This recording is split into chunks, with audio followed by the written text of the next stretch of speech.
Hi, this is Regina Y. Favors with theme of Setback and Blood Out, so a film that was done in 2011. This is the second film that I have conducted an analysis, not necessarily a critique. This is part of my Overcoming Setback series where I apply the 7 stages of setback, but I also conduct a film analysis calling attention to areas where I believe that the main character or the supporting characters reflect some sense of setback. With this particular analysis, I want to focus on the writer-director and his or her decisions and how those decisions create character setbacks.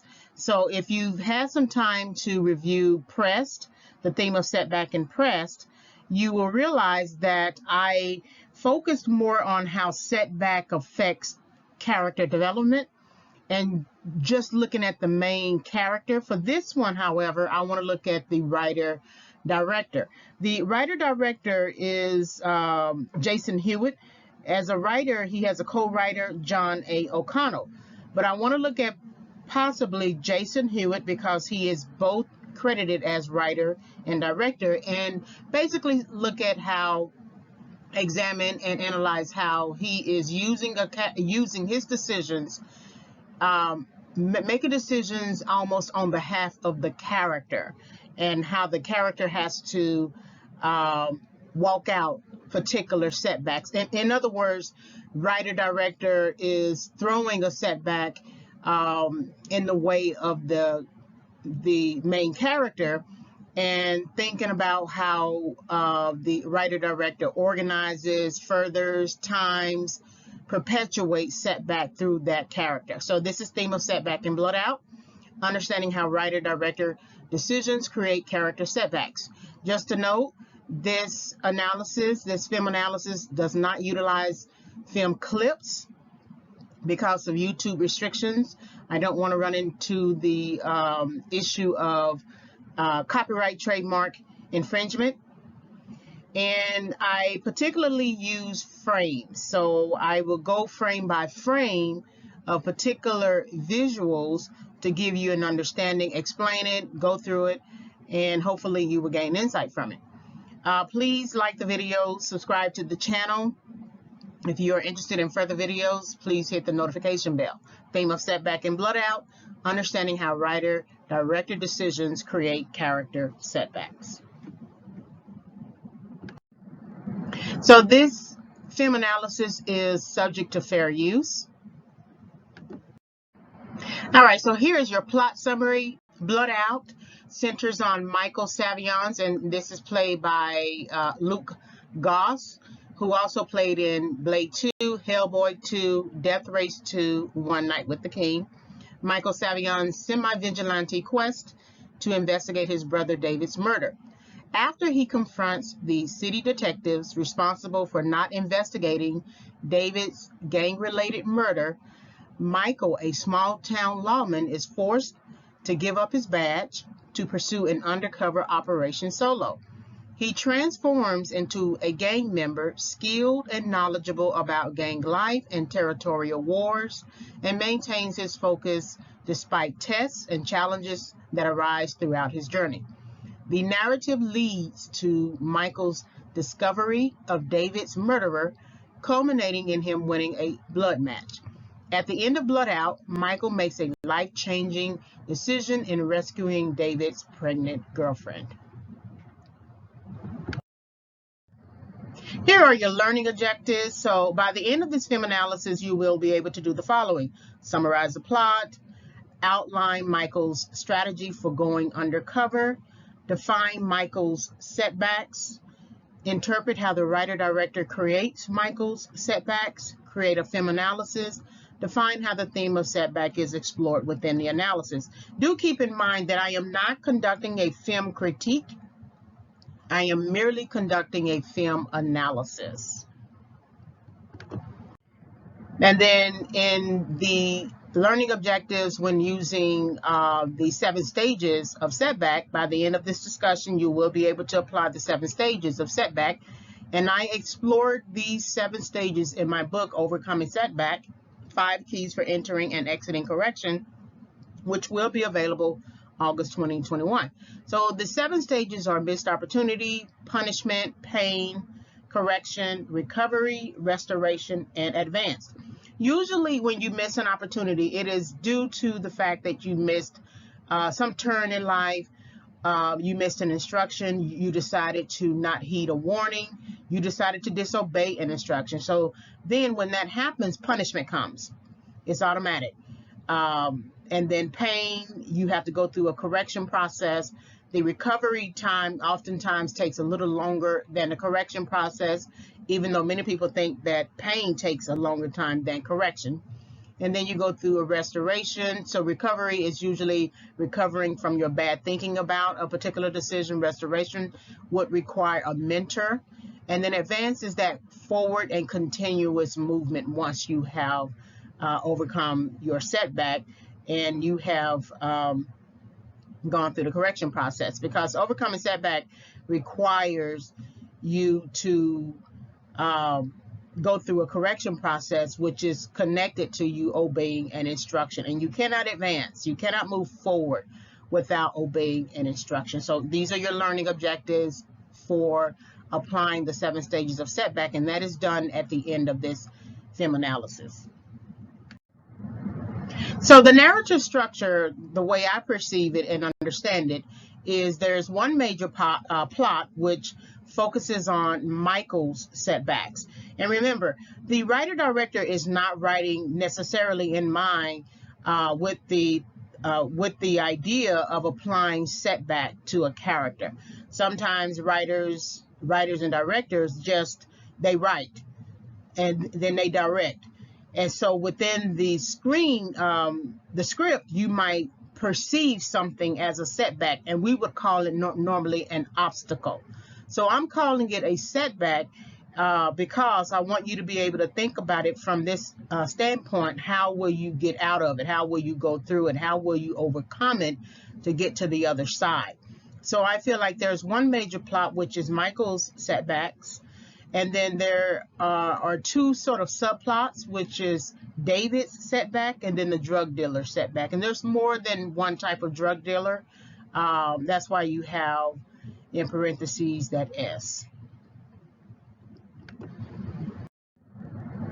So the purpose and goals, the purpose of this film analysis is the following. So I would like to explore how the writer-director creates setbacks for the major character, and then focus on the writer-director's decisions and strategies used within the film to further and time setbacks. So as much as we usually we enter setbacks simply because of a missed opportunity or ignoring an instruction, but then there are setbacks that are just timed, that are part of a natural progression of things, that someone might throw a setback. Here it is, you decided to apply for something, but it won't start for another month. Like you are applying for a job, you need a job, but the training won't start for another month. That's part of timed setbacks. So I want to look at how the writer-director times setbacks for the main character. The goal of the film analysis is the following. So outline the writer-director plot decisions. We need to look at that. Interpret writer-director plot decisions based on the attitudes, belief system, and actions of the central character. And we're talking about Michael Savion. Apply the concept of setback as a theme, and then create a rationale statement for why using setback as a theme is appropriate. Because again, in most film analyses, I've never, or even film critiques, I've never really heard even of a commentary or any sort of film critic mention setback. They often mention hindrances, obstacles, but I want to actually look at this from the place of setback. So I will address the rationale statement at the end as well. So this is analyzing Blood Out using setback as a theme. So the opening credits focus on drugs. There's sort of visuals of different types of drugs. And throughout the film, there is obviously referencing to drugs, but I realized throughout the field there isn't really a lot of smoking drugs. There is one character that one of the supporting characters, gives a bag to, like, on the streets. But it opens with drugs. There is a opening scene that we see, and we're going to look at now, about a meth lab. But I noticed that the drugs itself, or the ideal of drugs, is really doesn't really. It's more along the lines of a supporting character, if that makes sense. So let's go through it.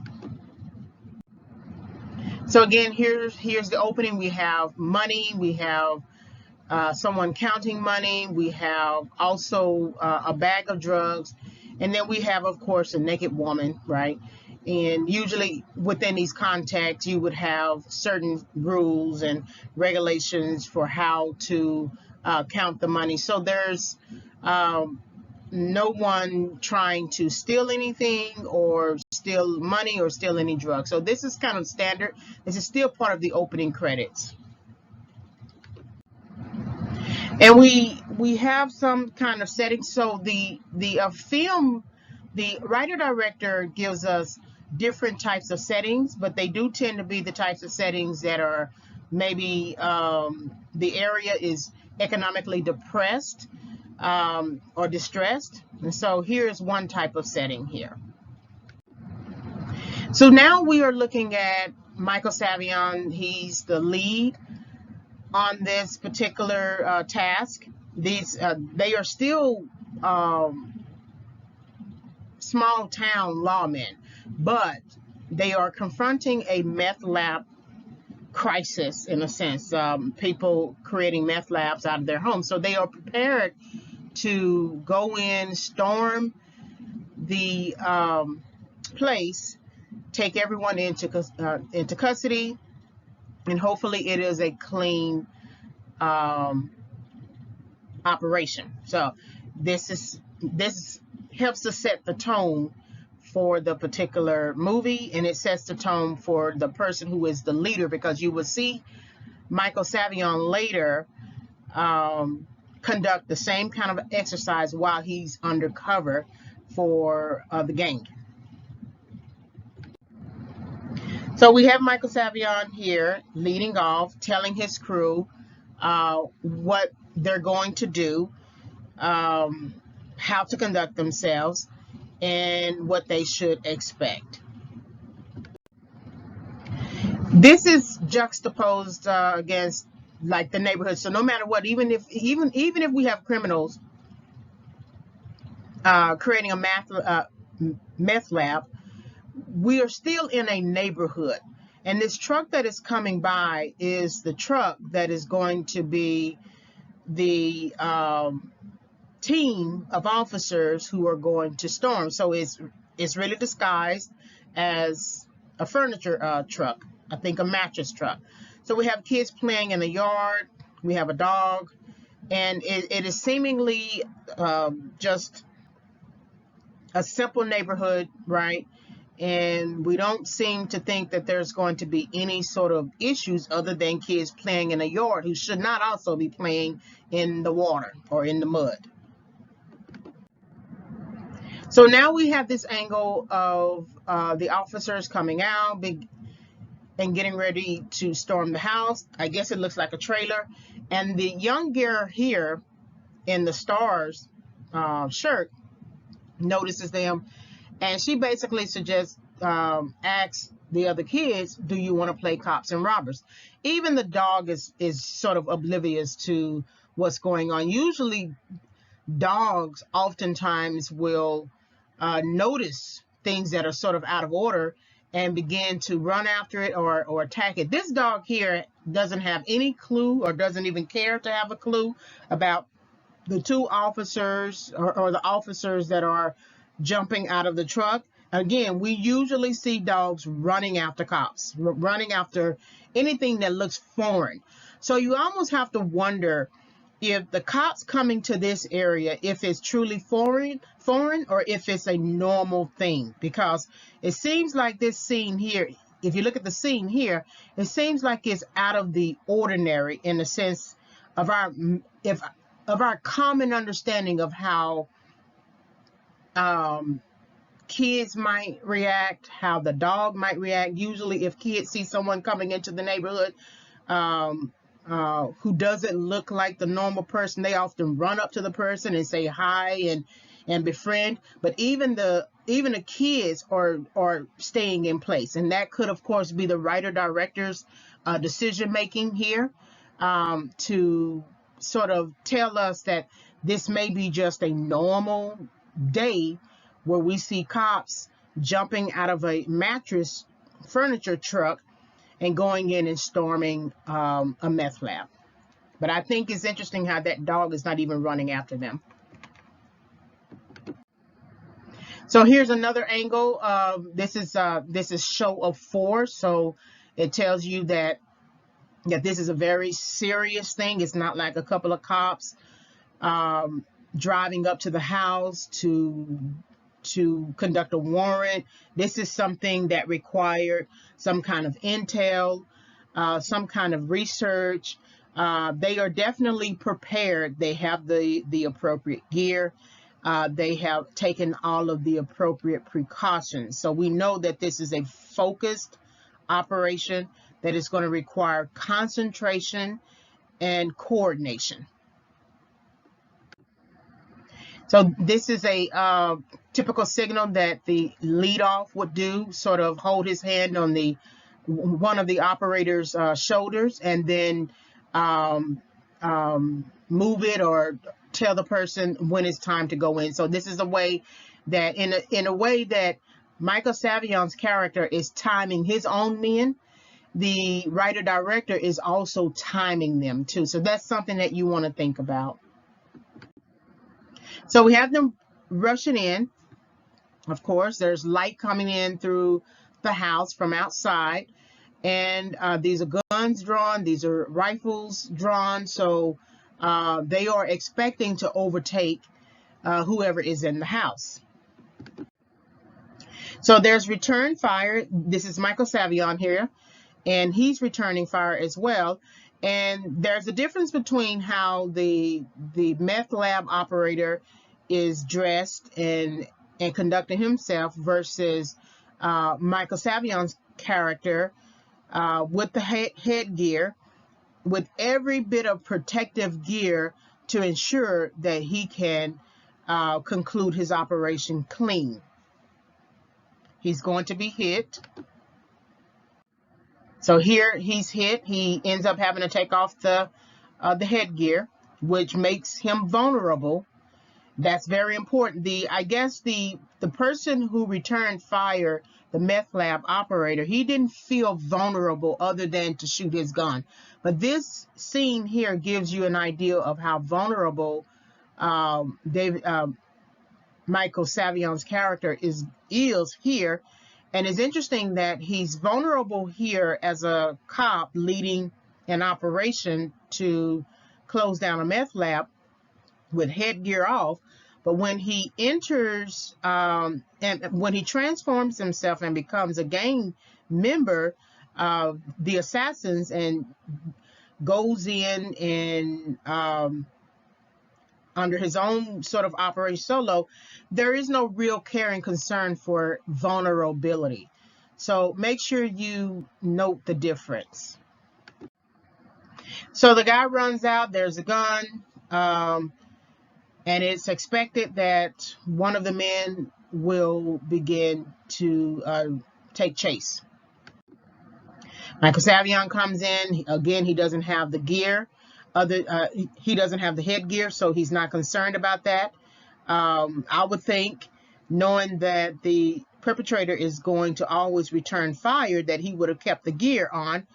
So you almost have to wonder how much setback plays a factor, because there are normal time setbacks. It's clear that when the perpetrators, the operators of the meth lab return fire. That's a normal setback.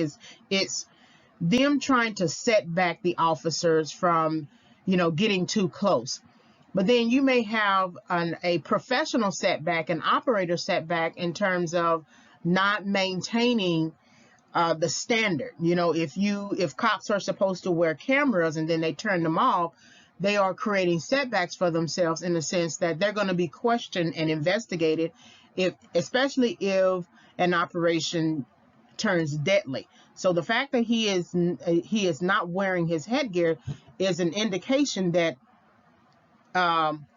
he's sort of ignoring rules. He's sort of ignoring standards, and it could be because he's the lead and there's more prerogative there, but he doesn't care about any vulnerability at this point. There is the image of him taking control. We see the 2 bullets here shot into this shell. I guess I don't know what that really is, a door, and he's returning fire or aiming to return fire. And it's his way of trying to resolve the setback in a sense, right? Because when they return fire, that sets them back, and then they have to turn around and then shoot the meth lab people. And so you have to quickly resolve a setback in this sense, right? You have to quickly resolve any sort of threat, any sort of potential danger, because it's going to affect the neighborhood around them, even if the people are around them are used to this type of thing. And it's interesting, no one comes out of their doors. There's no shot of anyone looking out the window or anything like that. It just seems like it's a normal day. So the man is stumbling, trying to get away.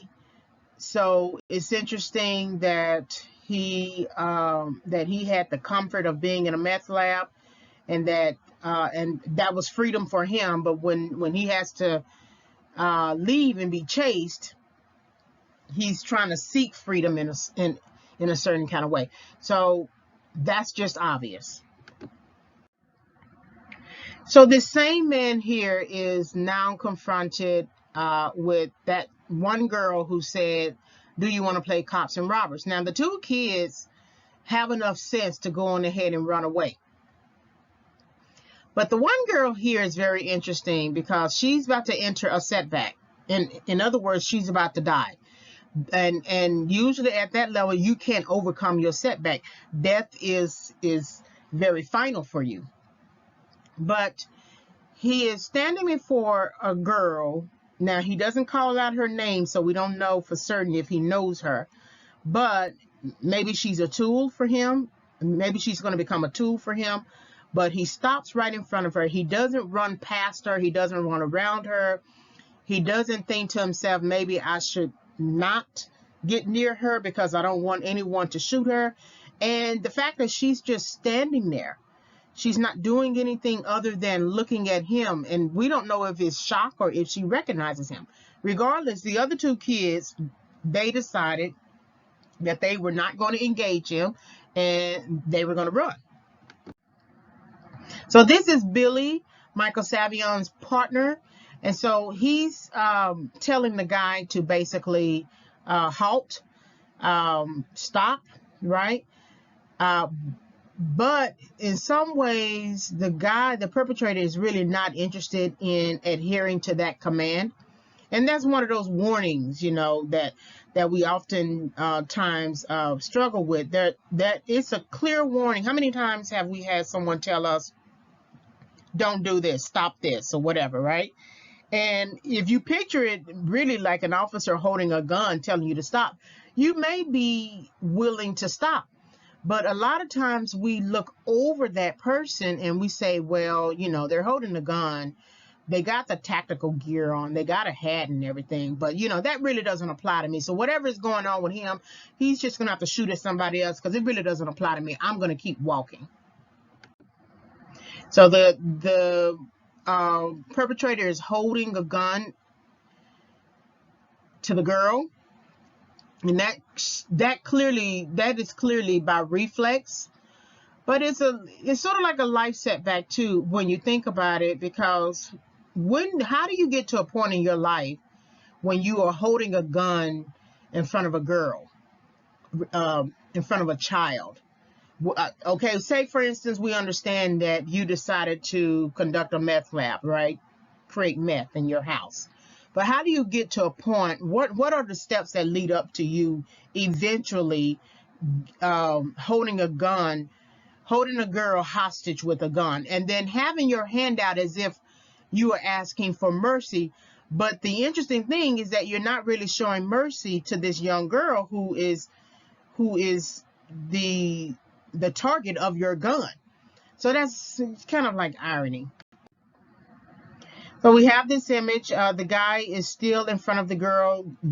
Billy is still trying to hold him, get him to um, heed his commands. And then Michael Savion shoots. He slides up under a ring of clothes and he shoots. And the interesting thing about shooting, he's not shooting with real direction.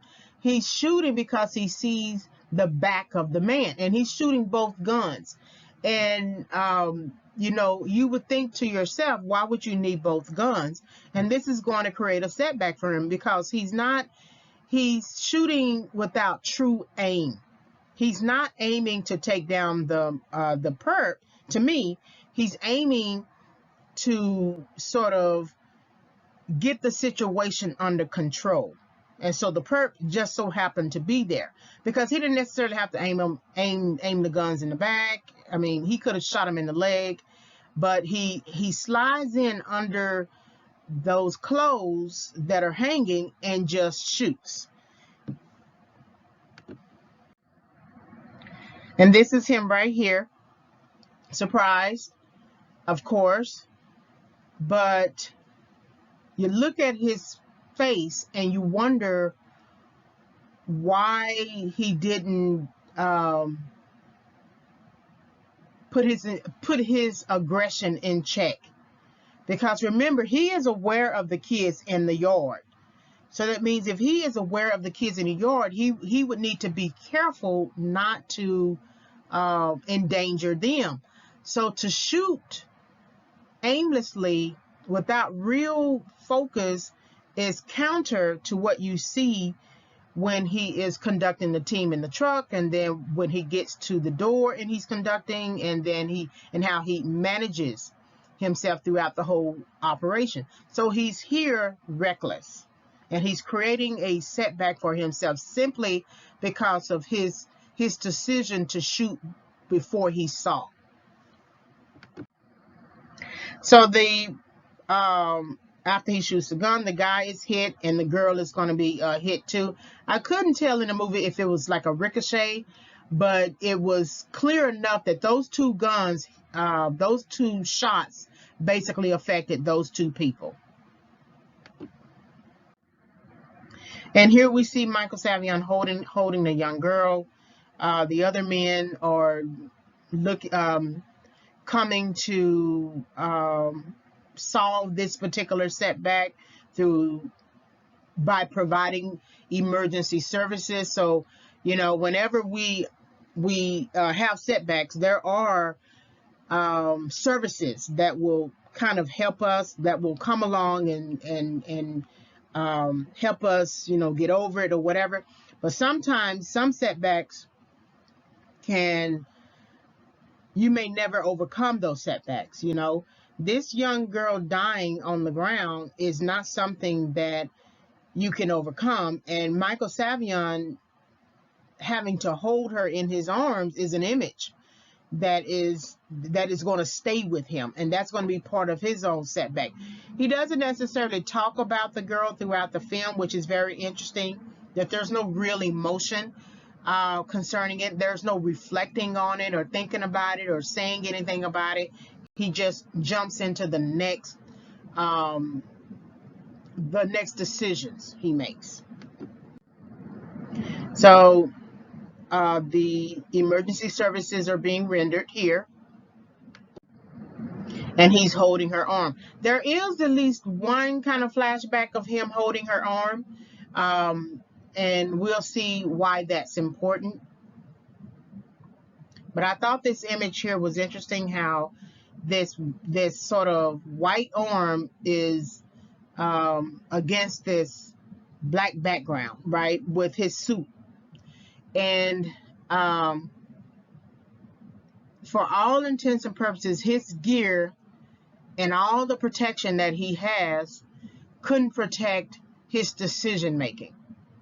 The helmet, the gun, the gloves, the other tactical gear that he's wearing, that he didn't have enough insight to use that as an indicator to protect his decision making as well. So we're in the locker room. Billy just finished boxing, and this is kind of like a jump to the scene where they're kind of talking. There's no, it's interesting that we don't see Michael Savion really just holding his head, thinking, sitting down. It's like he's just packing up and getting ready to leave. He still has his gun in his holster, and so he's still considered a cop. But there's nothing that basically suggests that there's concern until he asks the captain a question. So here's the captain, and he's basically going over today's events and he's suggesting that nobody wins and everyone is, can be collateral damage at times. And so his face also, I thought, and I had to watch the movie twice, and I didn't notice him the first time, but his face is kind of just blank. There's nothing, like I said, in the same way that they go to the neighborhood and the kids are sort of used to it and the dog is used to it, it's like he's used to it too. So then you have to wonder to yourself, when did his setback begin? Because we always go and enter these jobs and professions with the best of intentions, with a good heart, thinking that we're here to do some good. We never really plan to be hurt or be bothered or frustrated or annoyed at something, especially if we've had to shoot somebody as well and it affected us. But somewhere on his journey, he developed a blank face. And I promise you, it did not begin as a blank face. It began as some kind of personality, not necessarily bubbly, but he has something. Here it's just blank. And so right before that, Michael Savion asked about the girl, and he said that the girl died, and then there was a blank face on him as well. So we're looking at Michael Savion and his brother David. David is there to ask for help. And I thought to myself, as I was going over my notes regarding this, that David is in a gang, he's a drug dealer, and he's visiting his brother at the precinct, right, at the cop place, right? And I thought to myself, it's interesting that he's crossing territories here, and you're going to see that throughout the film analysis as well, and throughout the field, that there's a mentioning of crossing, mentioning of territories. Someone has the territory of North America or South America, and so there's Europe at play. But I thought to myself, this is very interesting that this is a drug dealer coming into a cop precinct. I understand that he's coming to see his brother, but there's nothing on the inside of him that is shouting out, maybe I should not, as a drug dealer, go into the precinct where cops dwell and do their business, right? And so Michael is hostile to his younger brother, and it's normal in a sense that he doesn't want to be seen with his brother. He doesn't want to be seen with a drug dealer because it could affect how he conducts his business, especially if he's going out on runs to shut down meth labs, right? To shut down any other type of drug houses, trap houses, anything like that. And so the brother coming here And talking to Michael Savion is troubling. It is sort of not a safe space, and it just defies all logic. So they are talking to each other here. We see the badge. It's clear that he's still a cop, of course. And David is struggling. He wants to he want to get out. He met this woman, Gloria, and she wants to get married, but she won't get married to him until he gets out. You get out of the drug game, out of the gang, the gang banging. And so he's basically wanting to get out of his own setbacks. So somewhere he made a decision to begin selling drugs. He doesn't look like he's old enough, so he might have started when he was a teenager. And so he thought about a decision that he wanted to get into drug running, right? Become a drug dealer, also become a gang member, because we're going to see later that he's going to have to jump out. And so he's saying in his mind, I don't want to be in this setback anymore. I met someone. I can live a better life than this. She wants to get married, but she has a condition. And so I have to leave. Can you help me? And Michael Savion's character is still very much skeptic. He's skeptical of him, even when he tells Billy, his partner, he's saying that Michael is not in trouble. Michael is trouble. And so that suggests something about his mindset concerning his brother. And that also suggests something about how many times David has disappointed him to the point that he just doesn't feel anything anymore. And they're mentioning here that David wants to give their mother's ring to Gloria, right? And it's almost like dishonoring their mother to give their ring, to give that kind of ring to another woman, especially because Michael doesn't know the woman, has never seen a woman, and basically suspects that David is not actually serious about the thing that he wants to do. Regardless, they sort of face off, right? They face off as two brothers confronting their issues.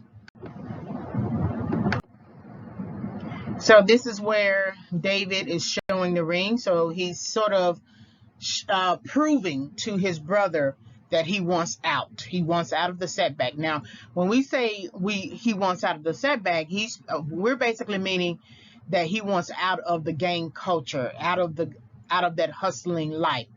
And so Michael, looking at his younger brother hold the ring, sort of convinces him that he is actually willing to let this go. That's why he says, come stay with me. I love you. And so he's not missing his opportunity here to even appeal to his own younger brother. So somewhere he's convinced, and he must not, in order to have that kind of belief system about David not being in trouble, that he is trouble. Again, somewhere he must have felt that David is just not changeable, not winnable. But at this moment, holding that ring, there's some sympathy. But there's some sympathy for his brother, and his heart changes, his mind changes.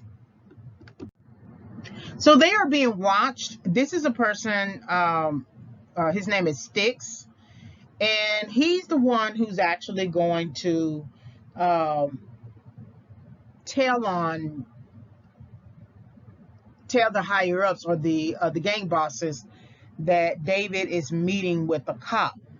And so we're going to see a lot of watching. We're going to hear people say, I'm watching you, but we're going to also see a lot of watching. And what watching does is it gives you that kind of third eye, or it gives you the writer director is sort of helping us see the main characters through the lens of an individual character who doesn't quite know what's going on, but just assumes because of common lore about gang culture, about snitching, being a stool pigeon, that if he's meeting with someone, it's automatically he's snitching.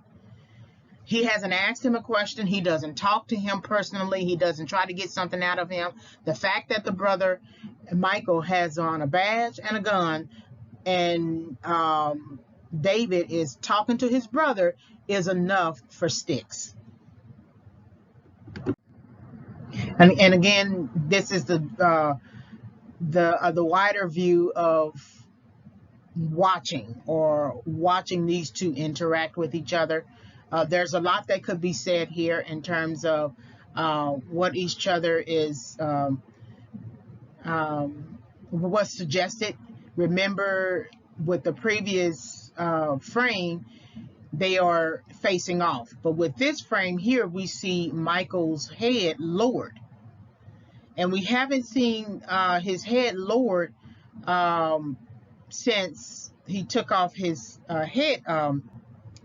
his tactical headgear, and we saw the vulnerability of him when his head was lowered. So somewhere, somehow, there's something in what David is saying as a younger brother that's making him feel vulnerable to the point that he has to lower his head. Now, there may be some kind of history of him lowering his head and feeling vulnerable, and then ending up being disappointed, and then feeling like he had to put back on a defensive posture.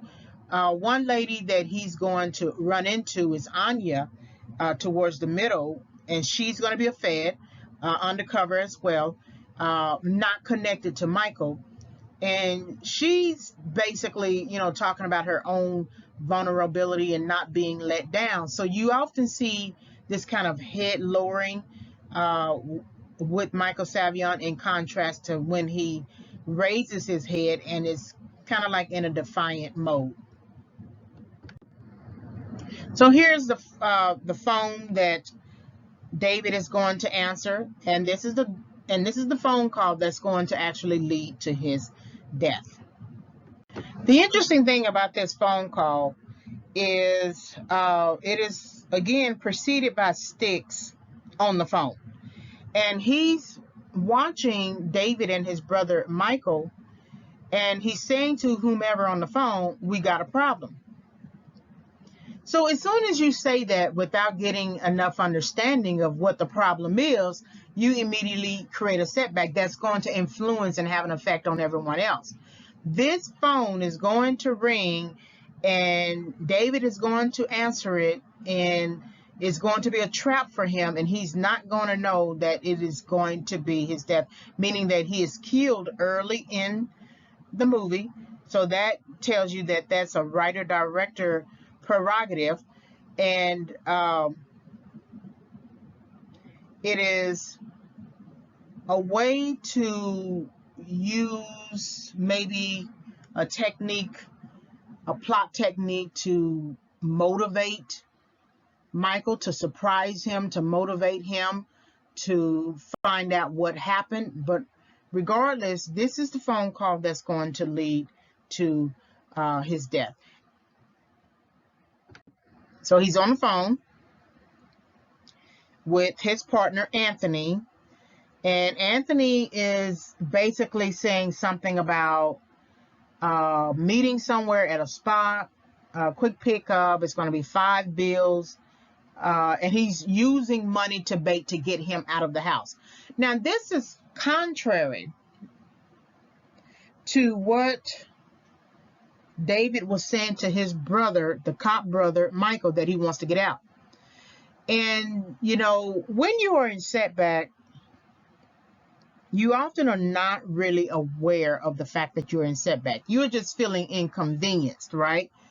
But if you make a decision and say you are not going to do this thing right here, whatever this thing is, as soon as he made the decision to want to get out, he should have gone with his brother and let his brother put him in some kind of protective custody or something like that.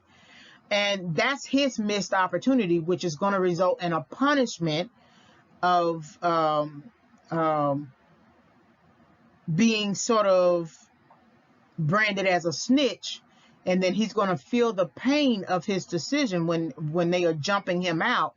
And then, of course, the pain ends in the boss shooting him. So that means that he can't be corrected. He can't get into recovery or restoration or advance. He is cut off right before he can be corrected. So it would have been better for him to go and live with his brother, so then he could go through the correction process and then overcome his setback. But that's not going to be the case for him. So this is Anthony, whom Michael Savion will meet later, but this is David's partner, who is also part of the gang. And he has some kind of conversation. He's the one who's on the other end of the phone, and his look is one of maybe concern. Maybe he doesn't even know the full scope of everything, because once they get to the spot, the boss tells him to step aside. So maybe on some level he didn't even know that it was going to go down the way that it will go down. But there's some kind of concern in his eyes. So David is essentially walking to the spot that Anthony told him to meet him at. And again, it's going to be a trap. And suddenly these lights on the cars come on, and these two men are standing, waiting to see who's going to come out of the car. Now they know who they work for. It's obvious it's going to be the boss and his number two, and then all of the crew. But it's still a surprise that you are meeting at a spot, and then all of a sudden it turns kind of deadly. So I want you to notice the people surrounding him, and notice the woman with the leather gear. And I'm just going to give you a sort of like a hint. She's the Fed who is undercover. And it's very interesting to me that when she finally meets Michael Savion, and he says that Zed, who is in the gray shirt in front of David, that he killed his brother. He killed David. But she never says anything. She never asks which brother, who the person was, right? And so maybe maybe her face is just as blank, that her focus is to gain as much intel concerning the situation, play a role. So that means she's setting herself back, play a role of girlfriend or part of the enterprise, part of the enforcer enterprise. Because if she's standing side by side, then she's like an enforcer herself, right? Because the guy who is pointing, he is Elias, he's number two, and the guy in the gray shirt in front of David, he is Zed, he is the main boss. And so we have this group here surrounding David. So Anthony is told to move to the side. Okay, they surround him, calling him a snitch. So and David says, I'm not a pigeon, but he just wants out. And Zed is essentially saying, you're still a dead man, you know the code. So immediately when you enter these environments, these contexts, you have immediately created a setback for yourself. It's not like you can clock in and clock out. It's not like you can turn in your resignation letter. David is missing something in his logical thinking, that he thought that he could get in and get out whenever he wanted to. But it doesn't work like that. Once he gives over his free will and sells his soul to become a gang member, the only way out is by death. But what you see here is this crowding around what they are calling a snitch, and that whenever there's a snitch, there's a global understanding of what a snitch is, right? And that if there's a snitch in the midst, then that's a setback for us. And we got to resolve that setback. We can't trust it to be what it is the person is saying it is. The person is saying is, I'm not a snitch. I have a reputation. And he's appealing to Zed that I've done this for you. I've done this for you. Even when my mother died, I was doing this for you. So it's like he's in a courthouse, and Zed is the judge, and Elias is the bailiff, and all the other people are like the jury people. Okay, the jury pool. And so he's standing here appealing for his life, pleading his case, and basically suggesting, I was talking to my brother. He's no snitch, but his brother is still the cops. And when he crossed the territory to go into the cops' precinct, he should have understood. So somewhere on his journey, he missed an opportunity to learn truly about what it is that he was getting himself into. You're going to see the contrast to Michael when he decides to go undercover. There's a lot of knowledge that he displays, that he talks, that he demonstrates through fighting, that he understands. And I'm quite sure that he got that through training. He got that through just being a cop, being exposed. It could be age as well. The hastiness of David to enter something before he fully understood it, or even if he understood it, he just didn't accept it as what it actually is. That if you blood in, you have to blood out. There is no in between. It doesn't matter that he's met someone and he wants to get married to that person, and she tells him, you gotta change and get out before I marry. He's looking at that argument as being superior to the main argument that blood in and blood out.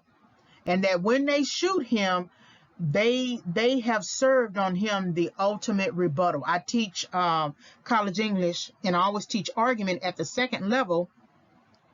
And so the building blocks of argument are claims, counterclaims, evidence, and rebuttal. And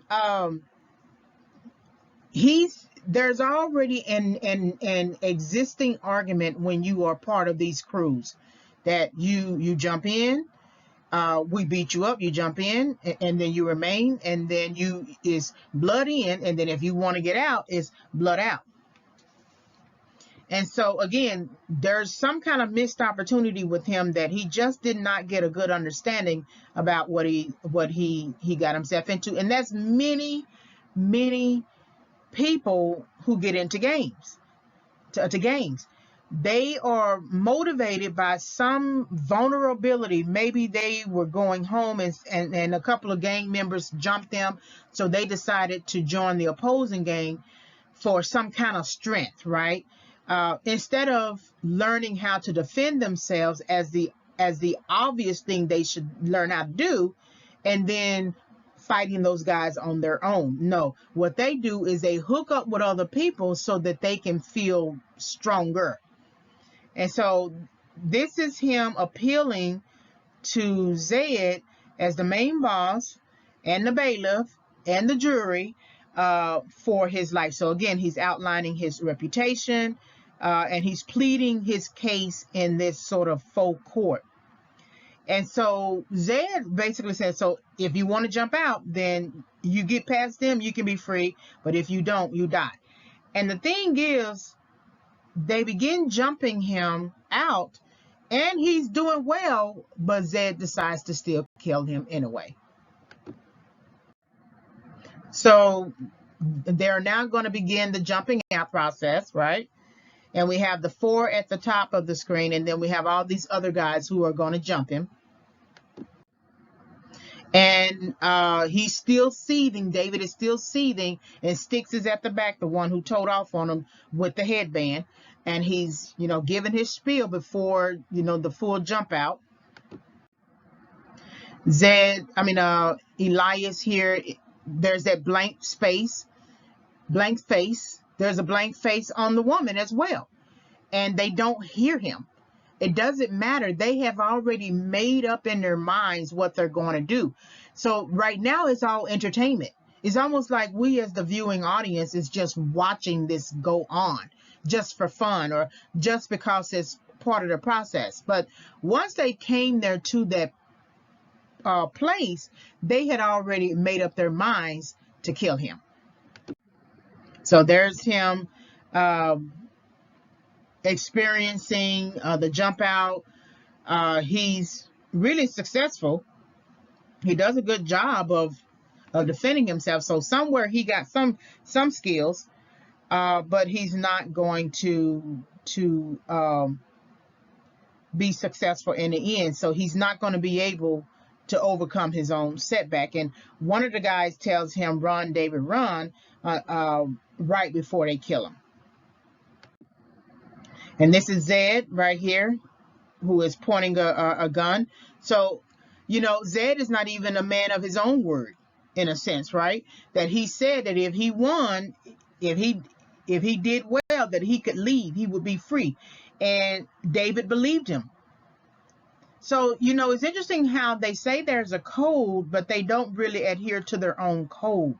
They don't really adhere to the integrity of their own code, right? If your word was you can go, then if you are successful in the jump out, then you should be able to do it. It's very interesting also that this woman standing here, who is a federal agent, undercover federal agent, is just not moved at all. And you wonder how long she's been part of this exercise, this enterprise, because the writer-director doesn't really capture her emotionally. She's not emotional. It's counter to her nature not to be emotional, and she is definitely not emotional. And so David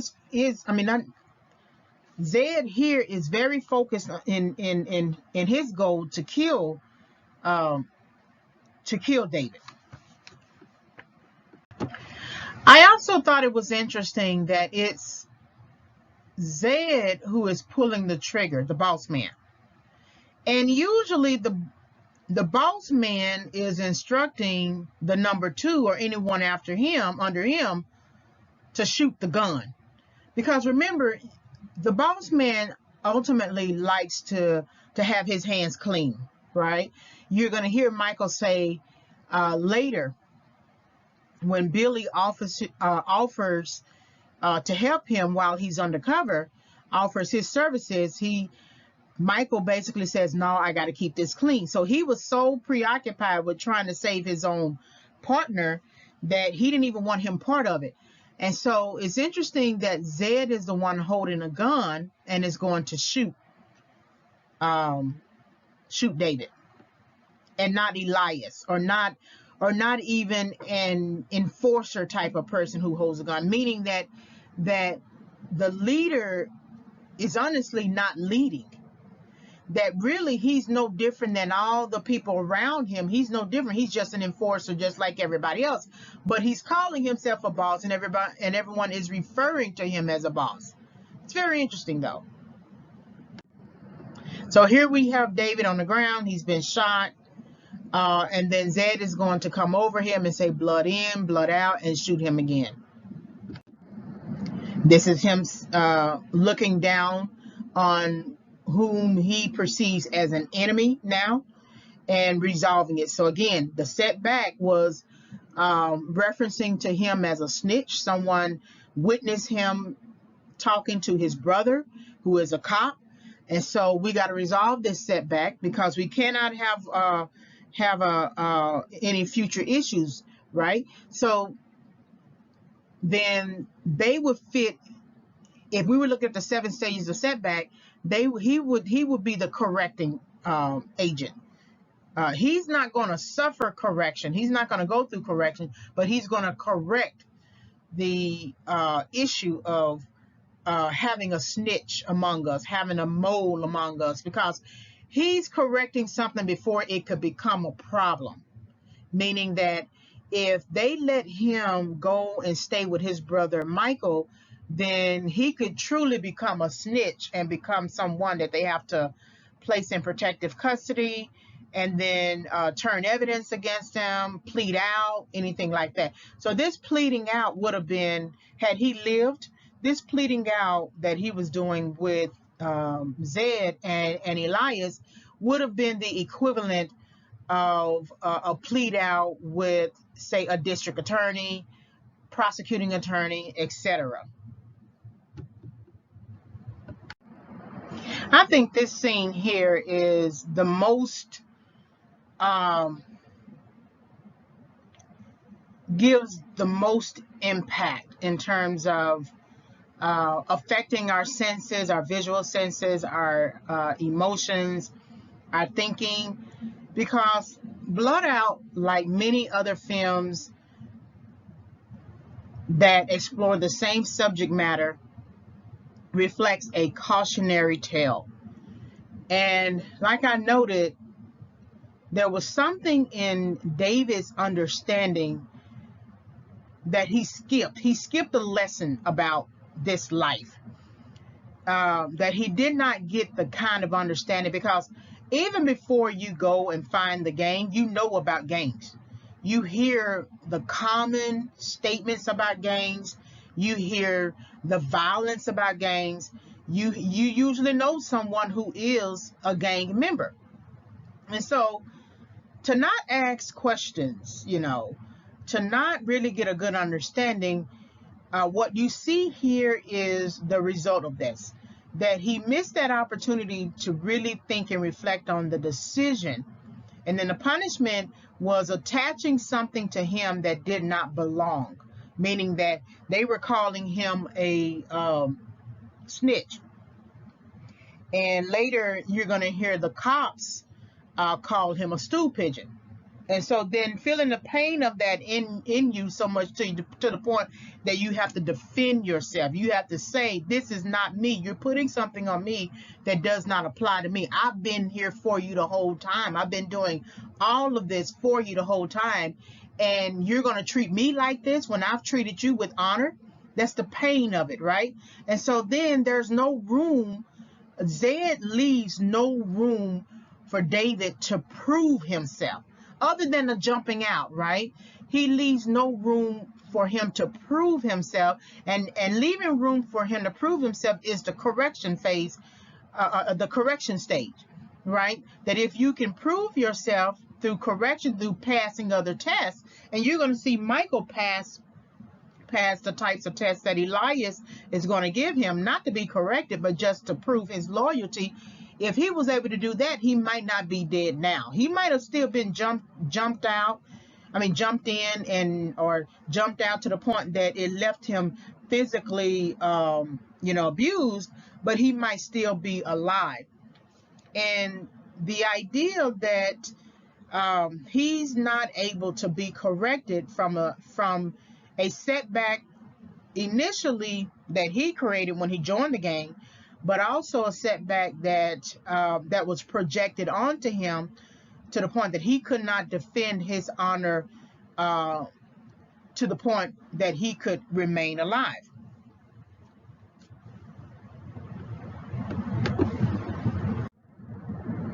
So we have Anthony looking at him also. There's a little bit more concern on his face, but he's silenced. There's more concern on his face than Zed's face, Elias' face, the woman's face, but you can't speak. And before you get to a place at this age and in this environment of feeling that you cannot speak, this must have been part of your childhood. You attract what you are. You attract what you know. You usually run to environments that are familiar. So maybe in his background, in his narrative history, and we don't get that other than he retelling issues that he has with his sister while he's talking to Michael, and Michael going over issues that he's had with his brother and his mother. Other than that, we don't have a window, a lens into his history for us to really understand his space here. The writer director doesn't give us much more than the fact that he's Anthony. He works directly with Elias. His partner is going to be Squat. He's going to be the one with the two long braids, and he's concerned. I will say this, that he talks about it in ways kind of like a slip of the tongue. And so something about the situation concerns him, but he's silenced. And when you're silenced, that is a setback on its own. That it's hard for you to come out of what it is that you need to come out of. And you usually need something to fight for. So even though his sister is struggling and he doesn't want to help her to kill herself, that's honestly not enough for him to pull himself out of his silence. It is only when Michael comes along and says he wants to help her, because he discovers that his sister, Anthony here that you see on the screen, his sister is David's pregnant girlfriend. And because David gave her the mother's ring, and he wanted to marry her. He's so concerned. Michael is so concerned about her that he wants to try to get her to safety. So it's not the brother who's trying to get the sister to safety. It's someone completely outside of their environment coming in and wanting to get her to safety. It is important to note, as we look at this scene with Michael, boxing with a trainer at the precinct, it's important to note that the writer director does not give us his process in contributing to the death of that young girl. That happened at the beginning of the movie, and we're just going to leave that there, right? I believe there's a when he's in a bed and he's dreaming a nightmare sequence, there's a mentioning of it, but it's really connected to going over in his mind about the death of his brother David, and him feeling like he might become the next person, right? He sees himself in death. But we still, though, don't get him saying, I should have been more careful. I should have scoped out the area. I should have made sure that the kids were I should have instructed one of the team members to get those 3 kids to safety, as well as the dog.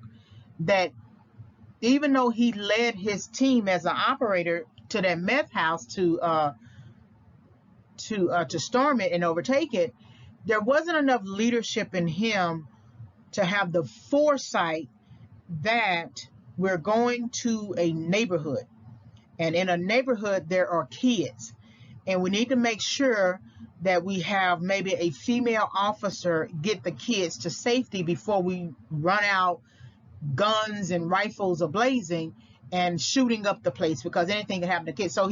So Michael is missing some logic in his thinking about leadership. That he might have been just very good at numbers and shutting down meth labs, in terms of data, and then they promoted him, but he's missing some aspect of his leadership that required him to have foresight for certain contexts, right? And so there's a missed opportunity on his part. And then if you look at the punishment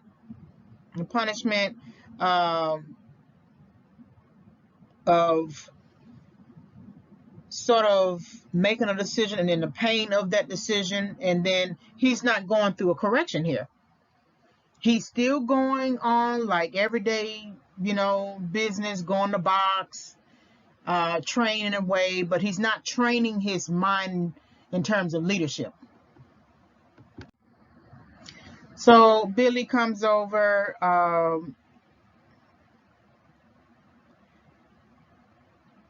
and they are having a discussion, and right after this, he's going to get a phone call. Michael is going to get a phone call.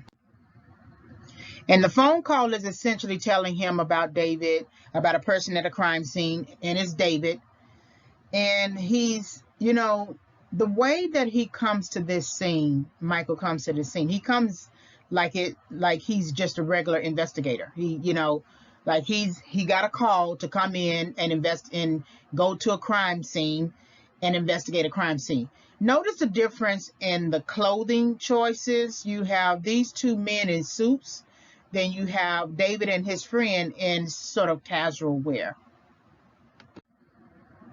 All right, so they're all sort of this crowding around, the same crowding around that you saw when David was going to be killed.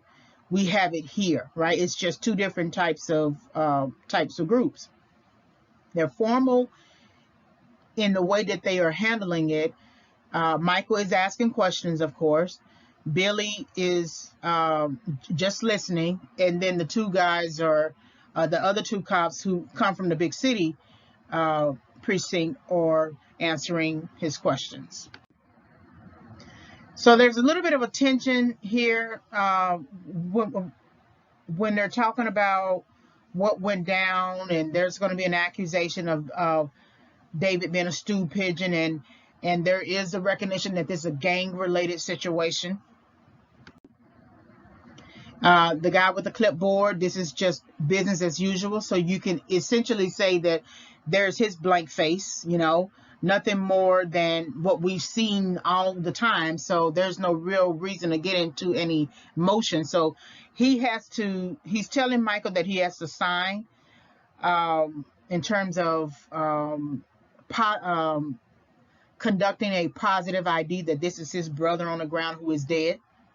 We don't get a funeral after this. No, Michael has a blank face. He doesn't cry over this situation.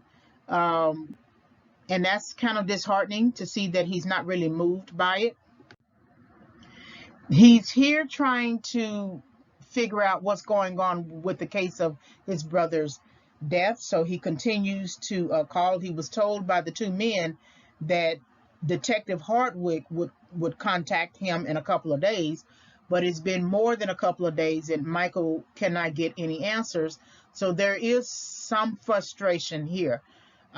There's still not a cry on his face, but there's some kind of intent to care about the situation.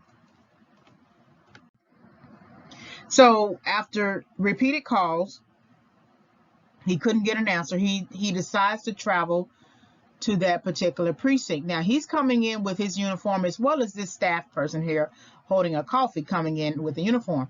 But he does look a little striking. It's funny how he was wearing a t-shirt and jeans, but now he has decided to wear his uniform. And what that suggests is that, one, he's crossing over from one precinct to the next, not necessarily crossing the color line, but he's crossing over.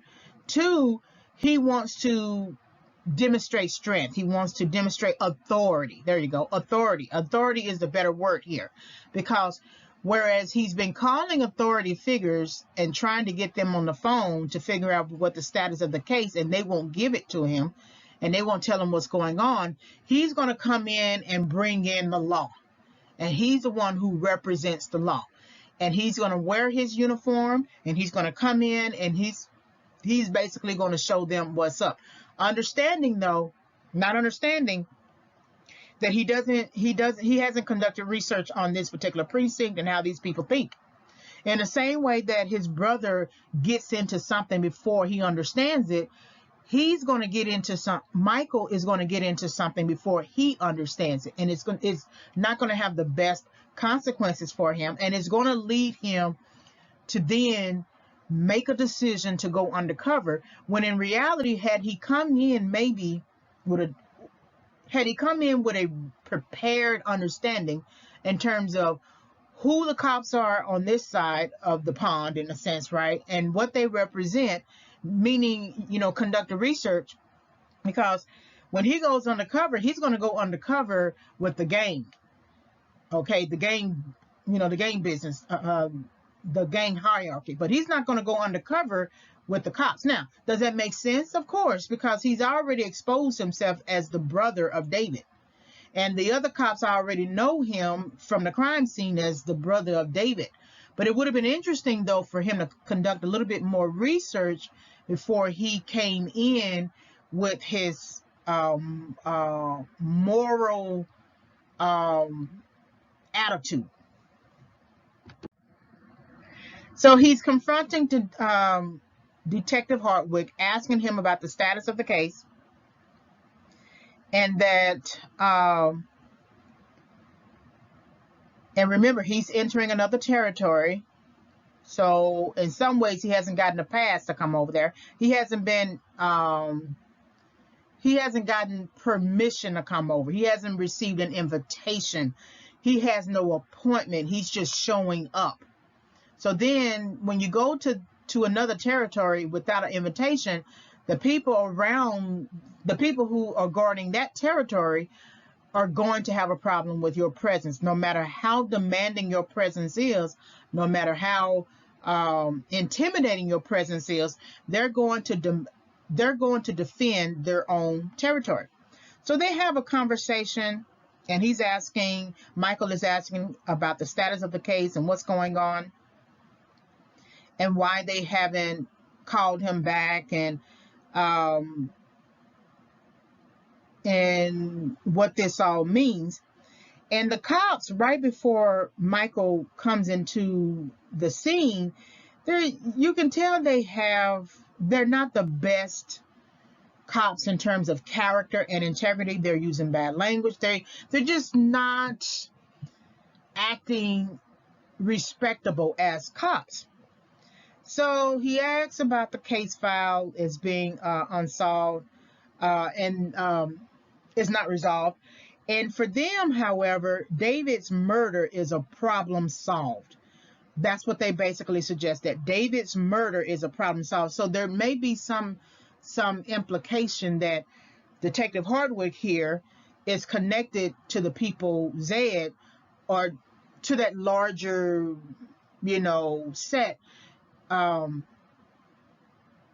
larger gang set, that he may be connected. He may be someone who looks the other way. He may be someone who arrests people. He may even be someone who kills people. But when he says David's murder is solved, is a problem solved, that's already an inherent setback, because there was no investigation. And Michael, from his moral directive, tells him, you need to do your job. So there's something in this dynamic of being cops on both ends, that they need to do their job. And the irony is, as I noted in a previous frame, that Michael did not do his job in ensuring that the area was clear enough to go in and take down the meth lab. Detective Hardwick here is not doing his job in terms of investigating the murder, and also not returning phone calls. So there's a conflict with both.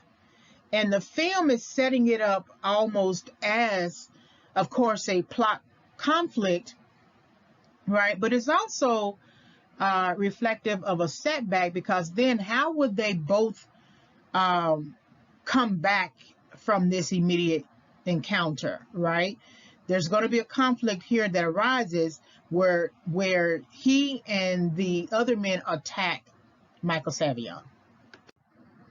So they take him by the arm, and arm hold the other cops, and it was Detective Hardwick who hit Michael Savion. So another cop hitting another cop for no good reason, right? And I assume that when Michael Savion said "do your job," that was offensive. Because if you are a type of person who doesn't do your job and someone tells you to do your job, that's going to be offensive. So when did Detective Hardwick, his setback begin with "do your job"? Somewhere he might have been the same type of person who got the job and was happy about it, and then had some disappointments and stopped doing his job. But I beg to differ, though, that if you are not a worker, you started out not as a worker. Now you're just wearing a badge, right? And you get to wear a suit as a detective. But if you are not the type of person who has a work ethic, that alone is a setback. If you're not the type of person that's a work ethic, because no one should have to cross territories and come into your environment and that you manage and you run and tell you to do your job. No one should have to do that. So if someone is coming into his territory to do that, that lets you know he hasn't been doing his job. That this is not the first time this has happened. And their attitudes, Detective Hardwick and the other officers' attitudes suggest that they're just there to collect a paycheck and wear a suit and say that they are detectives, right, and hold a gun. But they are not there to actually do any work. So instead of handling the problem with better strategy, they take out a taser now and tase Michael Savion. And it's interesting that they would choose that as an option as a solution to a person who is just simply asking the status of the case concerning his brother. And this too becomes a motivator for when he decides to go undercover. Again, he's not going undercover to resolve the issues with these cops and them not doing their job, because honestly, that would be the obvious strategy, the first obvious strategy. The fact that the writer-director gives him a different strategy and a different focus by infiltrating the gang group, whatever. Instead of giving Michael Savion the focus to try to understand that precinct and what's going on there and how to resolve those issues so we don't have those types of cops on the street, he's gonna bypass that problem and try to solve another problem, which is who shot my brother. And that's what I feel like that's a missed opportunity for him, because he's skipping process. He's skipping problems. He's not taking problems one at a time. And so I just thought that was kind of interesting. All right, they're laughing at him. He's on the ground. So the job that they did was the job of attack and intimidation, and not the job of resolving a murder case. So now he's handcuffed in the bathroom, in a restroom. And so what this scene is suggesting, and what Detective Hardwick is suggesting by default, is that Michael Savion is the criminal. Now he's wearing his uniform. So he's clearly not a criminal, but they're treating him like a criminal. So it's a way for them to set him back, to keep him from getting at the truth of something.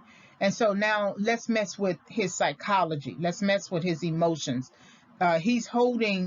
Detective Hardwick is holding some items of Michael Savion, including shades, and he's going to put those shades on.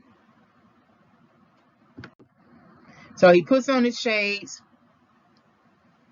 He sort of mocks him in that situation, right? And you can tell that he took his gun. So the only thing he has is just still the uniform that he has on. They have this little stare off with each other. And that is the extent of their communication about the issue that Michael had coming in, which he still leaves unresolved with that particular environment. And so now Detective Hardwick again is sort of taunting him. Michael knows to keep his peace, right? Because if you do too much on another person's territory, it could cost you your life. right? David is very much an example of that, that he did too much and it cost him life. Even if he calls it innocently, that he went to talk to his brother, it was still too much. So Michael ends up leaving. He got the shades in his pocket. Billy comes to see him, and this thing about looking back, and you'll see this a lot of times in films that Luke Goss plays in. This looking back, I don't know if it's contemplative. I don't know. I know it's anger and maybe confusion, or maybe certitude that he understands what they really are. As him being a small town lawman, he gets the big city detectives more than the big city detectives get the small town lawman. Regardless, though, he still did not get what he needed from the situation, but it was in some ways enough intel to tell him what's really going on. So right before he visits this tattoo, Billy comes to see him,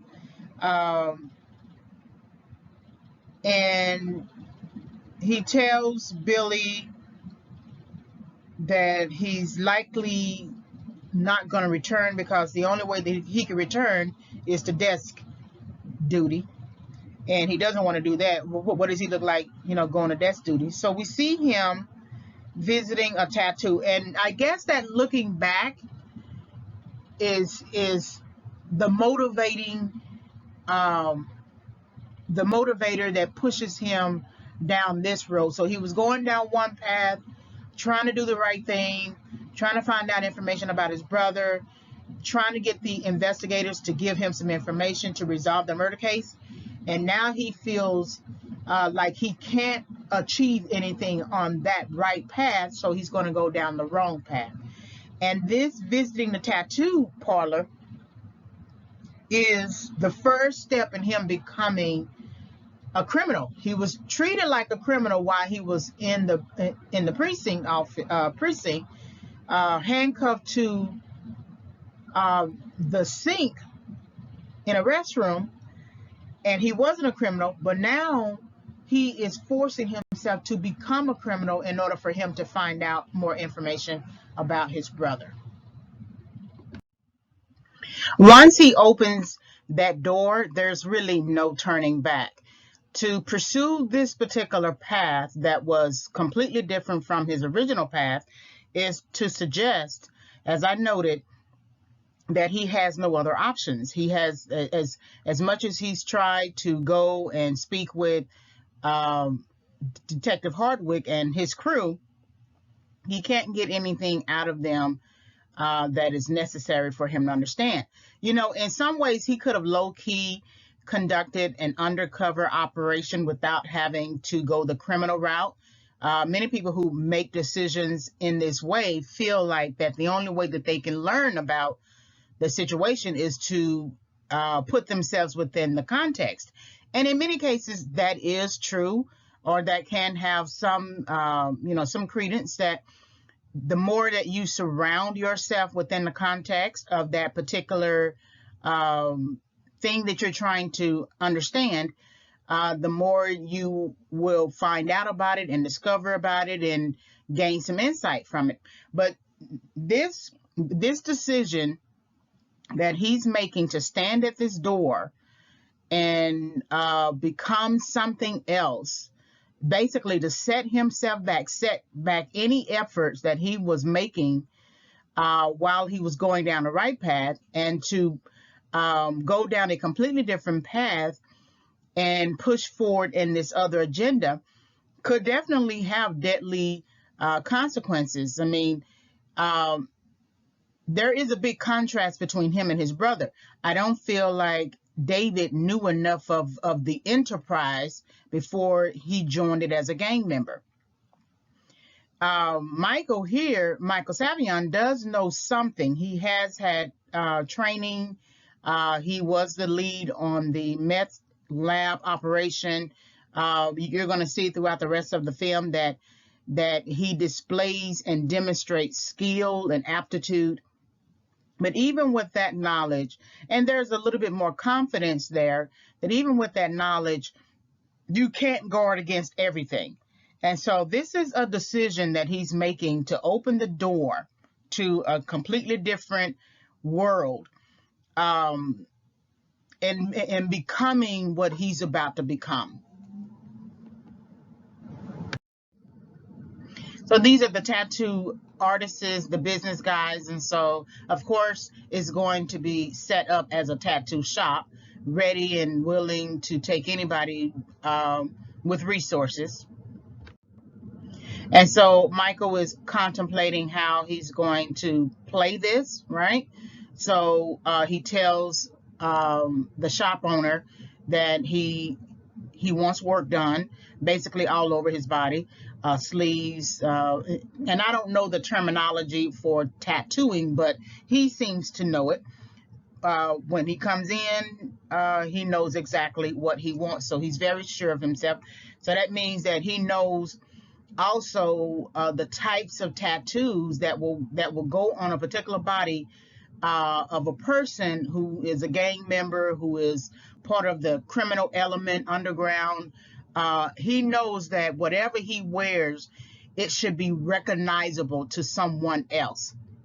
That he just can't put on any tattoo just for the sake of putting on a tattoo to look like he's hard or like a thug or a criminal. That there are certain tattoos, certain tats that are recognizable between gang members, between lords and bosses and other people. So he comes in with a particular list of tattoos that he wants to put on his body so that he can look the part. And so then he brings in a copy, and remember, he and Billy found that tattoo off the database. So it is the assassin tattoo, and again, he comes in prepared. So like I said, this is definitely in contrast to his brother's youthful exuberation over joining a gang, or whether he felt like he was compelled to join a gang because of a recent loss. And the recent loss is really due to their mother dying. But this is him coming in and understanding that this is the particular tattoo that he wants, in addition to all of the other tattoos, to signify the change that he's about to make, the transformation that he's about to make. And he made sure to bring the money because he knows that money talks, as well as he doesn't want to leave a record. So the only record that's going to be basically on his body is that assassin tattoo. But other than that, he's not leaving a record. So this tells you that he has thought this through.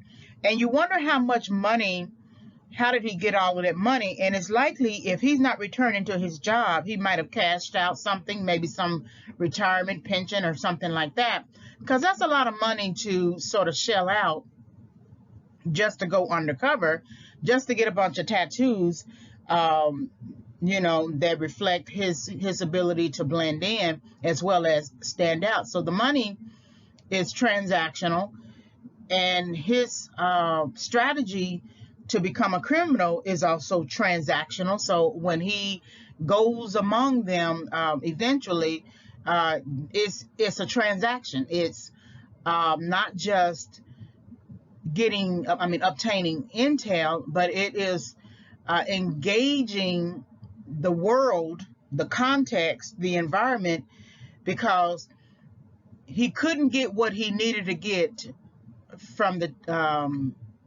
Detective Hardwick.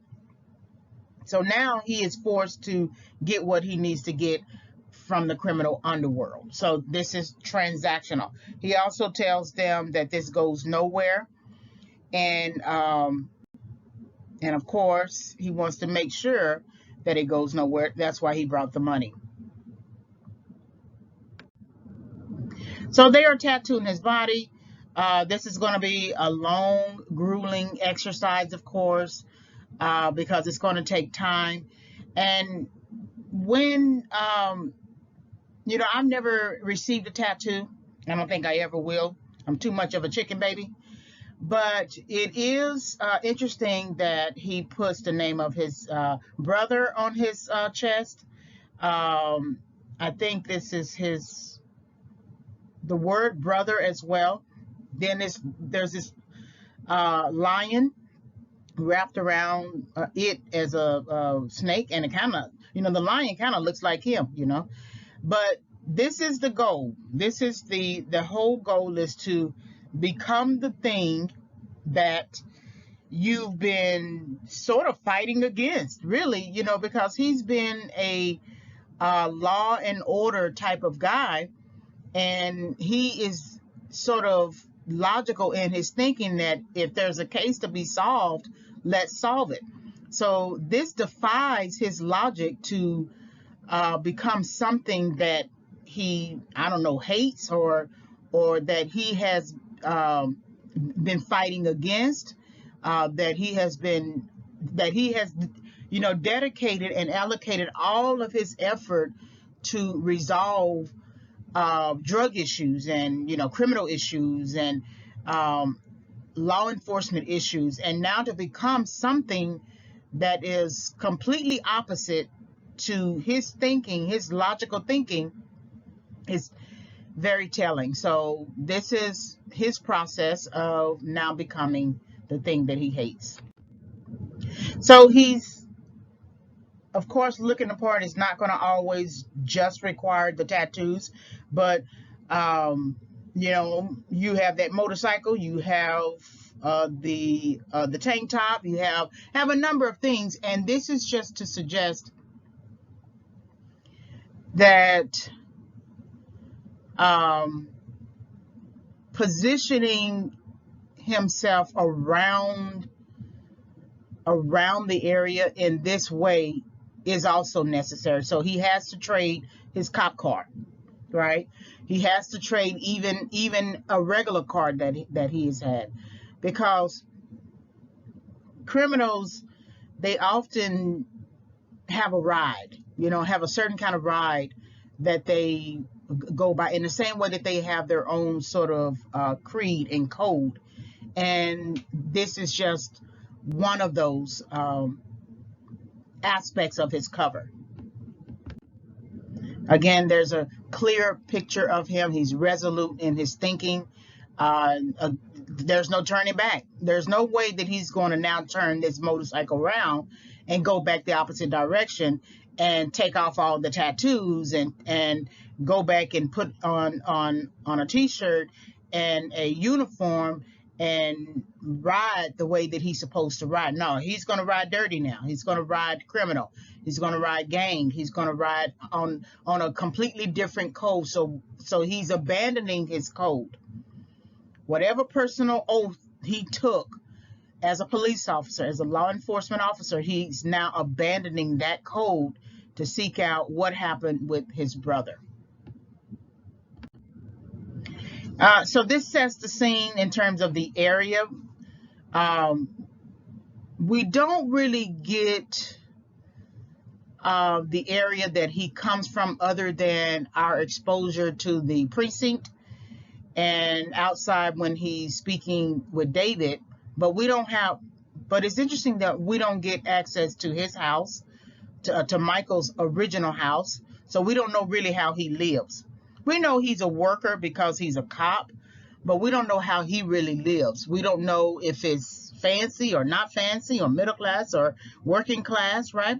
But we do get some kind of contrast here, especially in the way that the building has, sort of gone down.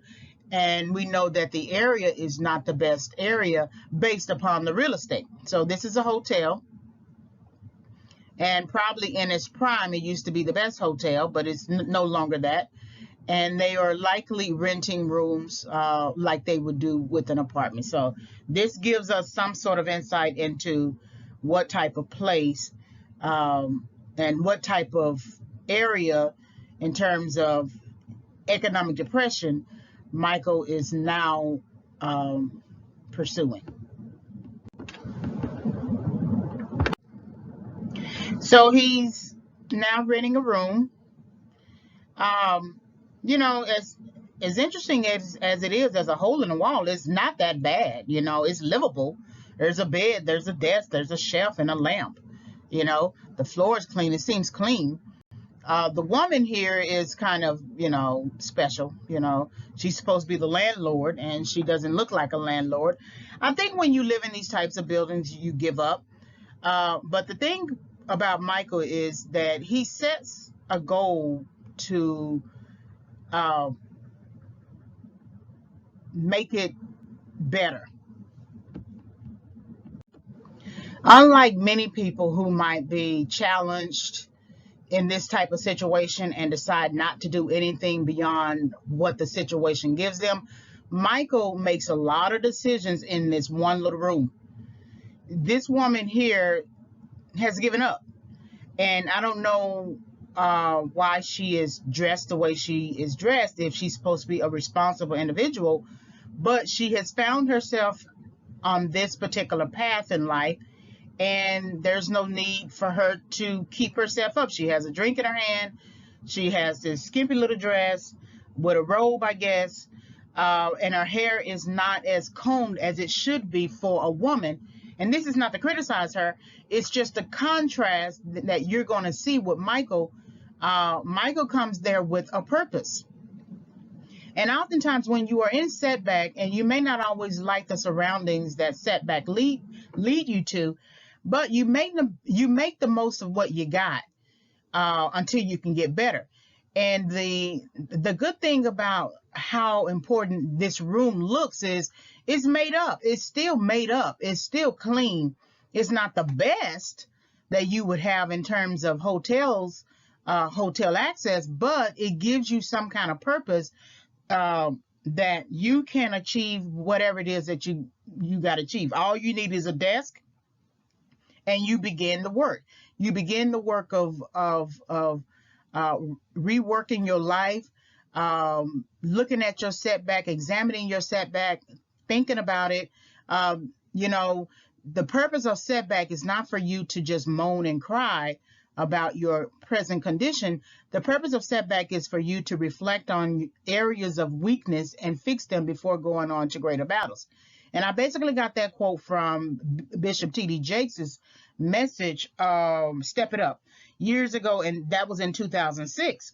And so from that, I had to go through my own setback, and I had to go through correction because of disobedience. And I lived in a place like that. I had to work it out. I had to live with family. I had to live in a shelter, but I kept a journal. I kept a book. I kept plans going. No, I did not have to become a criminal, right, to achieve anything, but I basically had to go through a process, and it was a very long process. And wherever you are, you plan your way out. So you plan where you are in terms of understanding where you are and doing what you can to live where you are, but you also have a vision out of it. And it's interesting that he's looking out of the window, in a sense, of what we have to assume there is, and that window is light is reflected on that wall. So to me, that looks like a little bit of hope. The lamp is on as well. The light in the place is on. And all that is to me is just insight, instruction, wisdom. And so, no, it's not a good idea that he would become a criminal to solve his problems. But in contrast to this woman here, he looks like a person who is willing to make the best of this particular situation until he can do better. And that's kind of being, naive to say it in that way, but we're just going to stick with that. So the woman is flirting. She's saying that he needs to pay rent, and I think he says that here's the first 6 months, and she basically says, "I like you already," and she kind of flirts with him again. She's just not as lucid as she should be, and it's a lot due to the drink. But I also think it has a lot to do with her own, despair, depression, No, the building is not an encouraging building to live in, for you to do anything more. But you know, you got people who live in high rises, fancy, expensive high rises, and they're not all that encouraged to do anything either. They are encouraged to be lazy, to not do anything, just sit around, have no real purpose, go out to parties.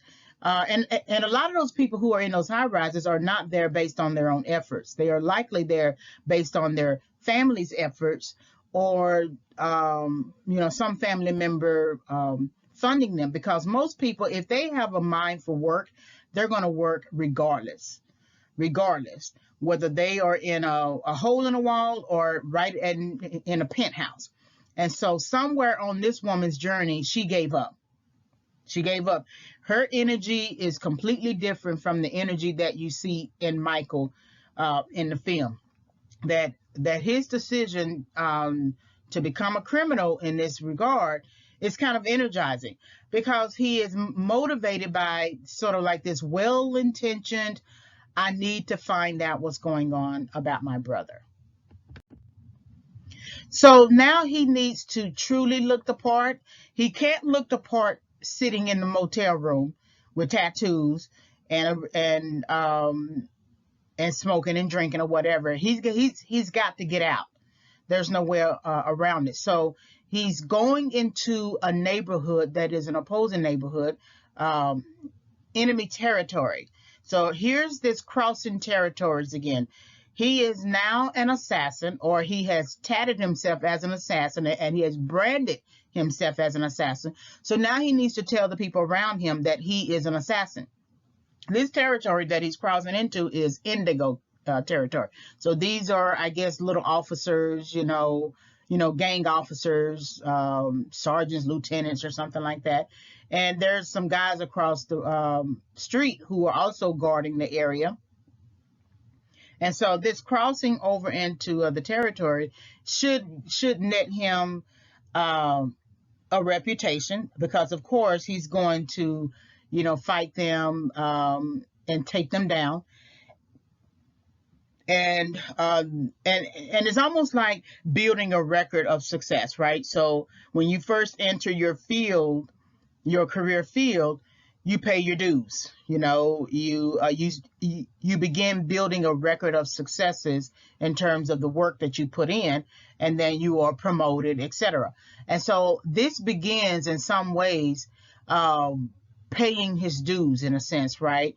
What you would normally do if you were first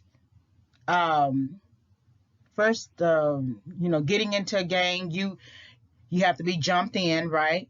And then you begin racking up passing certain tests. And sometimes those tests are violent. Sometimes those tests can be other types of criminal. It can definitely be drug running, because you're not going to be part of a gang and not do drug running. I mean, if that's the case, anybody can basically be in a gang. But he's crossing territories, and that's what I want you to take from this particular image. And so, of course, he knew that they were going to come after him. It's just obvious, right?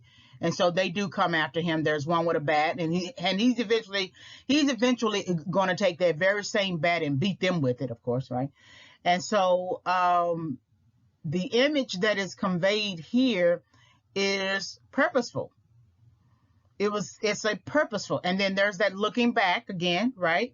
And this time it's looking back to engage. Whereas when he was looking back at the precinct of where Detective Hardwood was, he was looking back in anger. This is purposeful here. This is strategic. This is him actually going to engage them. I also want to note with the visual here, not only is he crossing territories, Michael, in terms of one gang territory to another, he's also crossing the color line when you think about it. Indigo is a predominantly black gang, and of course Michael is white, and so we know that it's an issue because one of the gang members yells out, "Yo, white boy," and that's always a signal that this is going to be a race-based issue. And the black guy is saying that, of course, but this is crossing also the color line, right? And it has major, major implications for why a white boy would decide to cross over into a predominantly black neighborhood and engage the gangs. Well, I think there's always part of some sort of, putting in your dues, color against color, race against race, right? You're nobody if you don't engage the other race. Of course, we always say there is no systemic racism, right? But this is one sort of level of it. And so when Michael comes into this territory to engage this crew of gang members, he's doing it not only from a place of territorial wars, putting in his dues, crossing territories, but he's also doing it from the standard code that you always engage black and brown, or black and brown always engages white, right? So this is also crossing the color line. So the two guys at the back represent, some form of security, of course, right? They are surrounding him. Remember that you see this a lot, this technique, the writer-director. And, we saw it with David when they surrounded him. Then we saw it with Michael and his partner and the other two partners surrounding David on the ground. And then we saw it with Michael being surrounded by Detective Hardwick and his crew. And so we see this kind of grouping of one person in the middle, and it's kind of like everyone around them. And it always reminds me of little Sally Walker on the recess playground. And, and if you don't know that particular tune, you can always find it out. You can seek out that information. But this is the start of them now engaging each other. They don't know each other. And it's interesting how you will fight someone you don't really know. But because they have different skin tones, it's just like an automatic, we're going to engage each other and fight. No thinking, no rhyme, no reason, no logic to it. It just doesn't matter. This is what the code is. So the indigo guy, the guy with the big afro, he's basically saying, what is a assassin doing on indigo territory? And in many ways, he has every right to ask that question. It's their territory. But then Michael gets into this sort of moral thinking about, so, this is your territory, right? And so it looks like, and then he says, the street belongs to the hookers and drunks. This is something that you should clean up. And so now he's getting into this kind of, it's funny that he's a fake criminal trying to tell them to do better as a criminal, as real criminals, right? He's a fake criminal trying to tell them to do better as real criminals.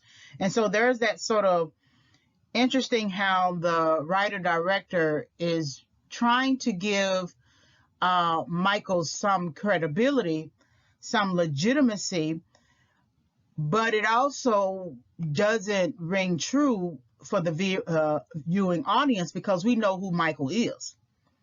We know who he is. Now, he's very convincing in this role, the role that he's playing as a criminal. He's extremely convincing. So when he says it's something that you need to clean up, he's acting like a moral enforcer. And it's like all these gang members coming together and saying one person needs to be much more moral than the other, which is kind of ironic, right? But he definitely is convincing, but it's just interesting how the writer-director is using his character as a fake criminal to tell real criminals what they should be doing and how they should be doing a lot better, versus Michael, if he had stayed on his original path of being a cop and maybe starting a gang community program and then making that kind of comment, then maybe that might ring true. But it is interesting, though, to think about that if you're supposed to run your territory, you should run your territory well. And that your territory shouldn't be filled with hookers and drunks, and that you should clean it up. It's kind of like cleaning up your house. It's your house. You don't want your bed unmade, and the dishes in the sink, and the floors unswept. You want to make sure that it's done well, that it looks like a nice neighborhood. But you're not going to be that responsible as a criminal. You're too preoccupied with being a criminal than to care about the actual environment around you. So it's almost like, they, just as much as Michael is a fake criminal in this regard, they are just as much as the surrounding gangs or fake community organizers, fake community people who are trying to maintain the community because they don't really care about the community. They have no work ethic beyond standing watch. Right, there's that watching again. They have no work ethic other than standing watch, and then when they feel they are triggered, they want to get into a fight. And I don't think people are always triggered. I think people just want to fight. I think they just want to engage. They just want to feel powerful in the moment or whatever. It doesn't matter if it results in the death of somebody. They just want to fight.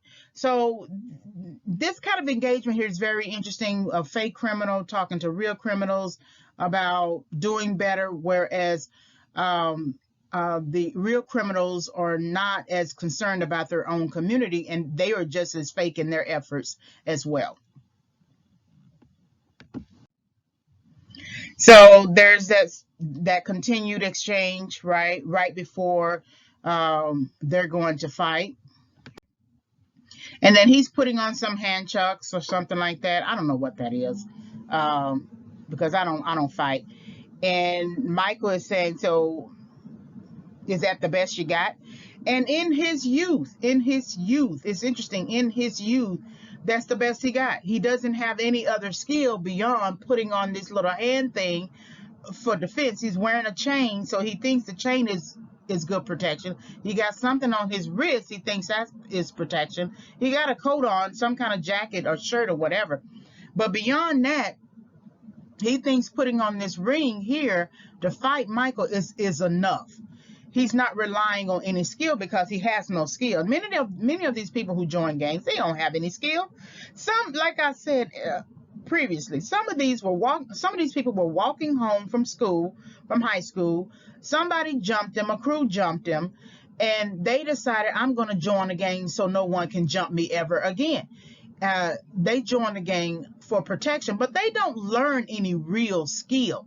Your opponent, your enemy does, however. But they think just the idea of now being part of a gang is enough of protection and knowledge than to actually develop skills. So this is an interesting question that Michael poses. Is that all you got? So the fight begins, and Michael beats them all with his bat. He displays a lot of skill. I mean, a lot of skill. He's managed to take down 4 of them without even coming with a gun or with any kind of instrument, to fight. He didn't come with anything. He just came with himself.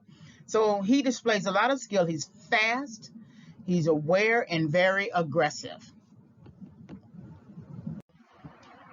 It is interesting how Michael is not jumped in. And I understand that there's some age on him and that there is the expectation from the enemy or even his own crew that he's already jumped in and that it is not necessary to do so.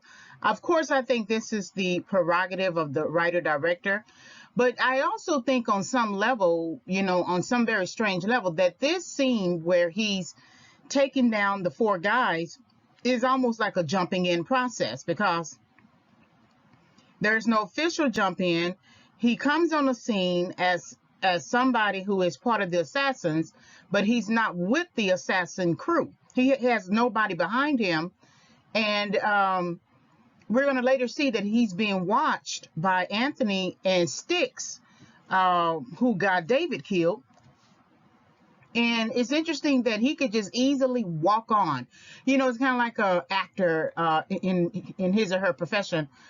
There are, I think, some, or let's not say actor, a dancer who wants to be part of, I don't know, some kind of dancing musical or whatever. You can do a walk on. And this reminds me of that we don't see him jumping in. We don't see the same dynamic that David got, right? David being in the middle and he having to fight for his life in a sense, right? And with Michael, maybe age plays a factor, and it's just assumed that he doesn't have to go through that same process. But I also think it's skipping.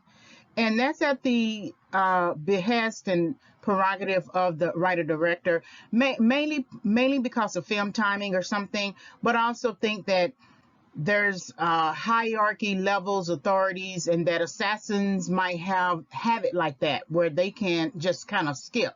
But we don't see him jumping in. We don't see him really connecting with the crew before he tries to take down these four men. It's like he has to collect a crew, and the way that he's going to collect a crew is to beat these four men. And it works the same way. And he's also taking their bat and beating them, as I noted, sort of like that moral enforcing that I mentioned. But I wonder too how easily it is for you to fight people that you don't know, especially if you were in a uniform, a cop uniform, and you were supposed to protect and serve. So, that's a strange psyche to change from someone protecting the community to now fighting the community. And the thing is that these four guys had nothing to do with David being killed. But that's what happens oftentimes in some race-based situations, that you fight the people who oftentimes don't have anything to do with what happened with your loved one, right? And it's much easier to fight them than it is to fight the people who actually do. So to me, I don't want to get too much into the race-based issue. I just thought it was very interesting to note that in terms of crossing the color line. But the most important aspect of this is to me, is his way of jumping in or being jumped in. And he's winning, he's winning. This is sort of like his, first test. If he was having to take a test in terms of determining his loyalty, his skill, his stomach for this life, this will be his first test. So again, he's being watched. So that's Anthony out to the left, and then that squat with the two braids, and then at the back of the car is Styx. And I wonder too how it is that they just so happen to be in the neighborhood to watch this fight. Maybe they were just driving along, right? But this tells me that that this crew here monitors the Indigo crew, that they also cross territories, and it's their way of surveilling, right? It is their way of keeping tabs on this Indigo crew. So anytime they feel like they can come over, cross territories and come over and do whatever it is they want to do, they can. They have that prerogative. That's why you have the guy ask, what is an assassin doing over here on the Indigo territory? And I forgot to note this in a previous slide, that how does the guy with the afro know that Michael is part of the assassins? To me, it doesn't seem like the tattoo is visible enough for him to catch that in the dark. But it may be, again, like I say, this sort of color by color, color against color, that it may just be assumed racially that he is part of that crew, versus anyone else coming along who may be black might be assumed as part of the Indigo crew. So I thought that was interesting. I didn't catch that until I kind of went back over my notes. But they're being watched. And remember, watching is, for my film analysis, a sub-theme. For any other film critic or other film analysis, it may be a major theme. So there's that sustained fighting that you see here. Michael just has the energy, has the stamina, and he's much older than these other men, but he's not going to let it up. He's not going to let up because he's trying to get to another side, and fighting the Indigo crew, the opposing enemy. The enemy is a way for him to get to the other side, and then they sort of yell at him and talk to him, or in man code, right? And he yells out, do it, because I guess what they're basically suggesting, all of their voices were going all at once, so it's kind of hard to hear, but I have to assume is that they were basically saying, we'll take you down, we'll do this, we'll do it, or whatever, and then Michael says, do it. And of course they run off. They don't have the stamina as young men, but that basically tells me they don't have the skill as young men to withstand this type of fight. And I wonder sometimes why people get into these types of groups and gangs and things like that, because I realize that people who are bullies, they can only really bully when they have a crew behind them. You hardly ever see them do one-on-one with nobody around, right? So this is a major setback for Indigo. This fake assassin, but assassin no less, has won against the Indigo crew. So this makes them vulnerable. They're going to remember him, remember his face, of course, and they're going to target him later when they try to do a drive-by. But this is a setback for them because, and the thing is, instead of doing the drive-by with guns, trying to solve the problem, why don't you learn why you lost this fight? Why don't you take some time to reflect on your weaknesses and your knowledge base and your reasoning behind challenging a person coming into your territory when you don't have the skill set to defend your territory? And that's really what this is about, that they are standing on the corner like they are in the military, trying to guard the neighborhood, but they don't have the build, the mind, the passion, the skill set, the aggression, because even their aggression is kind of fake. It's like them trying to step into an actor's role, right? Like the director says action, and then they just act what they think a gang member should be. Now, all of these are actors, of course, but the people who often are in gangs, to me, they're just acting out a role. They're trying to be aggressive for the sake of being aggressive, and they don't have anything to back that up. So this is a setback for them, and it's a very interesting setback because the fake criminal has just beat up the real criminals, and this moral enforcer has just put them all in their places, in a sense, right? And so now he has gained legitimacy, as if he was racking up points in a video game. He has gained further legitimacy. So here's Sticks in the background. Remember, he was the one who called about David and, suggesting that David was a snitch. It's interesting here that Sticks doesn't recognize Michael. That he was outside sitting in a car long enough watching Michael and David talk outside the precinct. He should know the build of the individual in terms of how the person's body is shaped, his head, everything, but he doesn't recognize him. That's very strange to me. Maybe it's a blind spot. I know the writer director behind this must be purposely causing Sticks to not recognize him, because even when these guys leave, Michael comes to the forefront here, and he stands in the light, and it's enough for Sticks to be able to recognize if that is the person that he saw talking with David, but he doesn't. And that speaks to his credibility, his legitimacy, because why doesn't he know the enemy, especially if he got especially if he perceived a person to be an enemy and got him killed. So I just kind of thought that was very interesting to think about.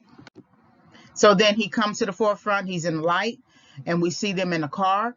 And of course, Sticks gets a very good look at him, right? And then Michael lits the cigarette. I think that's just a man thing. Men do stuff like that, and then he shows them his tattoo. And here's where he's showing the assassin tattoo. And that's why I say it wasn't as visible enough for the Indigo crew to see it in the dark, but he knew that he was an assassin. So that lets you know on some level that these gangs are color coordinated. If that's the right phrasing, they are color coordinated, that all whites, it's just automatic that they're going to be perceived as assassins, and all blacks, it's just automatic that they're going to be perceived as indigo. So he's showing him his tattoo. To me, this is skipping ahead.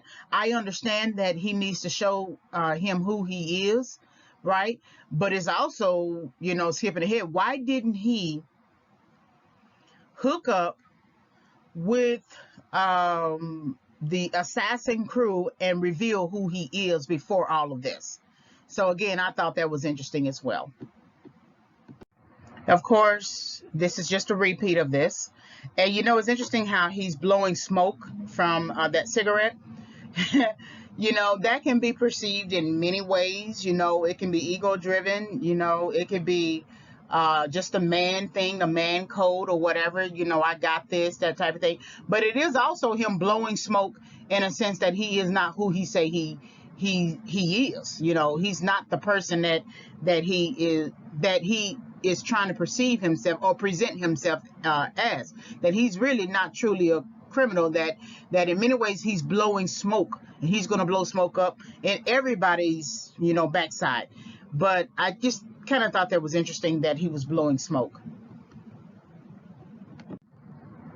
And then he's standing on the corner alone, meaning that he doesn't have the crew. The guys drive off. They don't approach him. It's interesting that they don't approach him. He's supposed to be an assassin. He's supposed to be with them, but no one gets out of the car and approaches him. And maybe, like I said, this situation with taking down the 4 guys works like a jump in, and it works kind of like an initiation. So then it's going to be followed up by meeting with the boss or something like that, not before Anthony approaches him first. So we skip to this scene. Remember the lady that I told you about who was at the scene with David? She is an undercover federal officer, and she has to play her role. And in this role, she's playing this bondage, submissive, dominant, masochism type role. And she hits the women. So she's becoming like them. She's no different than Michael in that she's becoming a criminal. So you can often understand why her face was blank when Zed killed David. But I still think it was her face was so emotionless that she is not really bothered by this whole idea of someone being killed. And even at the end of the movie, when she kills Zed, it's still with a very blank face. It's just a job. And I often think to myself, I don't think any job should get to that point where you can't have an emotion. She demonstrates emotions later, but that's only with Michael. But she's not demonstrating any kind of emotion when she is speaking, when she's beating on these women, and when she was at basically David's funeral. And that's another thing, that was essentially his killing, his murder, but you don't see Michael having a funeral for him. So that means that he is so disconnected from the emotions that should be present at the killing of his brother, that it just, for him, it's just a job. So they kind of work the same, even though she doesn't know, and she will find out that Michael is undercover solo, and that he's going to find out after she reveals to him that she's undercover solo as well. So I just thought it was very interesting that these two people who are law-abiding citizens have now become criminals in order to accomplish a particular task. And so she's really playing her role very well. This actress, on her name is, I think, Annalyn McCord, but her name in this film is Anya, and she's playing this role. I was actually shocked. I have to give it up to the writer director. I was actually shocked when she revealed that she was a federal agent. It never even occurred to me. And even when I saw her take Michael's DNA, I just thought that was maybe part of what they do while the person is asleep. I didn't think it had anything to do with her being a federal agent. So she plays this role extremely well. We have Elias here watching the lady with the other two ladies, and this is no different than him watching TV. This is his entertainment. And I look at him, though, in this image, and he's slouched with shades on, half-button shirt, and he doesn't seem like, to me, he's all that excited. But, the more you watch something like what the woman is doing with the other two women, the more you just become accustomed to it. And it's really not even triggering anymore. It's not even engaging. It's not even uplifting. It's really nothing but the woman hitting the other two women, and in some bondage, situation, some bondage event. And so when you get like this, and I think about Elias and what kind of setback led him to make this decision to become, I guess the equivalent of a drug lord, right? But he is in the drug business. And what led him to become this type of person here? Because you're going to see later in the scene after Michael meets with them, this whole, debauchery scene, and they are engaging in all different, types of sex-based acts. And you often have to wonder, how dull in your senses do you have to become to the point that it doesn't even make anything rise anymore. It doesn't even make your heart beat the same way it did before. I remember someone saying, and most people say this now that we have an understanding about drugs, that first high you get, you'll never get that again. And so that first high that he got when engaging in these types of bondage, situations, he's never going to get that again. So, of course, someone would say, well, no, he is enjoying himself, but that's not what I see. I see him slouched. I see him kind of bored. I don't necessarily see him annoyed or frustrated, but there is no attentiveness either. For all we know, his eyes could be closed, and he's just listening to the sounds of the lady using the whip on the women. But there is some kind of, desensitization of with him sitting there and just watching. So the woman is finished. She's finished her bondage scene with him, and she comes to talk to him. And it's Very interesting, though, how this whole scene is kind of decorated. So I thought that was kind of interesting. Um, Real nice colors, I guess. So Anthony Squat and Anya are talking with Elias. This is not a full surrounding of Elias, but he is considered the center. And they are basically going to talk about Michael.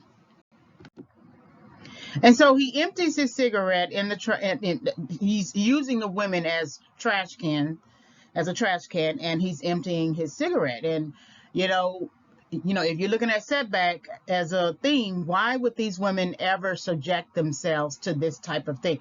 Again, you got to be dull in your senses. You got to be more preoccupied with something else to not see just how bad this is. But he's emptying the cigarettes. She doesn't mind.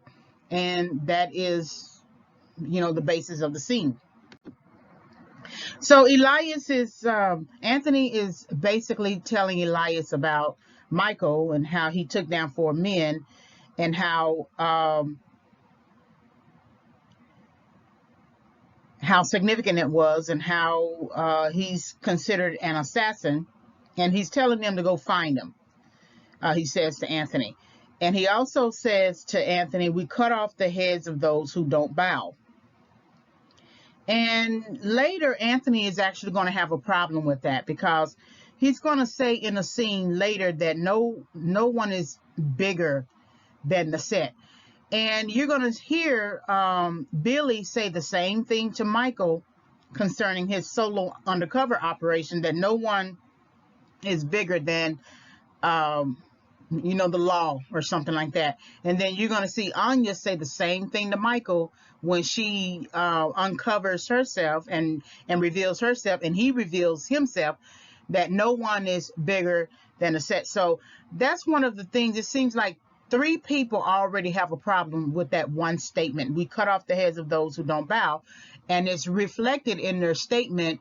No one is bigger than the actual thing that they are trying to fight against. I want to know something about Elias before I address this visual here. That when he says, "Go find him," to Anthony, that is an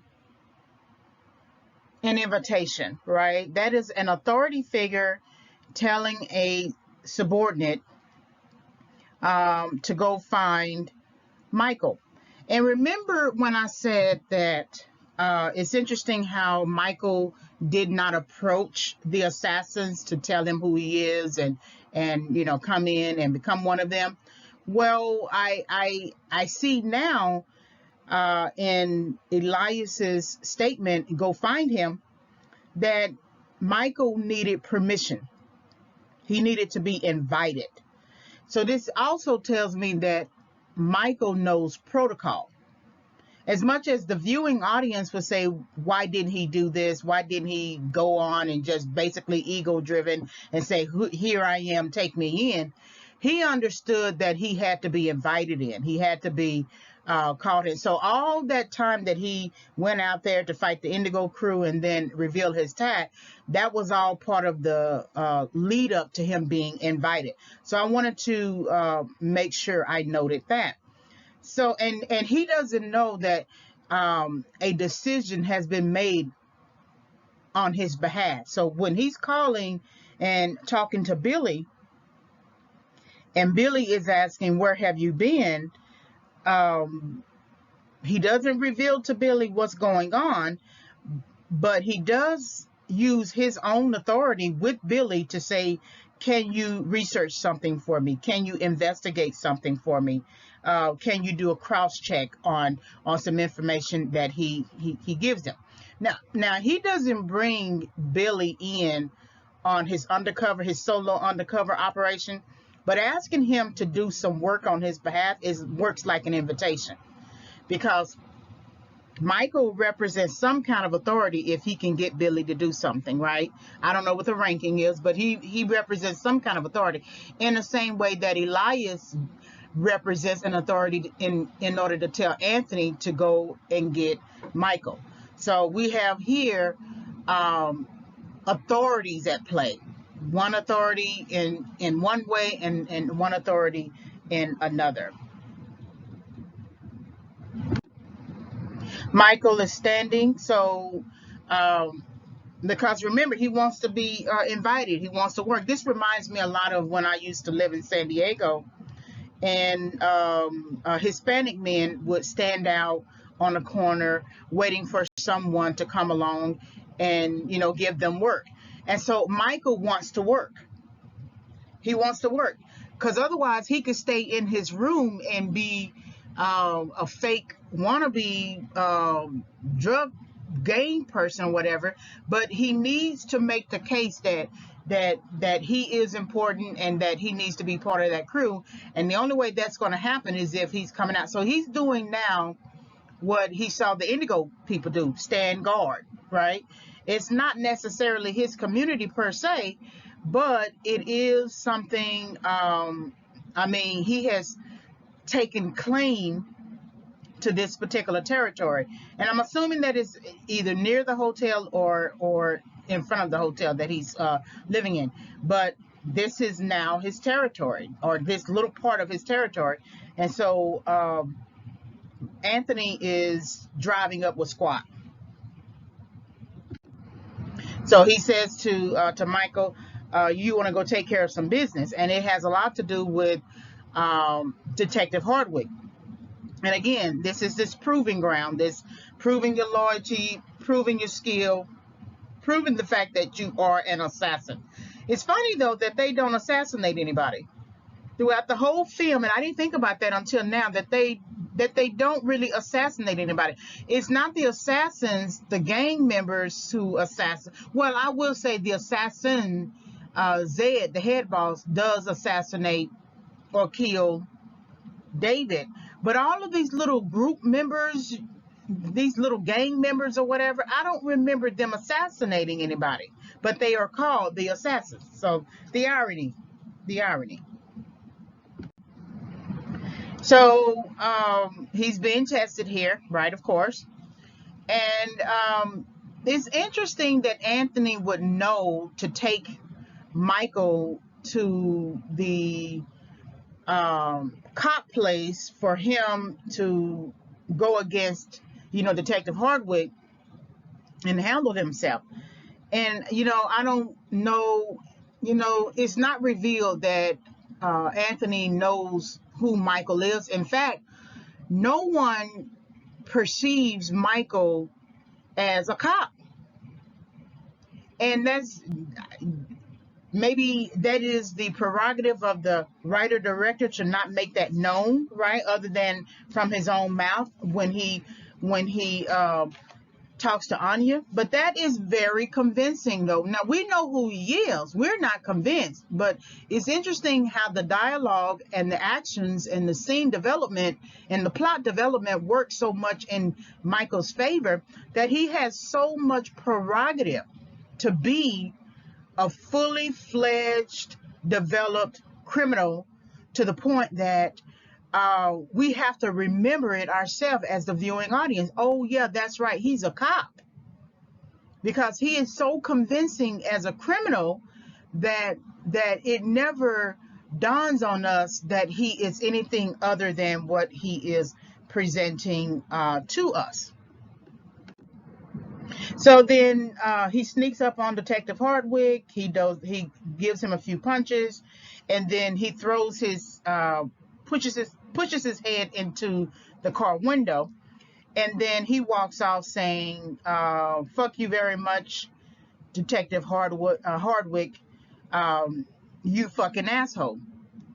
And so that is his way of returning the favor, in a sense that, Detective Hardwick, how he treated him, it's like returning the favor. But, it's interesting that this is a setback for Michael, because if he ever decided to return to police work, they're going to remember this, right? But it's also one cop fighting another cop. As much as Michael has transformed into a drug dealer, he's still a cop in his soul. He's still a cop in his skin. Just because the tattoos say one thing does not mean that in his heart he's not a cop.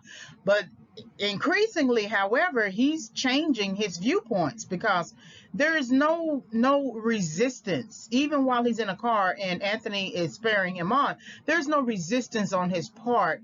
He goes in quickly and does some sort of move that brings his opponent down. So it's funny that he crossed into this territory when he was trying to find out about his brother, and then they sort of rebuffed him, okay? And now he's crossing back into this territory to fight the very same cop who mistreated him and treated him like a criminal. And the irony is he has actually become a criminal.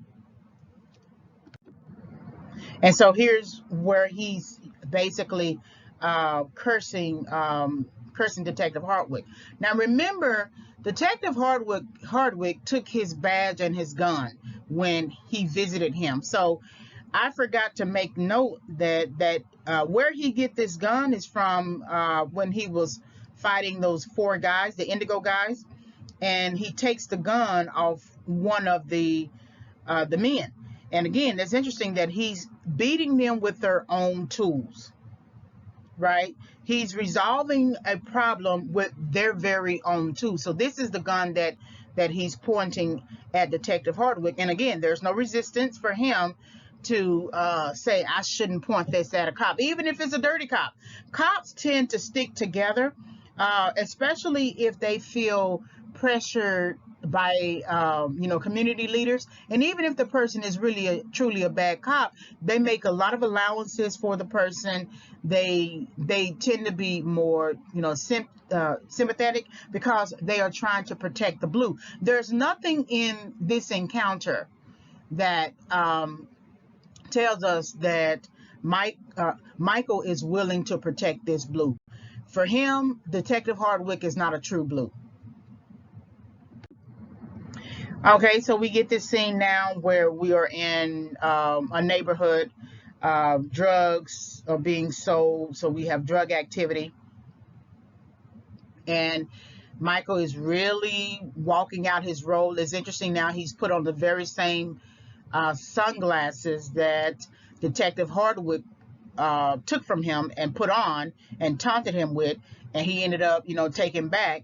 He's wearing these very same sunglasses. What this signifies, I don't know, but it could be somewhat hiding his eyes, hiding the intent of who he is, but he's definitely working this whole idea of being a criminal.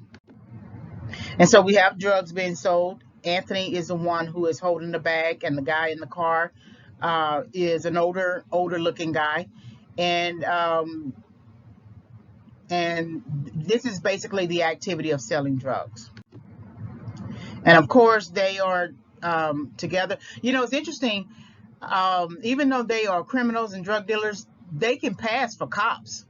And at one point, I honestly thought that Anthony was a cop, because the way he comes in one of the scenes, and the way that he stands and puts his gun back behind his back, you would honestly believe that he was a cop.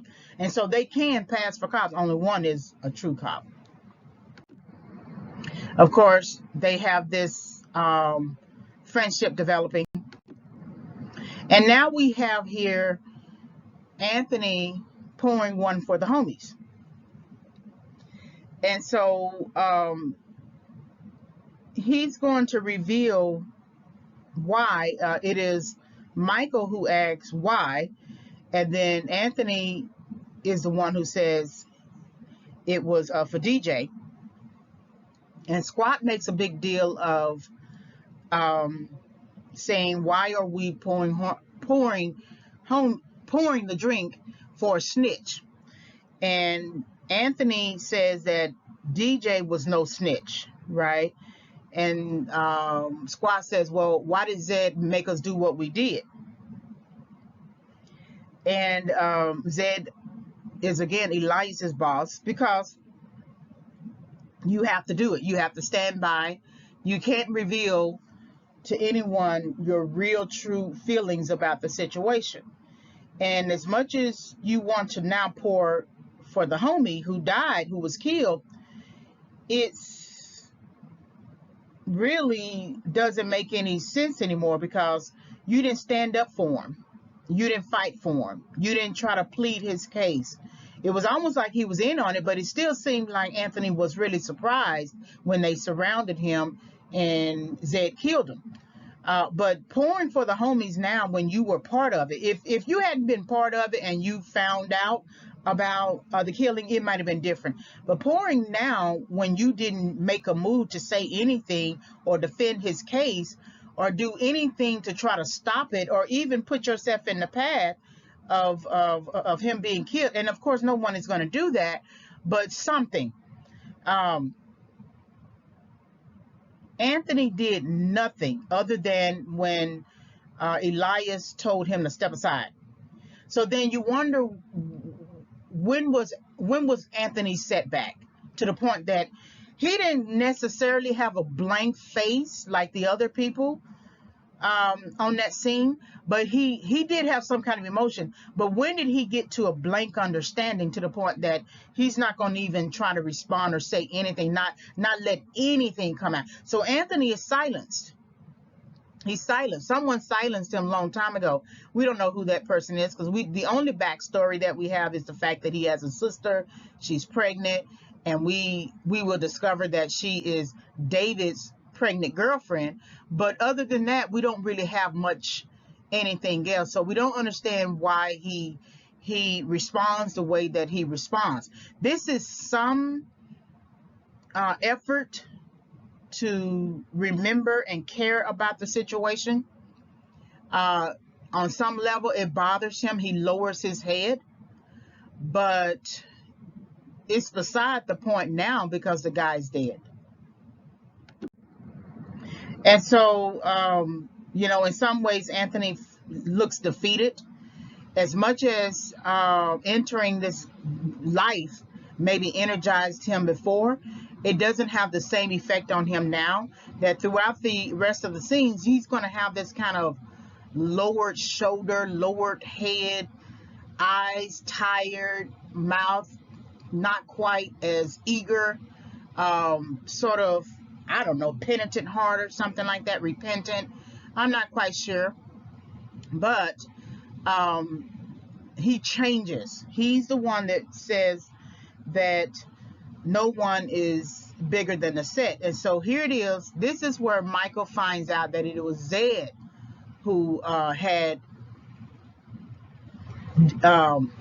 his brother David killed, and in fact actually killed him. I also want to make a point that there is an argument being put forth here that, remember the building blocks of argument, right? So claim, counterclaim, evidence, and rebuttal. It is squad is well, let's see. Anthony is the one who is basically suggesting when he pours one for the homies that David's memory should be preserved, right? Squad is saying, why are you doing that? Because he was really a snitch. So that's kind of, we shouldn't preserve his memory. So that works like a counter argument. And then Anthony is saying that he was not a snitch, and that basically suggesting that they got it all wrong. So maybe you can use that as evidence because Anthony works like evidence because he was David's partner. So he works like evidence in this thing. And so then you have Squawk come back and say something about why did Zed have us do what we did, things like that or whatever. So it's almost like a counter again. And then Anthony still says no, he was still not a snitch. And so Michael asks something about Zed, and which makes Anthony, sort of suspicious. I thought you knew Zed. And then Michael said, yeah, I know him, but I didn't know he was down here looking for a snitch. So that makes a rebuttal to this whole argument. So now it's the writer director sort of positioning Michael to rebut all of them and support Squad. Rebut Anthony and support Squad's view of David as a snitch. But you would think that Michael would not engage in the dialogue to just basically honor his own brother, right? Because I would hate to call my own brother a snitch if I didn't believe it. And so you almost have to wonder if Michael believes that about his brother, and then you have to wonder how many times has David visited Michael's job to talk to him, and what did they talk about? Because it's very interesting to me that David would be so comfortable crossing that territory into a cop area, a cop environment, and you have to wonder if that's been the norm. So there isn't anything that basically supports David as being a snitch, but it's interesting though how Michael isn't willing to preserve his reputation when Anthony is.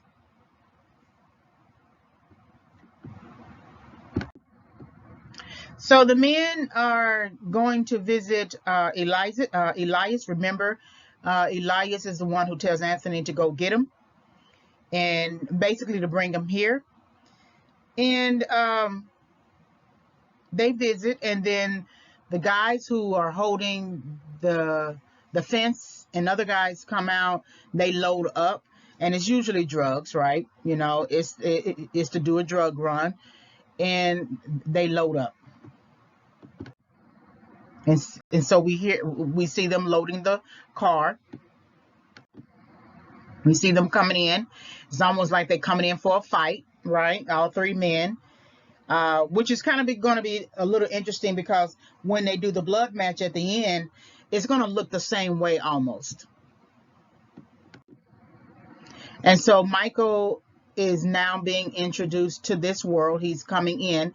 He's been on the outskirts. He's been on the periphery. He's been fighting the Indigo. He's been standing guard waiting. He passed a little bit of test with Detective Hardwick. So now he is in. Now I don't know if this determines if he's truly in, or if this works no differently than maybe like an orientation.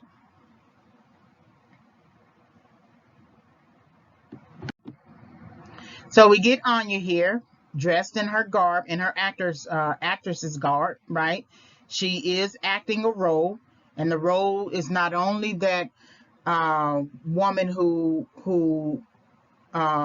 manages as a BDSM expert, but she's also managing her role as a weapons expert. And so Elias is sitting back and thinking and talking, and Anthony informs Elias about Michael and what he's done. It's interesting here that Michael is so focused on resolving David's murder that he misses the opportunity to gather evidence, right? To log it, be accountable. Because remember, he's supposed to be the responsible one, and he's sinking deeper and deeper into this sort of moral conflict.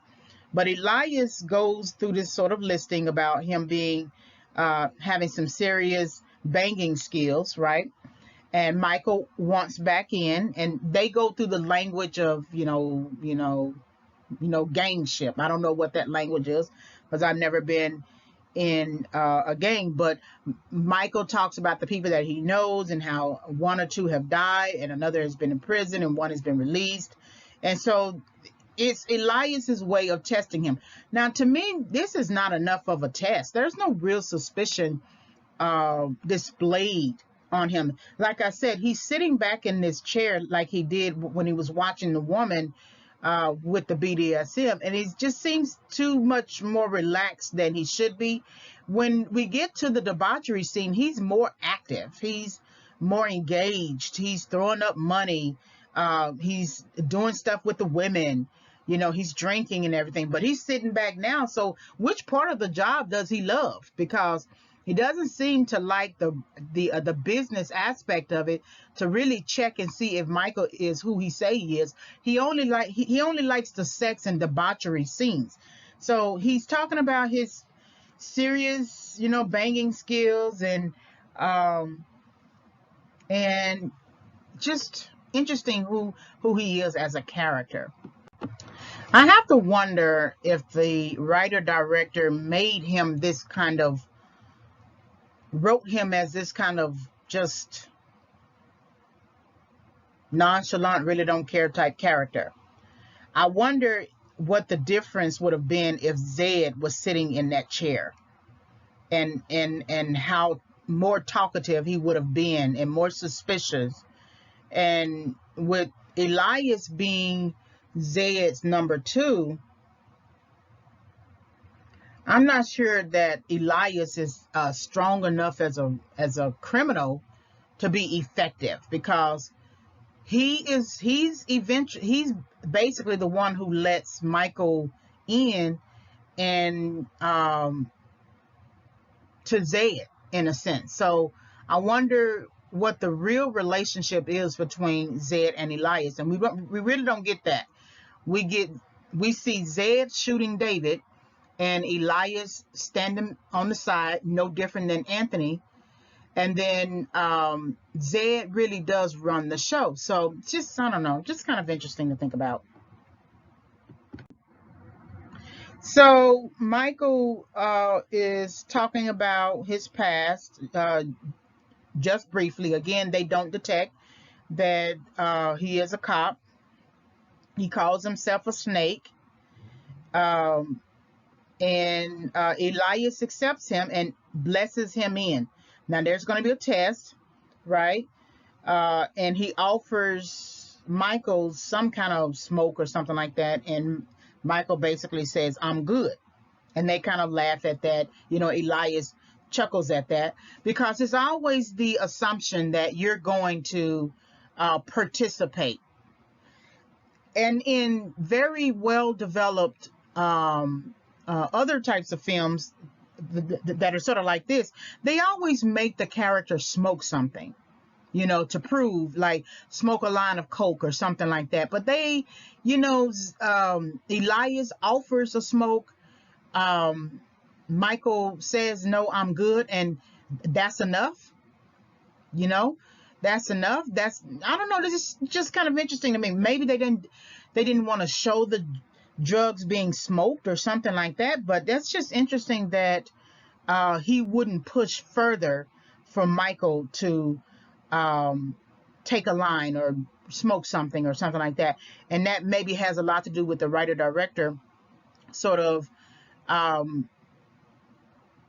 using Michael to be so convincing enough, even in his look, that he doesn't have to prove whether or not he's loyal to, you know, drugs or something like that. And the fact that Elias is blessing him in, he's blessing him in, and Elias hasn't seen him at work, hasn't seen him at play, hasn't called anybody on his behalf to check him out or anything like that, but he's blessing him in. So there's a breakdown somewhere in this organization, that someone can come into this territory and say they are an assassin without any reputation other than the fact that Anthony saw him beat up 4 guys, that would be enough. So we are now entering the debauchery scene, where these women are going to sort of play around with each other. It's interesting also when I think about Anthony calling himself a snake. You know, in many ways, he's snaking himself. He's snaking his way in to this territory, but he didn't know, though, how much frustration and annoyance is going to be, because people who sort of say they are business, they're not really business. And he's going to be annoyed. It's going to turn him off. These women are, it's a lot of women in this scene, and and it's smoky, and it's just a debauchery scene. So he sees Anya watching him, and so he basically returns the favor. And then we see Elias now engaged. So something has woken him up, and this debauchery has woken him up. So he's engaged, right? He's still wearing his shades, but he's engaged. People who wear shades, I wonder sometimes about why they are trying to wear shades. Again, I think they're trying to hide their eyes, because the eyes are the window into the soul. And usually when you are happy about something, your mouth shapes differently, your eyes gleam, your cheekbones rise, your whole demeanor and disposition reflects the happiness in your heart, right?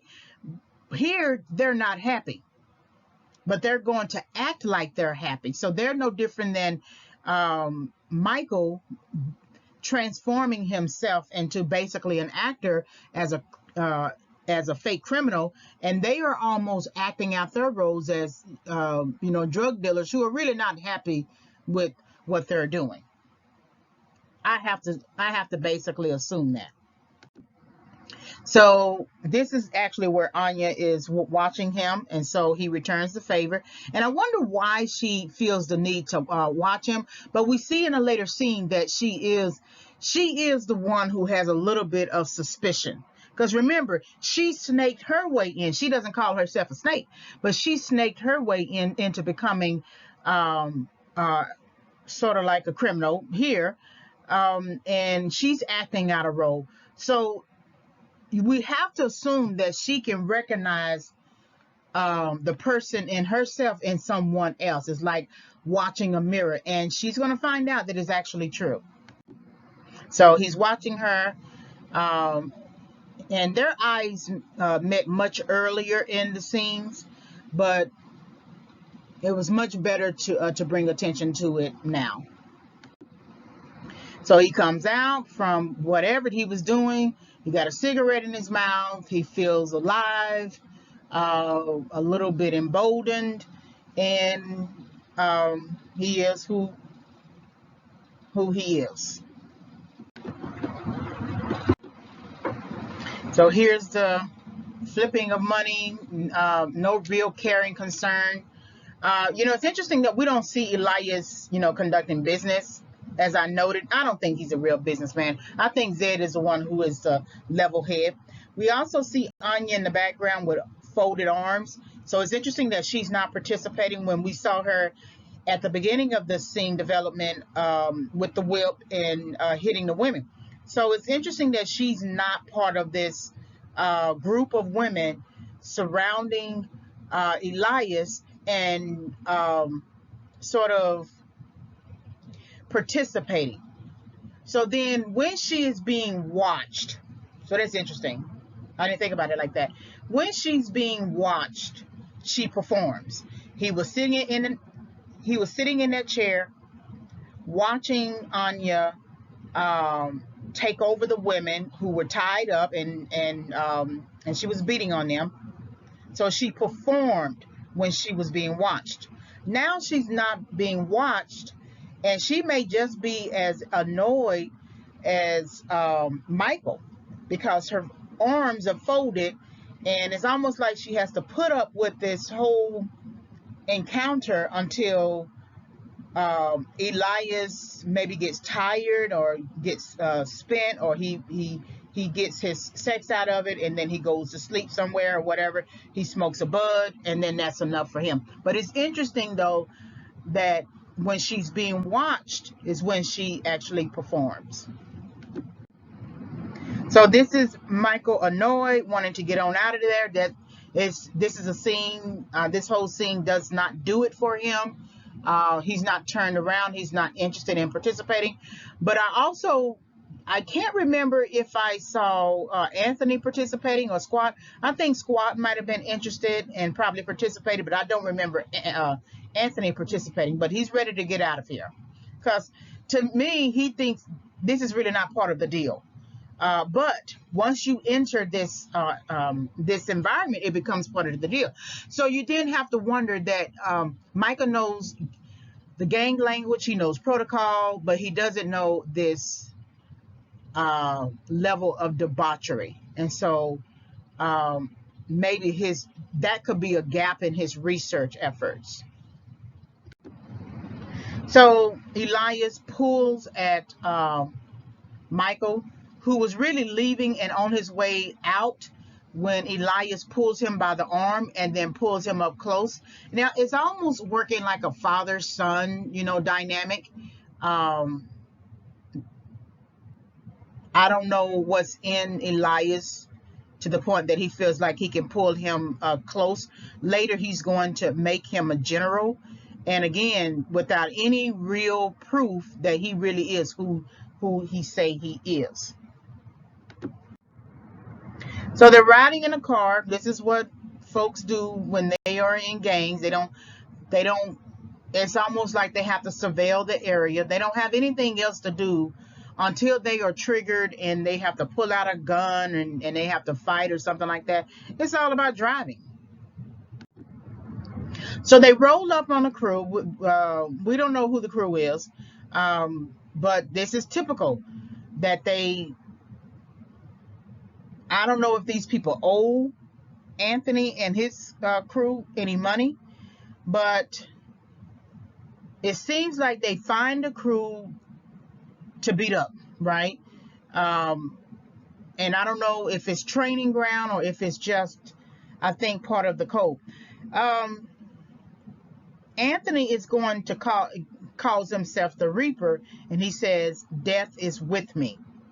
So they're going to fight the men, and it's going to be Michael holding a gun on one of the men, but they don't shoot. So they roll up on him, surprising them, which should be kind of interesting why you should be surprised if an enemy would come against you. And so the guy here is bold enough to say, what you're doing here. And it's no different than the other guy from the Indigo crew doing exactly the same thing.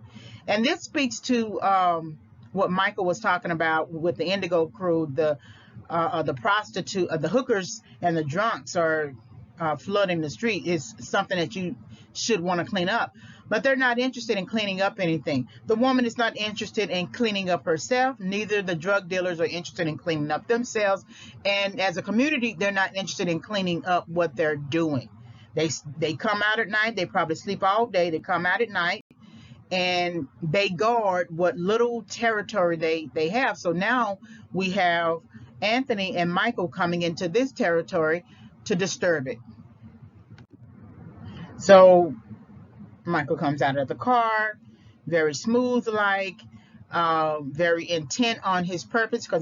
Because if you're going to come out of a car, you're going to do something, and he does. So he displays skill again, takes the gun from him, fights this guy, right? Also takes out this guy, and it looks like one of the guys was about to attack him, and so Anthony is the one who jumps out of the car to fight the other guy. And then he holds a gun. To me, he's not holding a gun in the way that it should be held. Of course, I don't know how to hold a gun, so I wouldn't really know. But there's a focus in his eyes, but it's just the whole scene looks a little strange, It looks a little strange. I don't know. So Anthony displays aggression and fights this guy. And I always wonder, like I said, it's always they're crossing the color line, to fight white against black, right? Or black against white. But we don't see black crossing the color line. We always see white crossing the color line, and we don't see white. I don't remember seeing white fight white. And so again, it's some unwritten code that you cross territories, usually in black and brown communities, to disturb whatever piece they have, right? Whether that piece is negatively reflected in the fact that they get to control their own territory.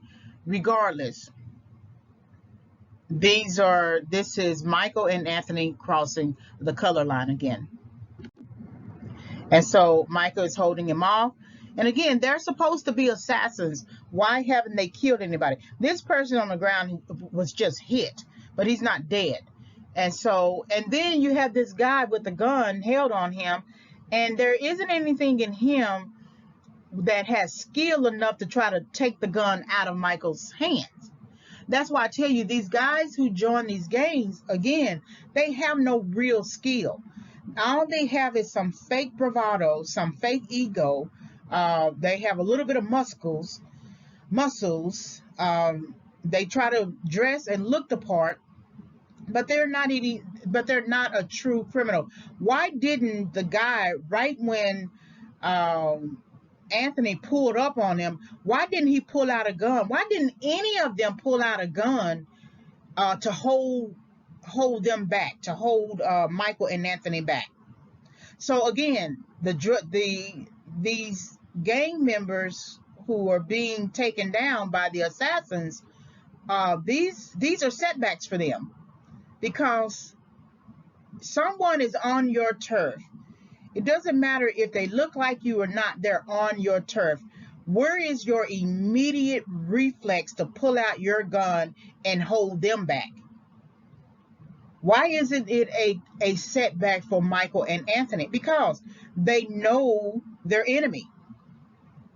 In the same way that Michael knew the protocol of how to be invited, knowing his enemy, these men, these assassins, they know their enemy, and they know their enemy is not going to have the reflexes enough, because they're going to be distracted by the hookers and the drunks. And they're going to laugh at them and have a conversation about them, but they're not going to do the stuff that they need to do in order to represent themselves as a gang member, or as a gang leader, or as someone part of a violent crew. So this is a setback for them. So we have this hand here on Anthony's chest, the guy that he just finished beating. And this is the first time that I see a smile on Anthony, on his face. I don't remember, if I could be wrong, but I don't remember a smile, and he is happy. He has his face is shaped. That frown that he had, it has come up. His nose, his cheekbones, his eyes are glistening. His eyebrows, even his hair looks happy. His hair looks happy. So maybe this wakes him up. Maybe the idea of fighting someone who is kind of defenseless is enough to wake him up, and maybe he's not doing it often enough. But it's interesting how his facial features just change. The guy laying on the ground, he shouldn't be in a gang. He shouldn't have to hold somebody back with his arm, his hand, because he should have been able to overtake Anthony, right? But the fact that he can't do that tells you that he definitely should not be in a gang. So that works like a setback for him as well.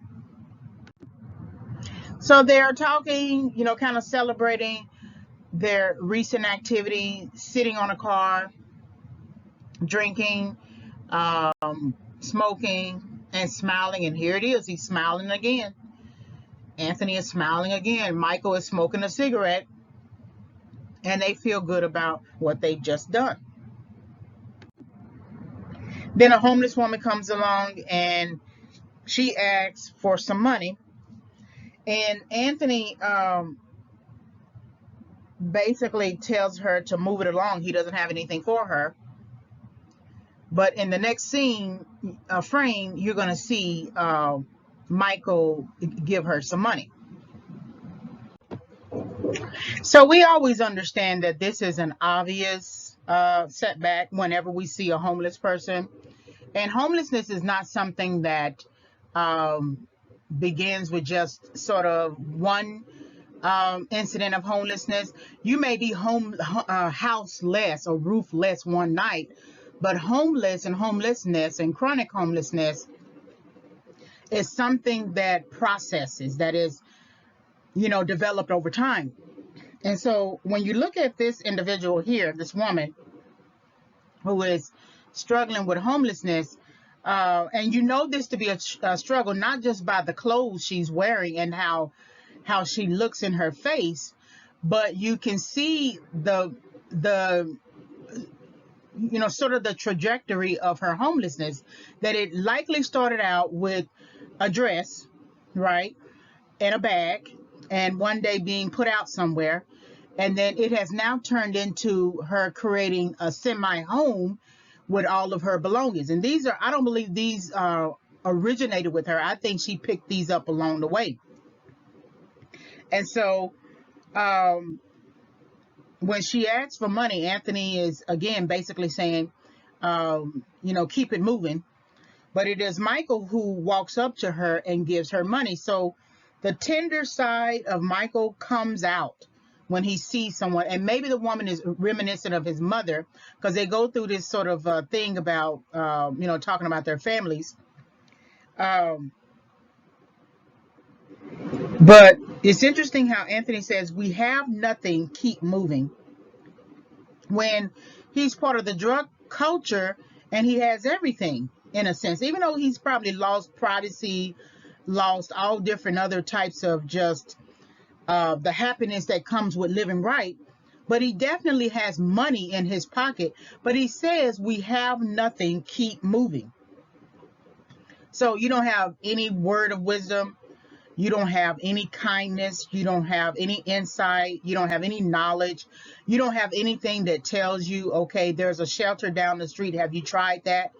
And that's the thing about these gang cultures and these people who stand guard over their communities, that they lack the knowledge to really help their communities, right? It goes back to what Michael was saying about the hookers and the drunks, or filling the streets. Maybe you should clean it up. That if you're going to be some sort of community gang person, why aren't you concerned about the people around your community? Because it's a selfish goal that you have to get whatever you need to get for however long you can do it, and never mind anybody else. But I thought that was very interesting that Anthony says, we have nothing for you, keep moving. So where is she going to move to? She's just going to be like a hamster in a hamster's wheel, walking around the neighborhood, moving from place to place. Nothing to direct her. If anything, give her some kind of direction. So Michael steps in, and he takes money out of his pocket and he gives her something that gives you some kind of direction. Is she going to stop being homeless? No, I don't know. She may not. But having something in her hand as some bit of a hope is more than just telling her keep moving. So Michael counters essentially what Anthony was saying, that we have nothing for you, keep moving. He's saying we do have something for you, or I have something for you, and you don't have to keep moving. Stop right here and let me give it to you. The face tells all. The face is something else. The expression that she gives, I can't really see if she's really hurt because of the way the face is, but it doesn't. Her face doesn't really have a blankness to it, as in the way that Anthony had a blankness, as in a way the other characters had a blankness. Hers is one of searching. Her eyes are one of searching, wondering, thinking, hoping. In terms of that moment, because when you're homeless, it's moment by moment, whatever you can get moment by moment. And she's not upright, she's not an individual. So you wonder then, how long has she been homeless? It has to have been more than 6 months, right? To get to a state of mind where dress is no longer important. She might have stayed in a shelter, and then, you know, shelters often have time limits. And so you wonder then, how long has she been homeless? What led her to becoming homeless? How what was that precipitating event that caused her to be homeless? Homelessness is not necessarily a sub theme in this film, but the idea that Michael tells David, "Come live with me," tells you that there's homelessness, even though we find him in an apartment answering a phone. So then emotional homelessness, maybe. And then once Michael is killed, Gloria is by herself, and Gloria wasn't working. So at the end of the movie, he tells Gloria, "Come live with me. I'll take care of you. I'll help you." So that's a homelessness for her. The men who are standing outside of each of these communities standing guard, why aren't they in a home? On some level, there's homelessness for them. It could be psychological homelessness, you know. Sure, they're working as drug dealers, but there isn't anything in them that says, why am I not on my couch at home watching TV? Why am I out here trading drugs, right? So there's some kind of homelessness there. I don't get the sense that Elias likes what he does. Only when he's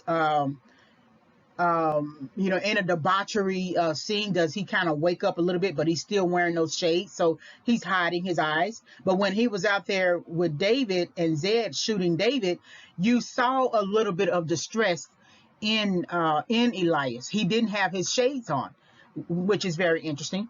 And then you saw something of concern in Anthony's face when David hit the ground, and you definitely saw something of concern when he poured one for the homies, and when he was so quick to defend David and not calling him a snitch. But then you saw a light in his eyes when he was hitting that guy. So he seemed like he was home more in hitting that guy and being aggressive and fighting than in standing watch and driving and pouring one for the homeless. He didn't, I mean, for the homies, he didn't seem, he seemed homeless there, but he seemed like he was right at home when he was hitting that guy. And then, of course, Michael is homeless, right? We never saw his original apartment, but we know he's living in that rundown hotel room, which makes him homeless. And trying to find and seek who killed his brother and for why and what happened makes him homeless. It's kind of like wilderness wanderings. Now, it's interesting to me that once he gets that knowledge of who killed his brother, that should have been enough for him to go on ahead and bow out, you know, gracefully. Of course, he's already in, and he has to see it all the way through. So that means that he would rather be homeless than to return back to his home and state of mind and police work. So he was home with police work. Now he's homeless as a criminal. So again, and these are all examples of setback, because homelessness is an example of setback. And I don't know, it's just something that Michael saying, "We have nothing for you, keep moving," that is very moving, that is very enlightening, that here it is, you're supposed to leave the right path to do this wrong thing and become a criminal and get everything imaginable. Even Elias tells I think Michael about, if you win this blood match, you have money beyond your imagination. But they don't all seem happy.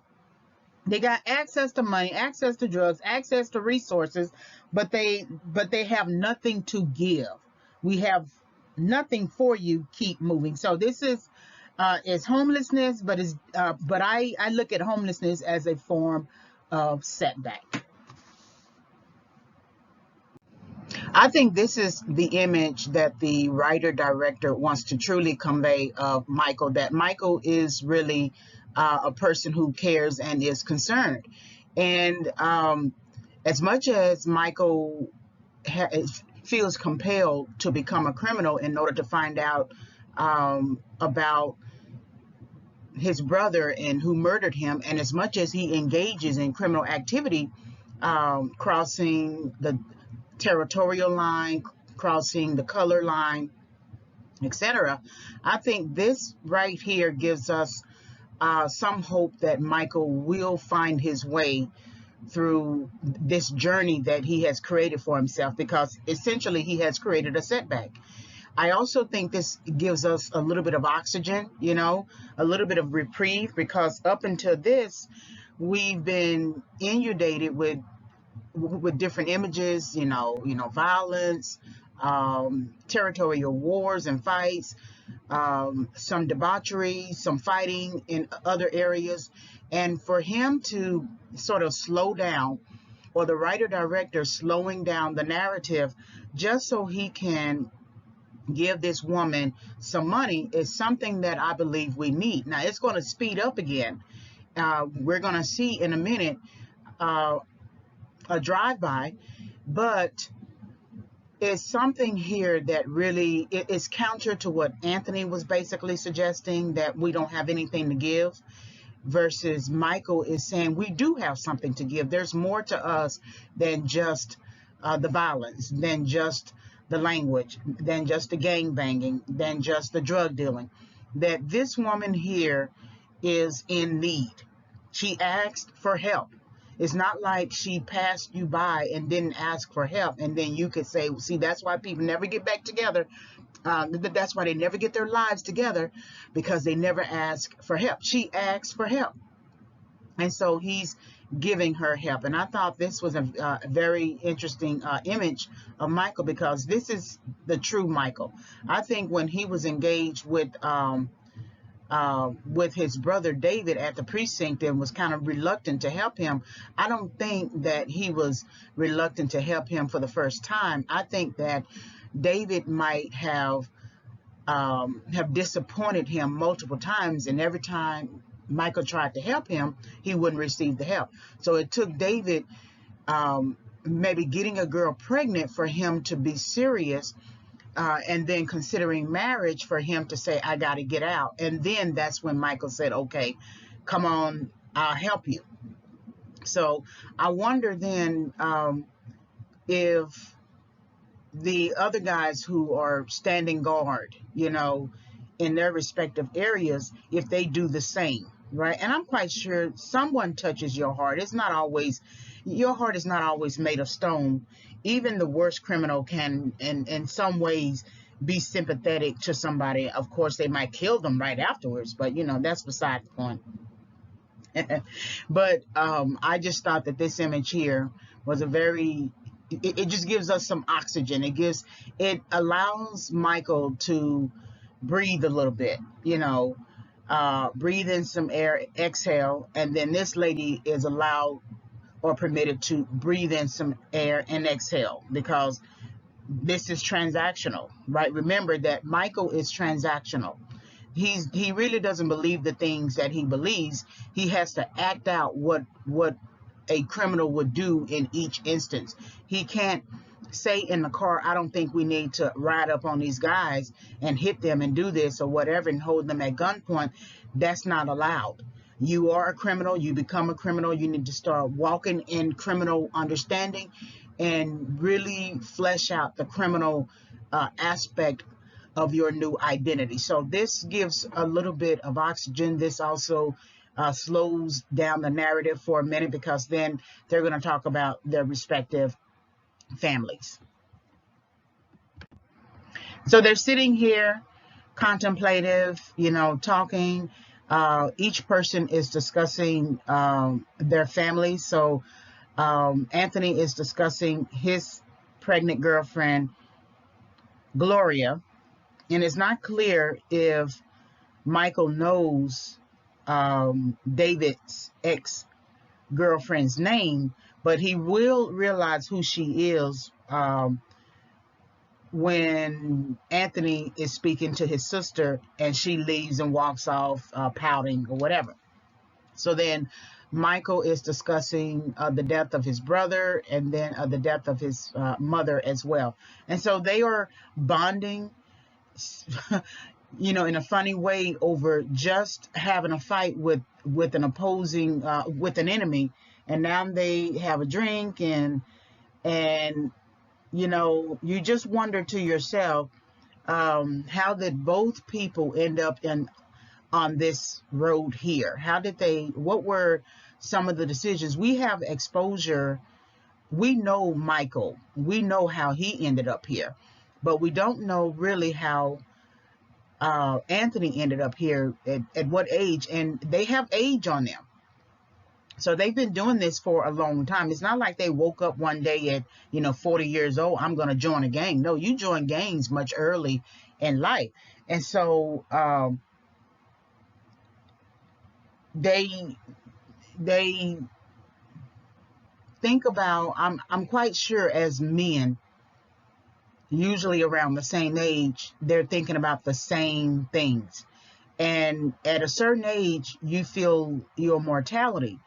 And I'm quite sure, they didn't go the right way in terms of working on a job and staying on a job 20, 25 years, making, paying into a pension or retirement fund. So how are they going to retire? Sure, they probably have some money from all the drug dealing or any other activity that they've done, but can they fully retire mentally? Because while you are in something, it's motivating. It keeps you company. It's like a warm blanket that you put on yourself. It's purposeful. It's strategic. It's organized. But can you see these two sitting in on a love seat or a couch or a rocking chair, retired? It's going to be boring for them. And then all those images, they always come and flood your mind when you are in a state of maybe peace or quiet or solitude. And so it is clear that they cannot live in some ways without the chaos because they let it go too long. The first setback that they created in choosing this way of life, especially Anthony, they let it go too long. And so the longer you stay in a setback, the more it becomes second nature. It just becomes the thing that you do. It becomes an extension of your arm. It becomes the air that you breathe. It becomes the life that you live. You stop caring about your soul. You stop caring about your heart. If you die today, you die today. If you don't, you don't. And so there is no individual personal respect for yourself anymore, other than to hold that gun up in response to a specific threat, and then to go on the offensive to ensure that any potential threats know that you are not to be played with. But what if you get to 60 years old and 70 years old? You look at Elias. Is he going to be the type of person who's going to live in a debauchery scene forever? Can he carry that on, forever? And people don't always look at the vision of themselves. They don't think about the vision of themselves when the very future of themselves, when they are making a lifetime choice based upon a temporary circumstance. Again, people usually don't wake up and enter a game. Some precipitating event happened, and they feel like they have to use it as a response to that precipitating event, and then they find themselves in something for which they have not prepared. They had no idea that it was going to be what it was going to be. Case in point, David. He just did not really realize what he had gotten himself into, because if he naively believed that he can get in and get out, that lets you know he did not. He had no clue. And so Anthony is stuck. Michael knows that he can step out of this line. He can cross back over the territorial line because he has established himself as a cop. And so he has a record of successes as a cop. And so he has somewhere to go. He's not a true stuck. He may look like he's a stuck, and the writer director might have them looking like they're stuck. But of the two people, Michael is the one who is not stuck. He can easily overcome his setback by simply making a decision and exiting this path and get him back on to the next path. He could always, appeal to get his badge back. He can always do a number of things. He can always go into investigative work. See, he has skills.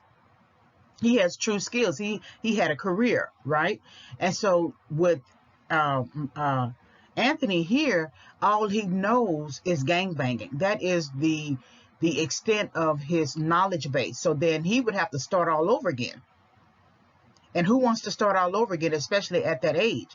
And then who wants to start all over again trying to go get a job when he doesn't have a record of job history? And so and the only thing that he likely has a record of is just a record of going in and out of jail, maybe going to prison, etc. So he truly is the one who is stuck here. So it is at this instance where the Indigo crew that Michael fought are now coming up and about to conduct a drive-by, and Michael's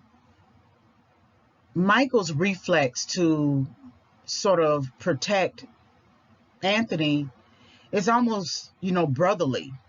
Sure, he's going to protect him because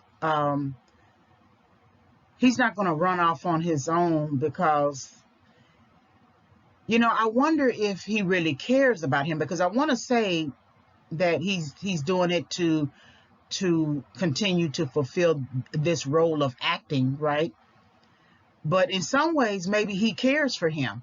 He has developed a rapport. We haven't really spent too much time with these two characters other than when they are fighting somebody or when they, are bum rushing. But somehow, maybe Michael looking at Anthony pouring one for the homies, and that homie just so happened to be David, maybe that pricked his heart. That he saw something in Anthony's face that showed concern, that showed maybe remorse, that showed a number of things. It's funny that Michael didn't ask any more questions of Anthony about that situation to gain more insight into it. I guess in some ways it would have alerted Anthony that Michael might be a cop. So I think that is a very good strategy of the writer-director for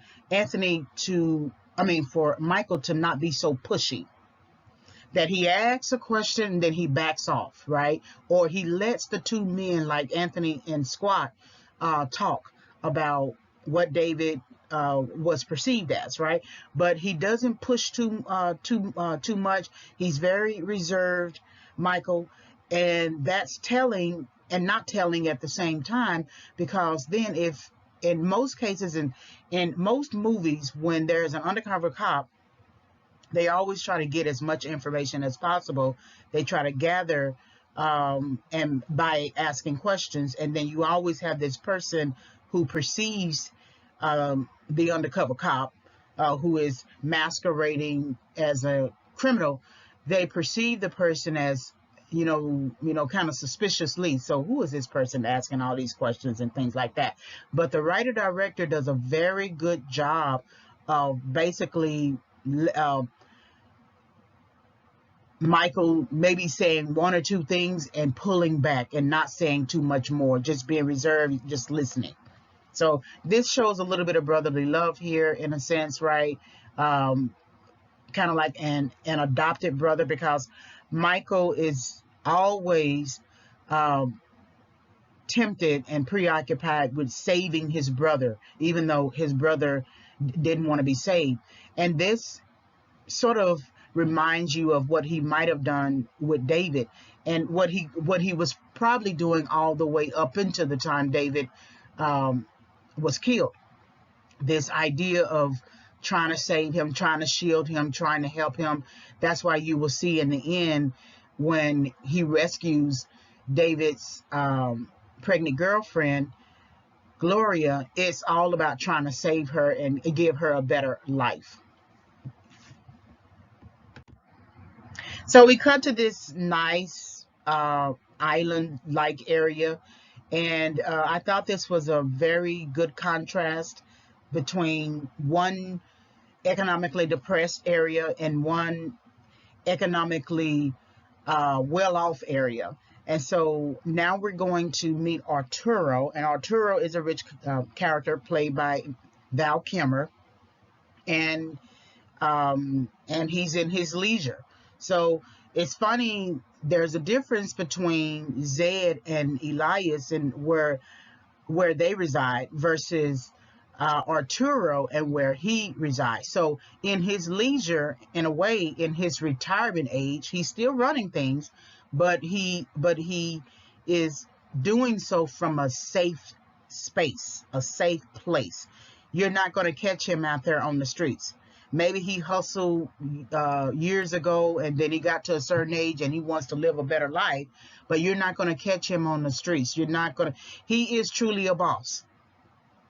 Elias feels just as much as stuck as Anthony in the surroundings. So that lets you know that they don't have the funds to live the same life that you see in this picture.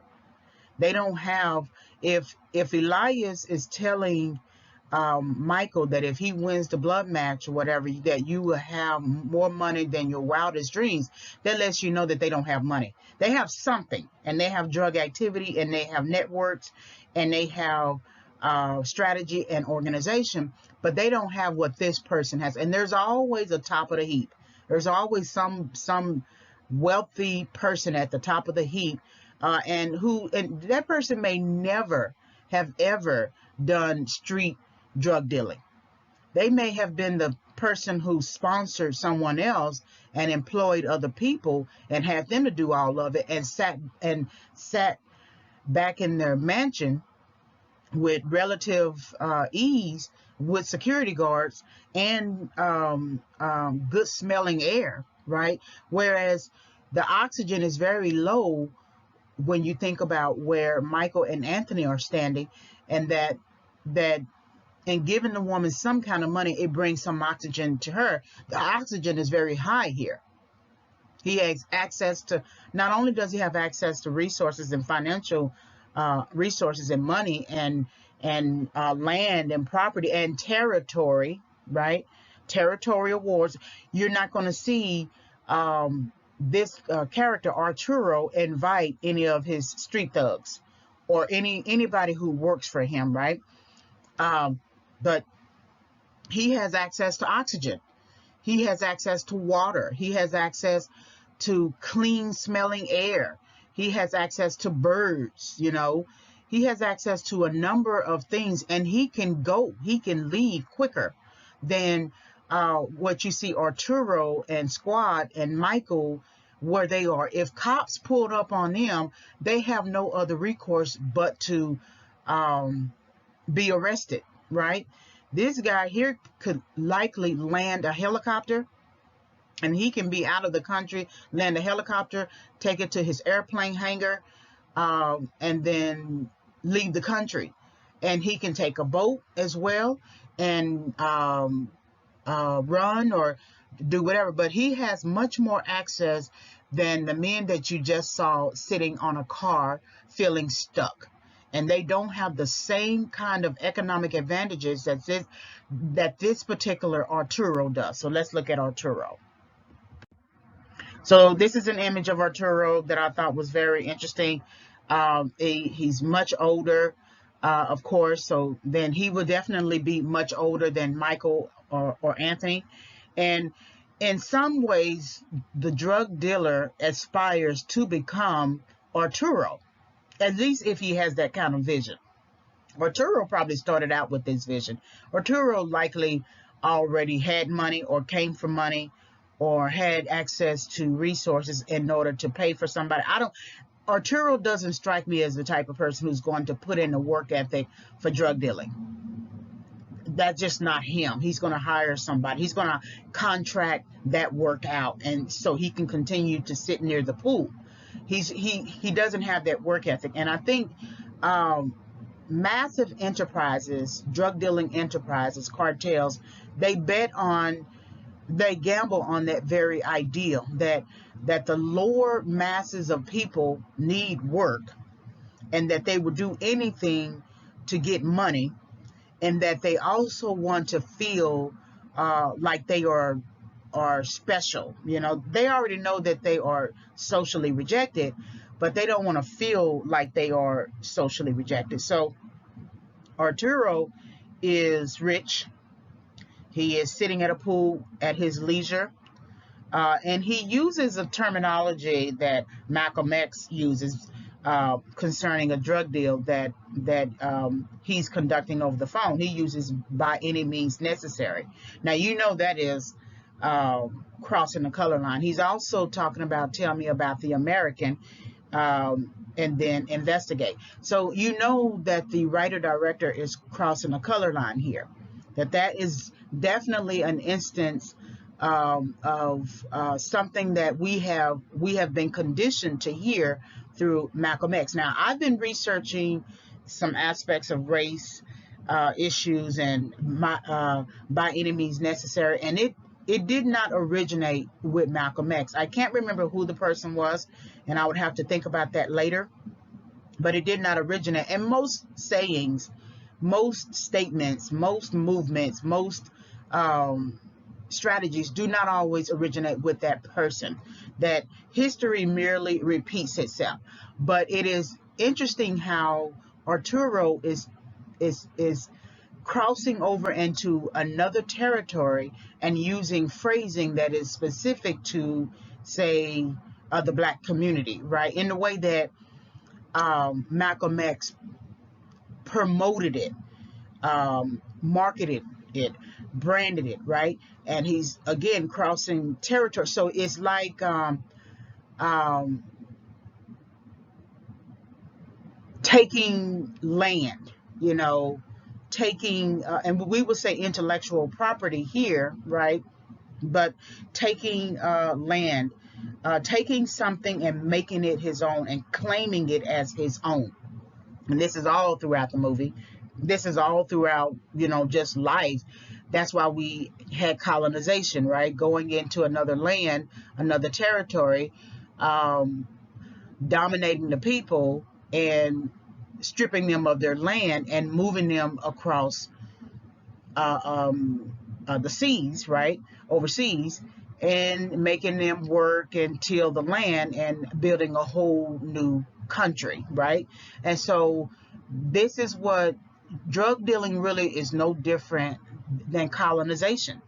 It's just more, it's more about drugs. So Arturo is using language and that is specific to a particular community, and crossing the color line, crossing territories, and claiming metaphorically land that does not originate with him. So he's at his leisure, of course. This is his house. He's sitting with his feet up as if he has done a full day's work. There are women at the pool, of course. And his work is not work, again, on the ground. His work is via phone. He's conducting his business like it's corporate, you know, like he is the CEO of his company, and he's taking conference calls, and he's taking you know, different types of virtual meetings and things like that. And he can do that in his mind because he's at his leisure. He only needs to come out for a time when he feels like he needs to defend his territory. And he's going to lose his territory, though, at the blood match. But that's the only time that he feels like he really needs to come out. You don't see him in another environment other than when he has to go and, you know, visit the blood match, right? It's like it's like boxers who are champions, and they've been champions for so many years, and when they're challenged, that's really the only time they come out to be more public, is when they're challenged. But other than that, they do their own thing from a place of leisure. They don't have to defend their title until they basically have to defend their title. So this is what we see as a drug dealer, a major drug dealer over an enterprise, over a particular territory, the Americas, and he's at his leisure. So now we have Anthony talking to Gloria, and Gloria is asking something of him for drugs. She doesn't necessarily say the word drugs, but it's just understood because of the way she is speaking to him, suggesting that I know you got it and I know you can give it to me. And so it can't be anything other than drugs. And so you often wonder what happened to Gloria. You're going to see her face in a bit. What happened to Gloria? What happened to her post high school? Did she, drop out of high school? She reminds me of the lady in the hotel that Michael meets, and, she basically gave up. And Gloria looks like that. For Gloria, David was her hope, was her oxygen. He was willing to go out and work and drug deal for her, provide a place for her. And now that he's killed, she doesn't have anything to depend on other than her brother right now. And Gloria is speaking to her brother. She wants drugs. And he says to her, I am not going to help you kill yourself. The attitude that he has towards the homeless woman is interesting, that we don't have anything for you, keep going. And he kind of, in many ways, he didn't want to give over his money. But, it's interesting that he had the money to give and he has the drugs to give to his sister, but he doesn't want to see her kill herself. And so, I wonder if he gave her drugs before, and that's why she's coming to him, because she must feel entitled in some kind of way to come and ask her brother for drugs, right? Something must have happened in their dynamic. Maybe he introduced her to drugs. Maybe she introduced herself to drugs. But usually, when you get on drugs, you don't get on drugs just by yourself. You are basically introduced to drugs from somebody, and it's usually a romantic partner, someone you're dating, right? Seeing, but this could be, the family dynamic. They might have grown up in a drug-based family dynamic. We don't hear anything about their parents, and we know that he's much older than his sister. This is also, kind of reminiscent of Michael and David's relationship. Michael not wanting to give in to David's poutings, right, in a sense, that he put a lot of distance between him and his brother until David made up his mind and said, I want to get out. Of course, he waited too late, but there did come a time when he said, okay, I'm tired. And Gloria was the motivating force for him. So he's saying here, I'm not going to help you kill yourself. She returns, I will go suck a dick if you don't give me none. If you don't give me what I want, I will go suck a dick. So that she's using that as a manipulative tool, because when you get that image in your head of her bending her knees to give a man oral sex, that she knows that will bother her brother. But he still doesn't give her anything. I also want to note the irony that he doesn't want to give her drugs to kill herself, but he doles out drugs for other people to kill themselves. So, drug dealing has its limits, right? It's funny that in some ways he's acting like the moral enforcer, that Michael was acting like the moral enforcer with the Indigo crew. That his limit is his sister, and he's not going to contribute to her downfall, even though he contributed to David's downfall and sort of luring him there. Even if he might not have known fully what was going to happen, he still lured him there. And Anthony might have been the one who introduced David to drugs himself. So this, dynamic that she could feel so comfortable in saying this to her brother is tells me this is not the first time that she has used certain type of language to pull at his heartstrings, to get him to do what it is she wants him to do. Now he refuses, and then she walks off. So Gloria is here saying that I will, suck a dick. Here's her face.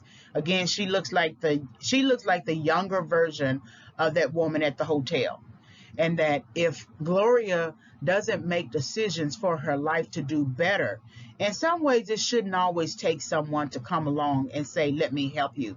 That help should come from within. That the desire to do better should come from within. Now, you may need a guiding hand to sustain your decision, right? But it shouldn't be that crowds of people come to your rescue and say, let's help you, let's get you back on track. Where is the individual personal mandate for yourself? Aren't you tired? Aren't you tired to have to come out of your house and walk the streets and try to find drugs and try to do something to get drugs? Aren't you tired? Something in you should be tired.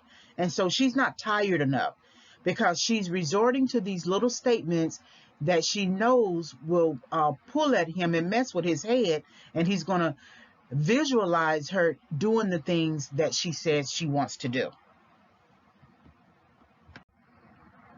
And so they still have their exchange. It's not enough that she make that one statement and walks off. She's still trying to put forth her argument that he needs to give her drugs, period. And she will stay there until he makes a decision. But he's resolute in his decision. He's not going to do it. And so he represents a stumbling. He represents a block for her, that she can't reach her goal for the day. And what happens is, when you are confronted with hindrances and blocks and to your goal, it becomes time for you to reflect on, maybe I need to stop doing this particular thing because it's not yielding me positive results. It's not yielding me, I'm not accomplishing my goal today. I set out to leave the house and I created this goal to get drugs, or to get my brother to give me drugs, and I keep doing this and repeating the pattern, but it's not working. And people, until they realize that is basically insanity, to continue to do something hoping for different results, until they reach that, they will continue on this particular path of because it's habit forming. It's habit forming to come out and do exactly the same thing over and over and over again until they get their result. And so something in her should say, it's not working. I tried this, I tried that, I tried this, I tried that, and he's still not moved, right?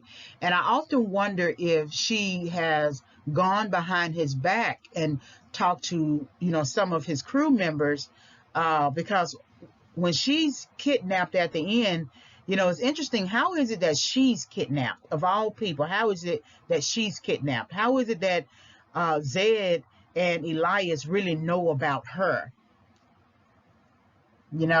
It's interesting. And I thought about that at the end, and we'll get there. But I thought about that at the end, how she ends up being the one kidnapped. But this dynamic between Gloria and Anthony is one that will continue until one of them decides to make a decision, make a change. And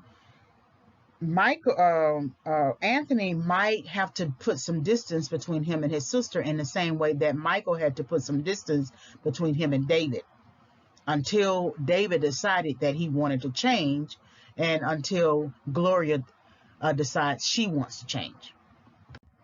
So she walks off, right? And here's Michael and Squad coming up in the opposite direction. And this is where he finds out that this is Gloria.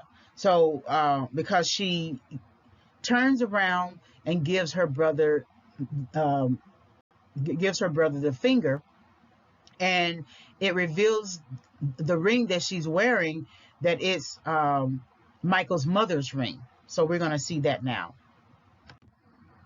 And so that's the finger that she gives her brother. She's likely given that finger to him before, and it still didn't work. And he's still going to do what he's going to do in terms of protecting her and not wanting to help her kill herself. So in other words, he has basically resolved in his heart that if she continues on the path that she is on, she's going to kill herself. But he's just not going to be a participant in it. But I believe on some level he was an initial participant.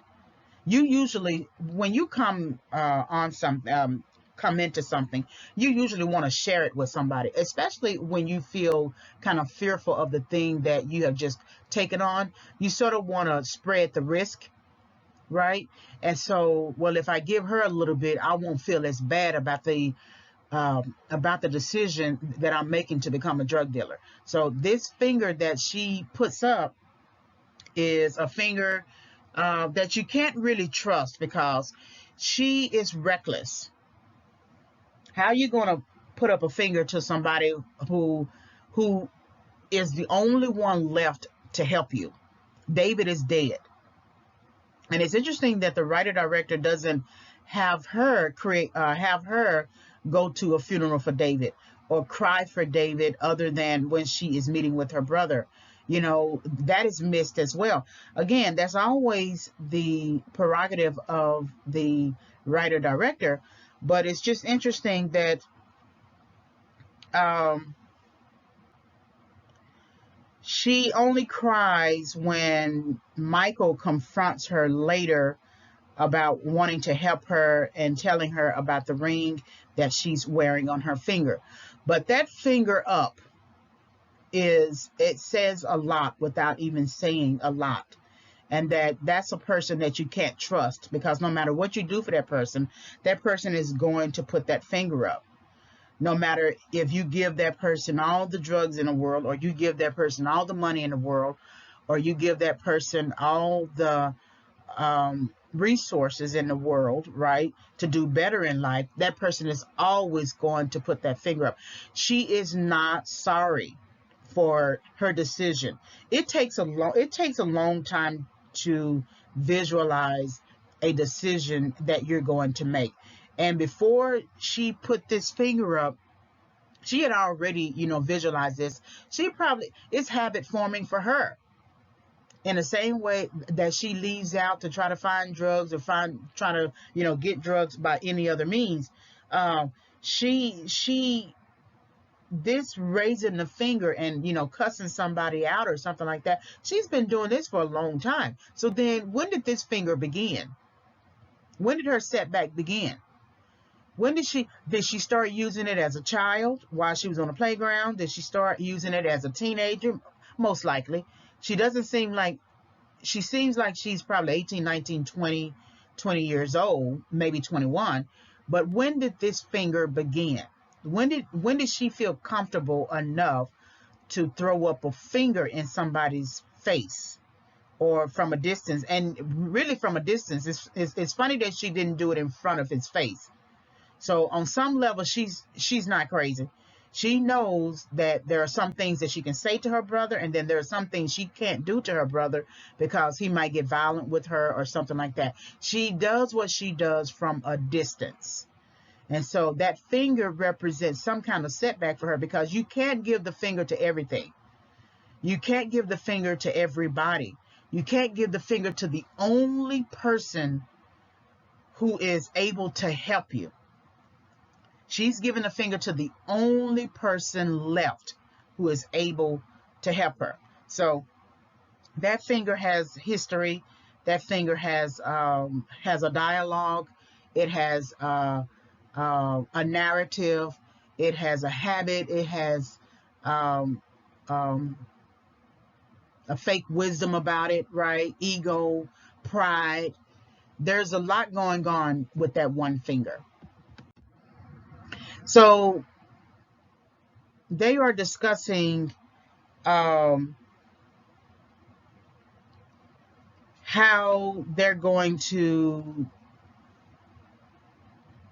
meet up with Elias, because Elias is going to make Michael the new general. And this is going to be a test for Michael.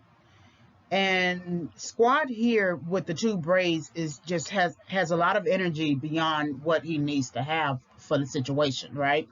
Because he's sort of building himself up to take down the people that they're going to take down.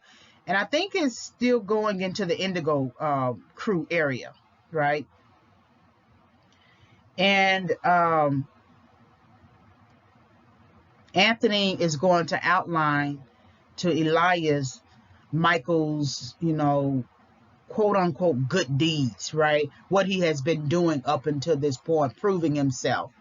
And so we're going to see that now. Also, I want you to take note of the background. So I like these visuals where we see the background and how people live, and what it suggests that people tend to, and it's a big contrast to the background that you saw with Arturo, right? Arturo would never be caught dead in this background. He would never be caught dead in that car. He would never be caught dead hanging out with Anthony or Squat. And he would definitely never be caught dead even knowing about Michael, right? And so this background shows us a lot about the difference between territories. So this is where Anthony is talking about Michael's good deeds. And it is here where we get a philosophical Elias, in a sense, right? Where he's talking about the perception of the world and how the world perceives drug dealers. And he says, the world sees us nothing but as thugs, street rats, and urchins, and that he's going to make Michael a new general. But I thought it was interesting that he doesn't promote Anthony to be a general, right? It's interesting that he doesn't promote him. Why is it that this outsider can come in and all of a sudden run things? Maybe Elias perceives something in Anthony that is no longer enthusiastic, right? He doesn't have the same enthusiasm that he had when he first started. But it's interesting, though. Also, Elias talks about soldiers knowing nothing but thugging, fighting, and having sex, right? And that it takes a man like Michael to come along and become a general. And that he also says the world needs us, but we need the paper. So we have this promotion ceremony, basically, that Elias is promoting by word of mouth, by Anthony's word of mouth. He is promoting Michael to be a general. We don't get anything from the woman standing there. She's playing her part, right? And she's off to the side. And look at the difference between who's on one side of the table, the two on the other, the three on the other side of the table, and the two on the other side, on the front side of the table. How much Elias gives permission to Anthony and the woman, free reign to be on that side of the table with him. When in most environments you would never really see that if Elias is such a big boss, and he's second to Zed, from my understanding, if he's such a big boss, he's sort of too friendly with his own people. The fact that he doesn't recognize or even is not even suspicious of the woman being an undercover cop tells a lot. That the way that she was able to get in was through BDSM activity. And so, because he's so preoccupied with bondage and domination and sex and masochism, she was able to get in and distract him, because her handling of weapons, when she's working with the rifles and other guns or whatever, should be something that prompts him to think about her, but he never thinks about her. He never considers her. He never looks at her as anything other than what she can bring to the table, which is sex appeal, and then of course sex.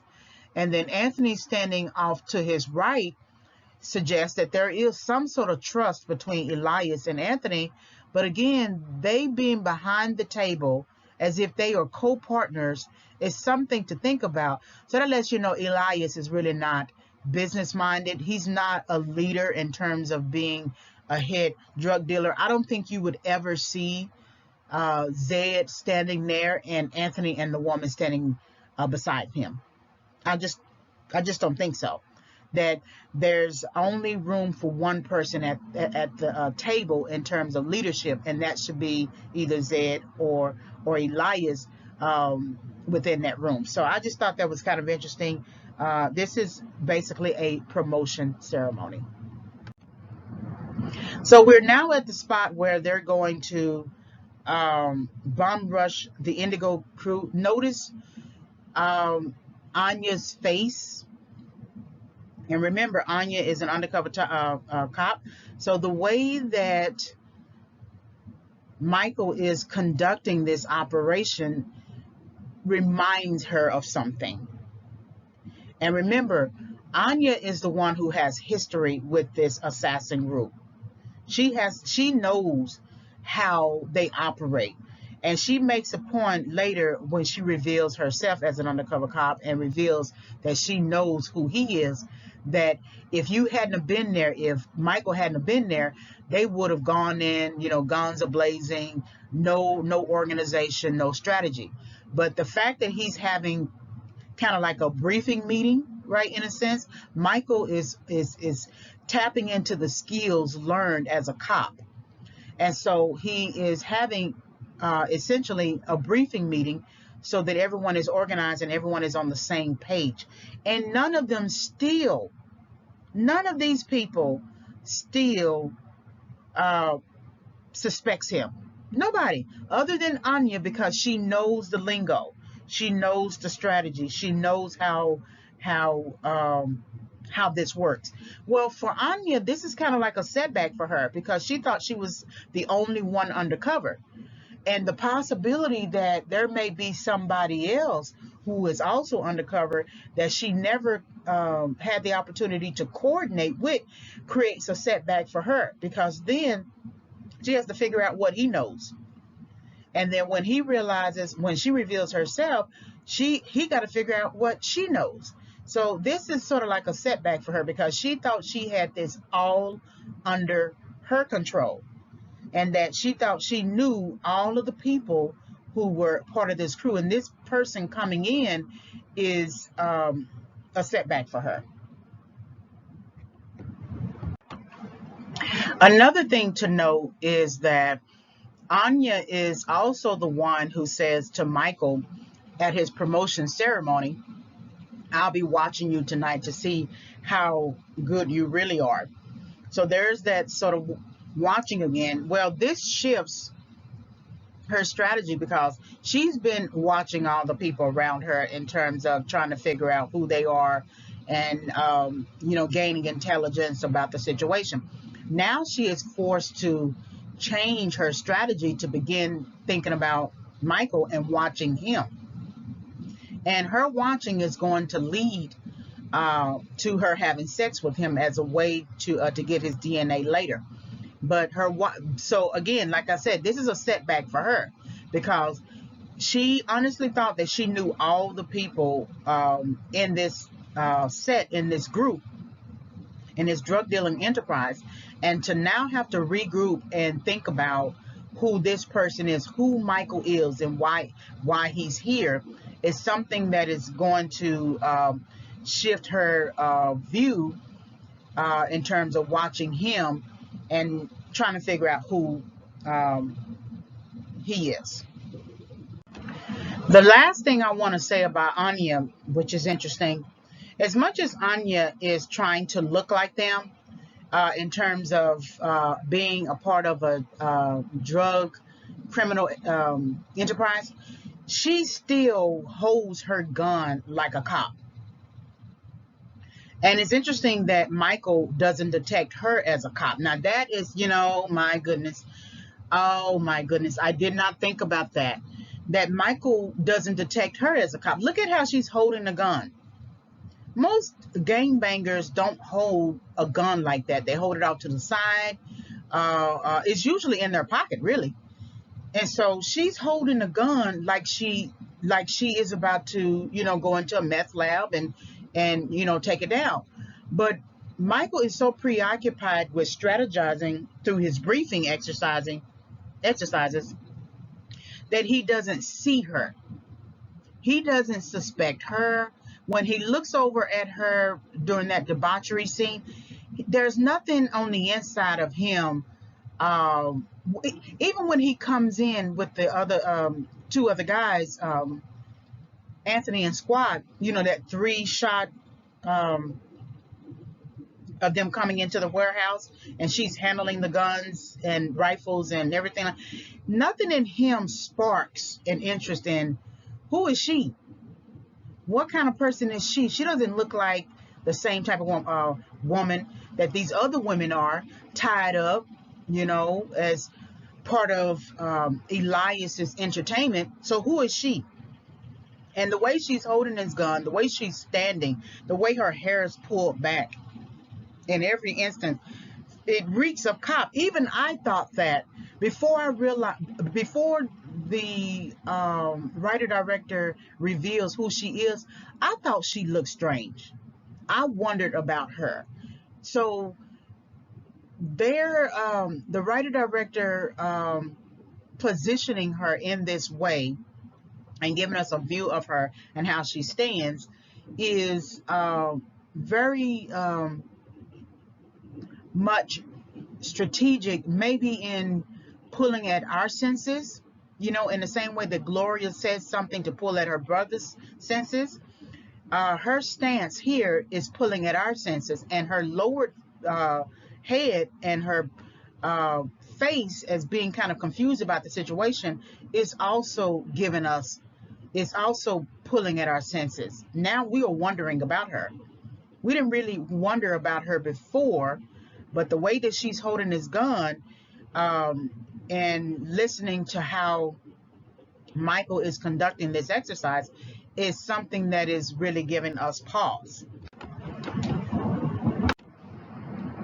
So we see them lined up, ready to go in. And again, remember, she's the one who said to Michael later in the film that if you hadn't have been there, it would have been guns a-blazing. And even so, that lets you know that Michael has really good influence on all of these people, but also even on Anthony, because she doesn't remark about Anthony as much.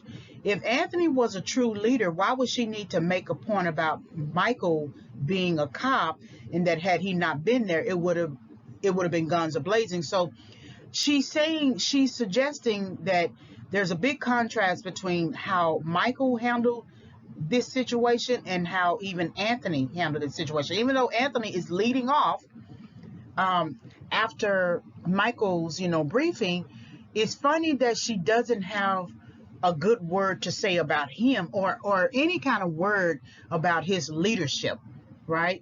So I thought that was kind of interesting, the way they are all lined up, ready to go in.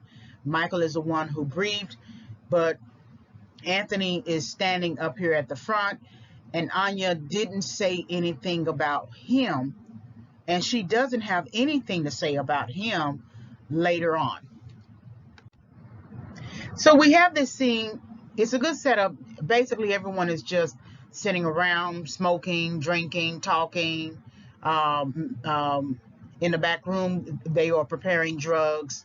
But it's just a standard scene that you might see this in a music video, really. I wonder if the writer director thought about that this looks like a music video to me.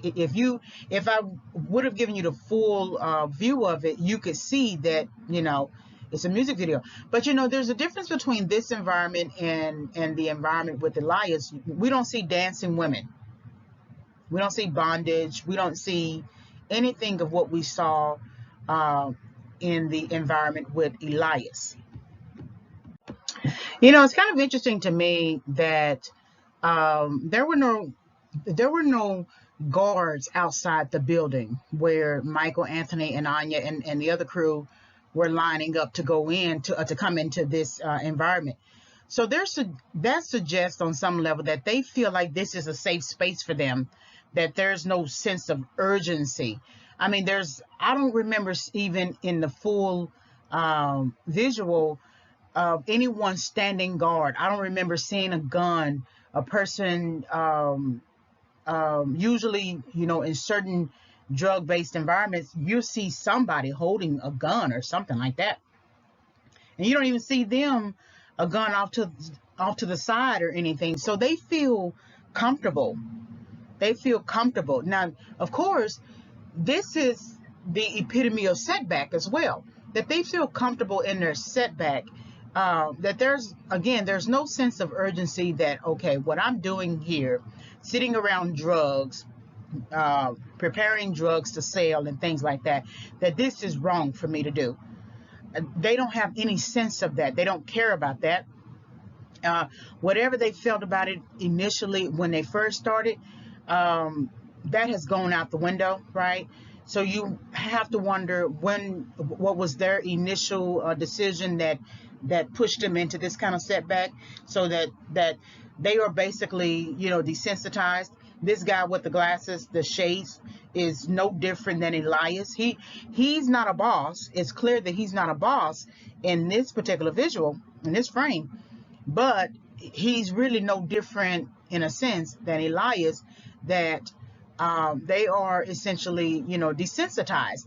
Even the guy off to the right of the frame tilts his head. There's nothing much more than he can say other than have a conversation. So then how did their setbacks begin? Because it didn't begin with them, getting out of bed and sitting on the couch and talking about drugs. And usually they're not even talking about drugs. They may be talking about a party. They may be, talking about other types of things. Drug dealers don't always talk about drugs. They do drugs, or they sell drugs, or they coordinate the network in terms of how they're going to get one product to the net, across territories and things like that. But they don't just have a conversation about drugs. You honestly see that with Arturo.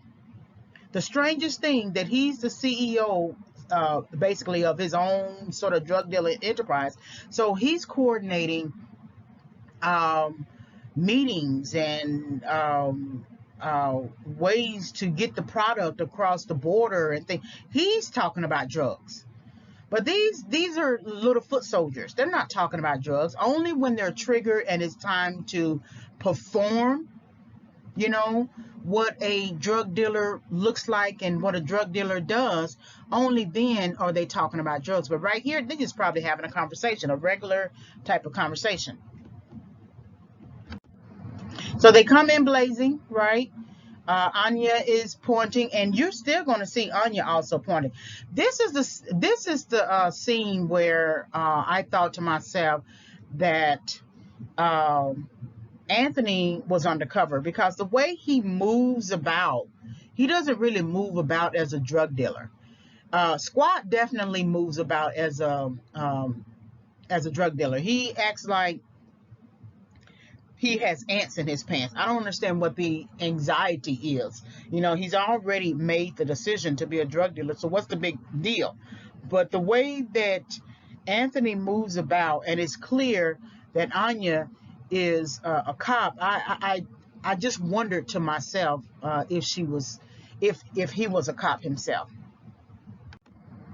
And so we have Michael, sort of leading off. Remember that sticks in the background with the bandana on his head, and that's the one, if I'm not mistaken, is him or someone who kind of looks like him. I would have to go back and look into the film, but he was one who was wearing the same kind of bandana. But Michael is very focused in his efforts. Of course, this is reminiscent of when he, at the beginning of the movie, when he's coordinating the operation to take down the meth lab. But they all come in, guns are blazing, overpowering the people in the safe house. So again, this is crossing territories, right? And then later, Anya is going to fight this woman. So before that, Michael is holding a gun like a cop. Michael is holding a gun like a cop. And again, no one suspects that he is a cop. And the way that they are, telling them to put their hands up and things like that, that's cop language. And it's interesting, again, if they are supposed to be assassins, why didn't they come in shooting?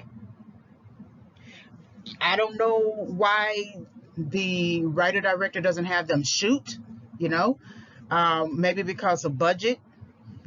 This is an independent film, but it's interesting that you're going to call yourself assassins, and only one person really shoots somebody, and that's Zed shooting David.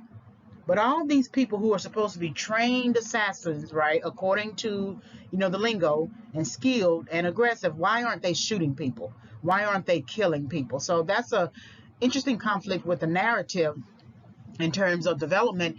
It seems far-fetched that they would be true assassins. It seems far-fetched that they would be really effective in their goals, right? That the only thing they basically do is fight.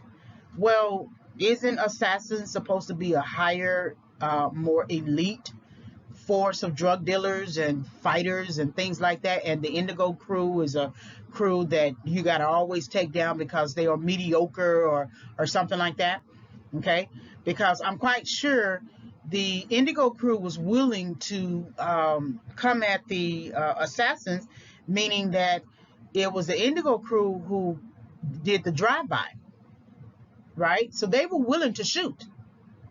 The Indigo crew was willing to confront Michael and fight him. They didn't win, of course, but they were willing to do that. But we see here, we don't see them shooting anybody. I just kind of thought that was interesting. So this is Anya fighting, right? And it's clear that Anya knows how to handle herself. That's not a problem for her. And she fights a man as well in this scene, and she takes him down. And then again, she's holding a gun like she would a cop. So before Michael fights with this guy, it is Squat who is fighting with him, and he's not winning. It's interesting that the gun is on the ground, but no one has stopped to pick up the gun. It's somebody's gun. It's likely the guy's gun, but no one decided, hey, let's pick up this gun. Like I said, these are amateur drug dealers. These are the most that they understand to do is fight. They understand to use their hands, and that's basically old school. Even Michael says at the end, right before the blood match, that I'm old school because Squad is offering some sort of garb for him to wear, like you would see a boxer wearing, boxer shorts and a robe or something like that. He was trying to offer him the same thing, and Michael basically says, take that away, I'm old school.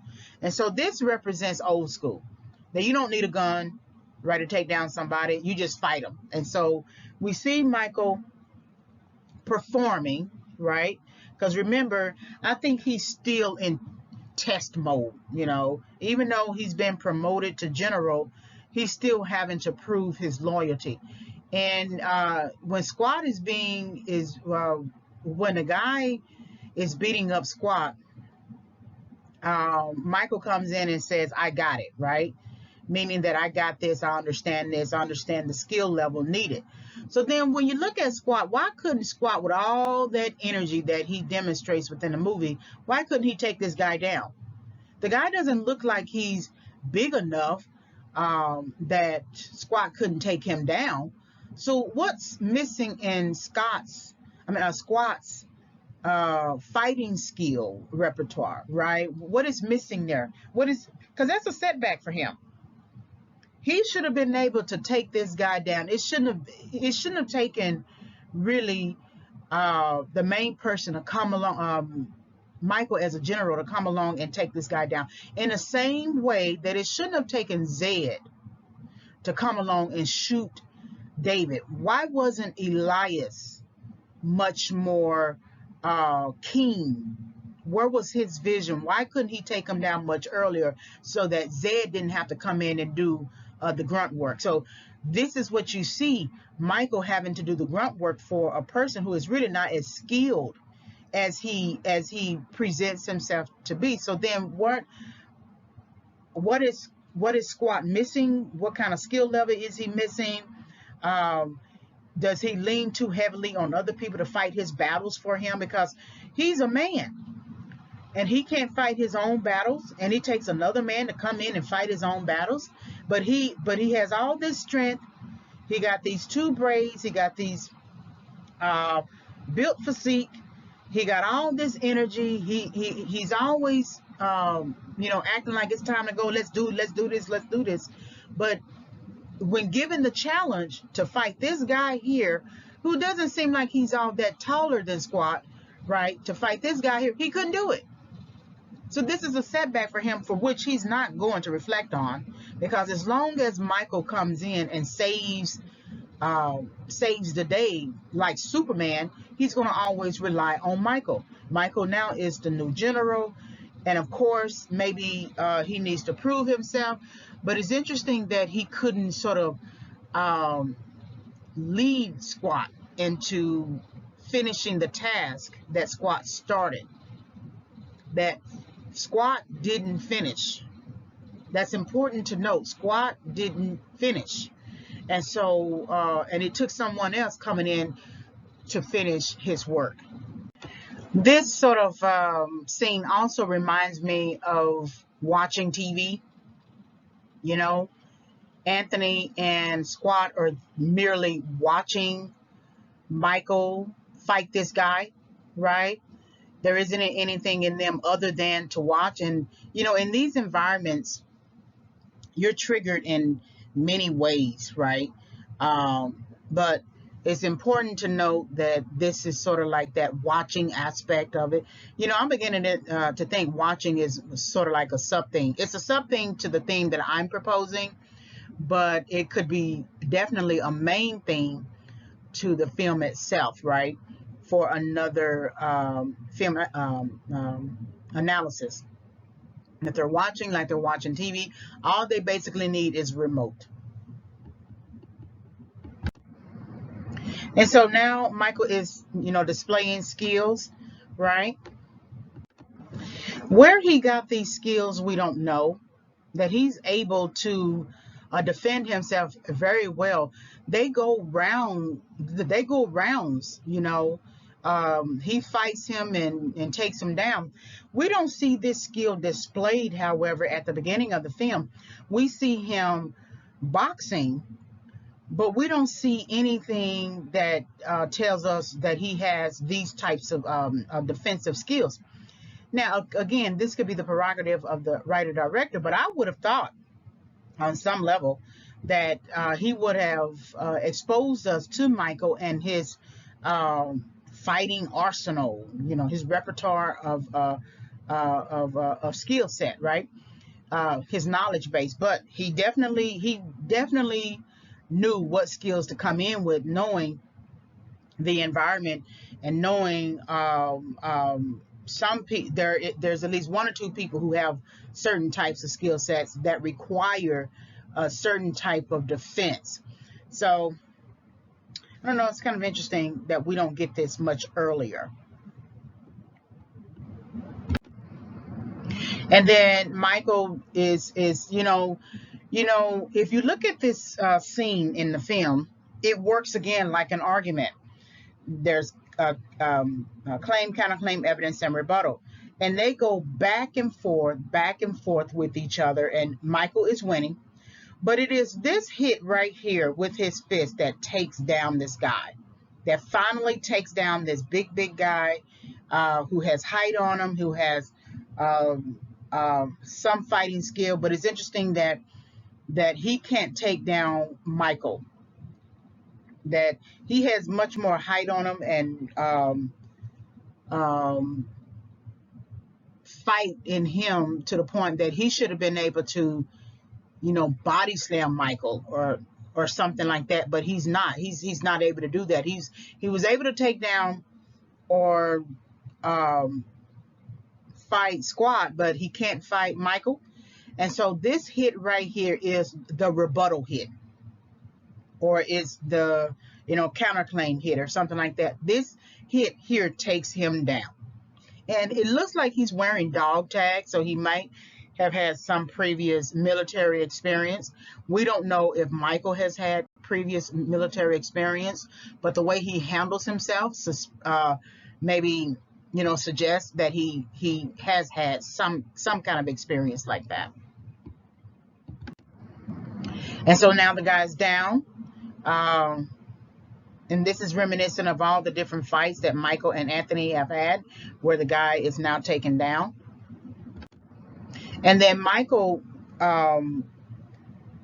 sort of lowers himself on him and says, you belong to the assassins. So then that's that territorial thinking, crossing the color line, crossing the territory line, to now be the victor who takes the spoils. Or Arturo is going to say exactly the same thing when Michael beats Hector Gonzalez at the blood match, and Zed and Elias wins as a result, that let the victor take the spoils. So the guy, whoever they capture as an as assassins, they become the spoils. So with Michael here, he is the victor. Okay, so it's no different than colonization, that you go into a land, you take the inhabitants, and you do whatever it is that you want to do with those inhabitants, and those become your property. They become your spoils. So the victor takes the spoils, and he's basically saying you belong to the assassins. So now we're at the party scene, and there's a lot that goes on right before it, but we are here with Anya and Michael, and she's sort of pushing him away. It's a fake push away, right? Of course, but she has other intent. It's clear that she has other intent, because she was waiting for him to come back to that area, and so she knew that he would, right? And she sort of sets him back with a big stick, in a sense, right? And she talks about how she's warrior blood, and that she sort of keeps a safe distance so she doesn't get let down, and that you will learn more about me. But then Michael says she is elusive, right? But this prompts an engaging conversation with them about who Michael is, because she's suspicious of who he is. So remember the watching that she said that she was going to do. I'm going to watch you to see how good you really are. This is her now changing lanes and trying to figure out who Michael is and how he was able to get in under the radar without her even knowing about it, right? And she sort of uses emotional language to sort of reel him in the same way that Gloria uses emotional language to try to reel her her brother in. She says, I don't want to get let down. That's sort of like female emotional language. We don't usually hear men talk like that. And the way that she's carrying herself, the way she hasn't been in a dress the whole time in the film until now. She has always been this sort of Amazon looking type person with leather pants and a tight top and pull back, and she's been this bondage type person, whatever. She has not been in a dress the whole time in the film, and even at the end, she's not going to be in a dress. She's going to be in pants with her gun shooting Zed. So this is strategic here.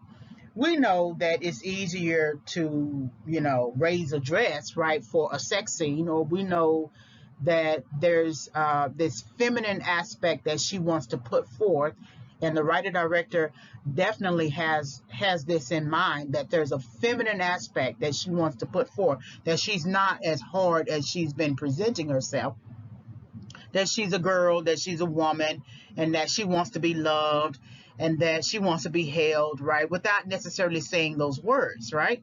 And so he's intrigued, of course. He's going to be intrigued. He's a man. But I thought it was interesting, and I didn't think about it until now, that she hasn't been in a dress the whole time of the film, the whole time until now. So then they have a conversation that leads to her pulling him close to kiss him. And so now, is this real? No, I'm not quite sure. But the way that her facial features looked, and I should have, thought about a frame for that. The way she looked, she seemed very real. She seemed extremely convincing, in the same way that she's been convincing throughout this whole film as being an undercover federal agent. She's been very convincing. But this right here, I sort of immediately thought to myself, there's something that's going on. She's planning something, and kissing him is going to sort of pull at his heartstrings. Now, think about this scene in terms of the woman being able to say something that was feminine and looked feminine, and Michael willing to engage, versus Anthony's sister pulling at him, trying to use feminine language in a sense, right? But it only pushes him away. Now, of course, he's not going to have sex with his sister, but in terms of just how each woman is using feminine language. And then you think about the hotel lady using feminine language. If you ever need anything, I'm right down the hall type thing.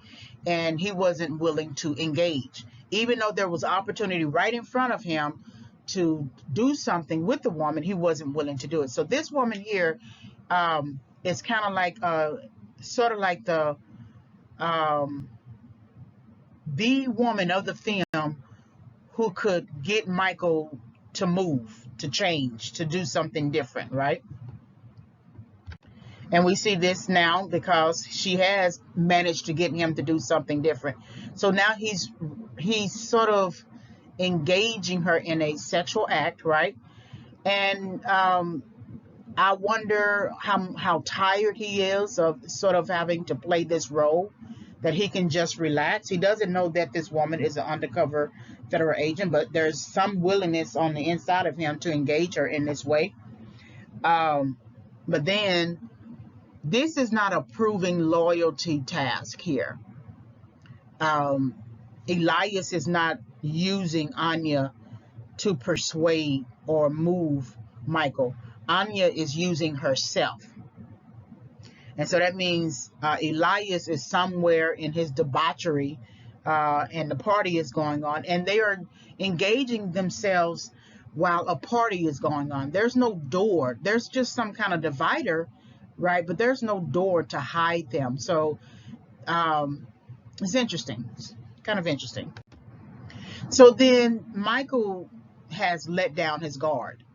So her feminine energy has essentially made it possible for her to gather DNA evidence. Now, remember, when she reveals herself to Michael at his apartment, at his hotel room, she's going to say that her goal has been to gather evidence and build a database. So then what is the implication there? Has she slept with multiple men to do this? Because this is kind of like the only way that she can really get this done, absent maybe taking a cup that somebody was holding and hiding it in some place that she can, and then, taking it to the lab. So how many folks have she used in this way to gather evidence? But this reminds me of Samson and Delilah. Tell me your strength. What is your strength? When she's asking, who are you? And what are you after? What are you doing here? It's no different than Delilah asking Samson, tell me your strength. What's going on? Tell me. And the more that he does it, he tells her fake things, and then she brings in the Philistines, and then here they are, they're going to overtake you, and then they don't, and he overtakes them. And then finally he gives up and tells her the truth, that if you cut my hair, I will lose all my strength. And she brings in someone. Now, how is it that he doesn't know someone is cutting his hair? Samson, how is it that he doesn't know that? In the same way that you see here, how is it that Michael can be so deep in sleep that he doesn't feel someone putting a large Q-tip in his mouth? That's weird to me. He can't be that drunk. He can't be. So I had wondered at first if he was faking.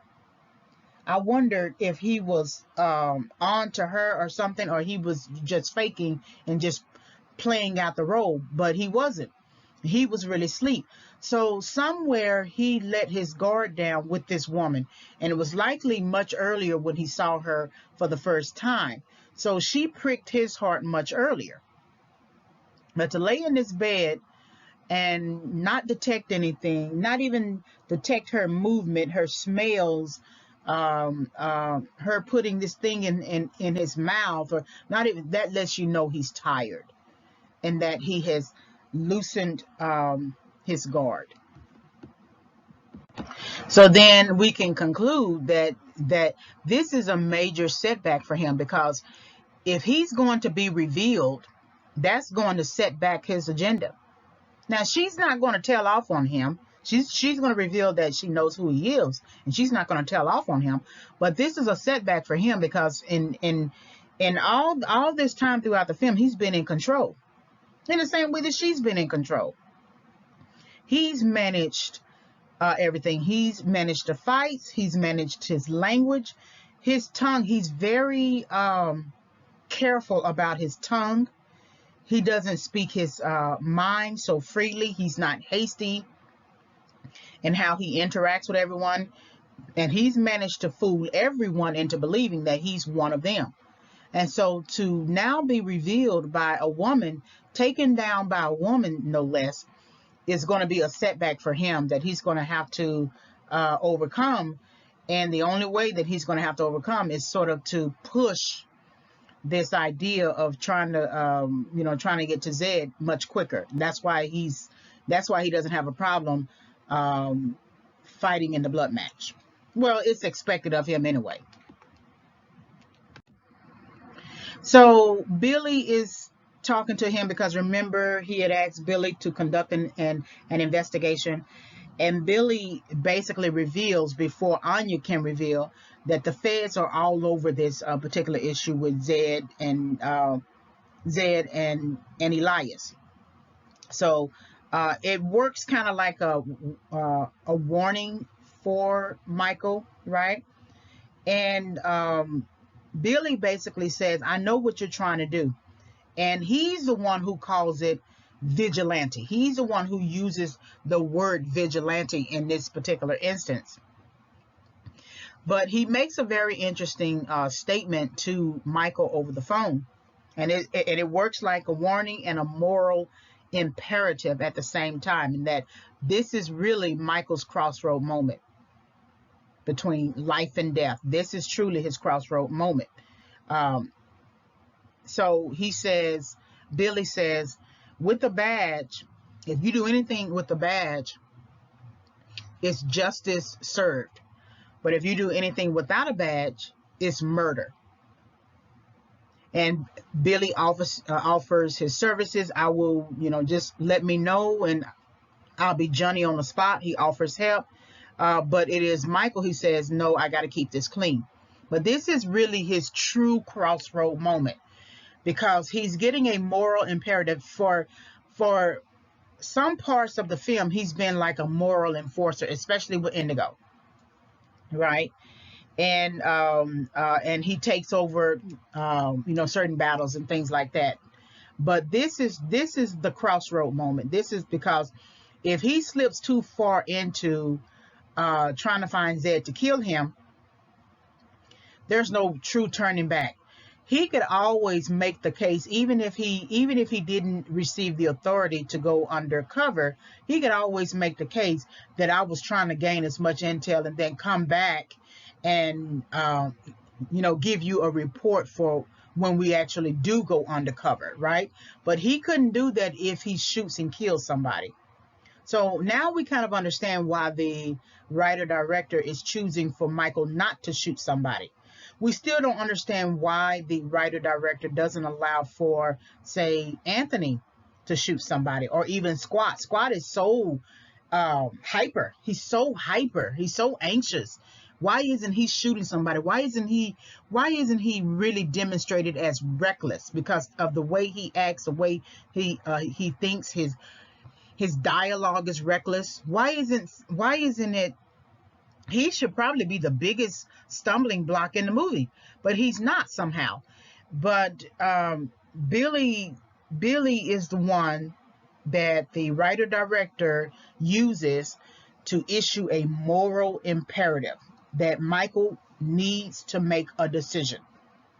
And we're going to see that he does end up making a decision, because Billy ends up helping him in the end after the blood match, taking down Elias and arresting him. But this is the true crossroad moment right here. This is his true crossroad moment. It is this moment here that gives him a sense of urgency when he goes to approach Gloria to help her. So Billy is having this conversation with him over the phone, of course, and he's, putting forth this idea about justice served with a badge and without a badge, murder. So I thought this scene was one of the scenes that I think that the writer-director was really trying to push as a narrative warning, right, for Michael to make a decision. And then Michael is very surprised that the feds are all over this issue. And this is Billy again trying to make his case. And so now that there's a sense of urgency, it is Michael who goes after Gloria to ask her about, to reveal himself to her, that he is David's brother. And it's very surprising to her. And the thing about Gloria, it's something about her that you can't really trust her with knowledge. She ends up telling her brother, as she would, but she doesn't strike me as a person that you could trust with responsibility, trust with knowledge. She's always running. She gets into these sort of pouting modes where I have to assume that as a child, she was a little bit of a pouter. She stomp her feet, fall out on the floor, cry until someone gave in. But no one is really giving in other than David, but he's dead now, right? No one is giving in to her. And so she just continues to sort of walk like she's like in a wilderness somewhere. And, it's a wilderness wandering for her. She has no real aim. She has no real focus, no direction. I don't think it has anything to do solely with David dying. I think she's just the type of person you got to take care of. She's just not going to do it on her own. There isn't any initiative in her to suggest I need to do different. I'm tired of this walking around and not getting anywhere. There isn't anything in her that suggests that. And so she just reminds me of a person who would live in perpetual setback, that she would just do life as life does her. And if she's able to gain a little money by doing something, or gain some drugs by doing something, or get a little something or whatever, okay, that's fine. But she's not going to do much more. You know, it's interesting that we don't see her in the apartment. We see her in the apartment when David gets the phone call to meet up at the spot.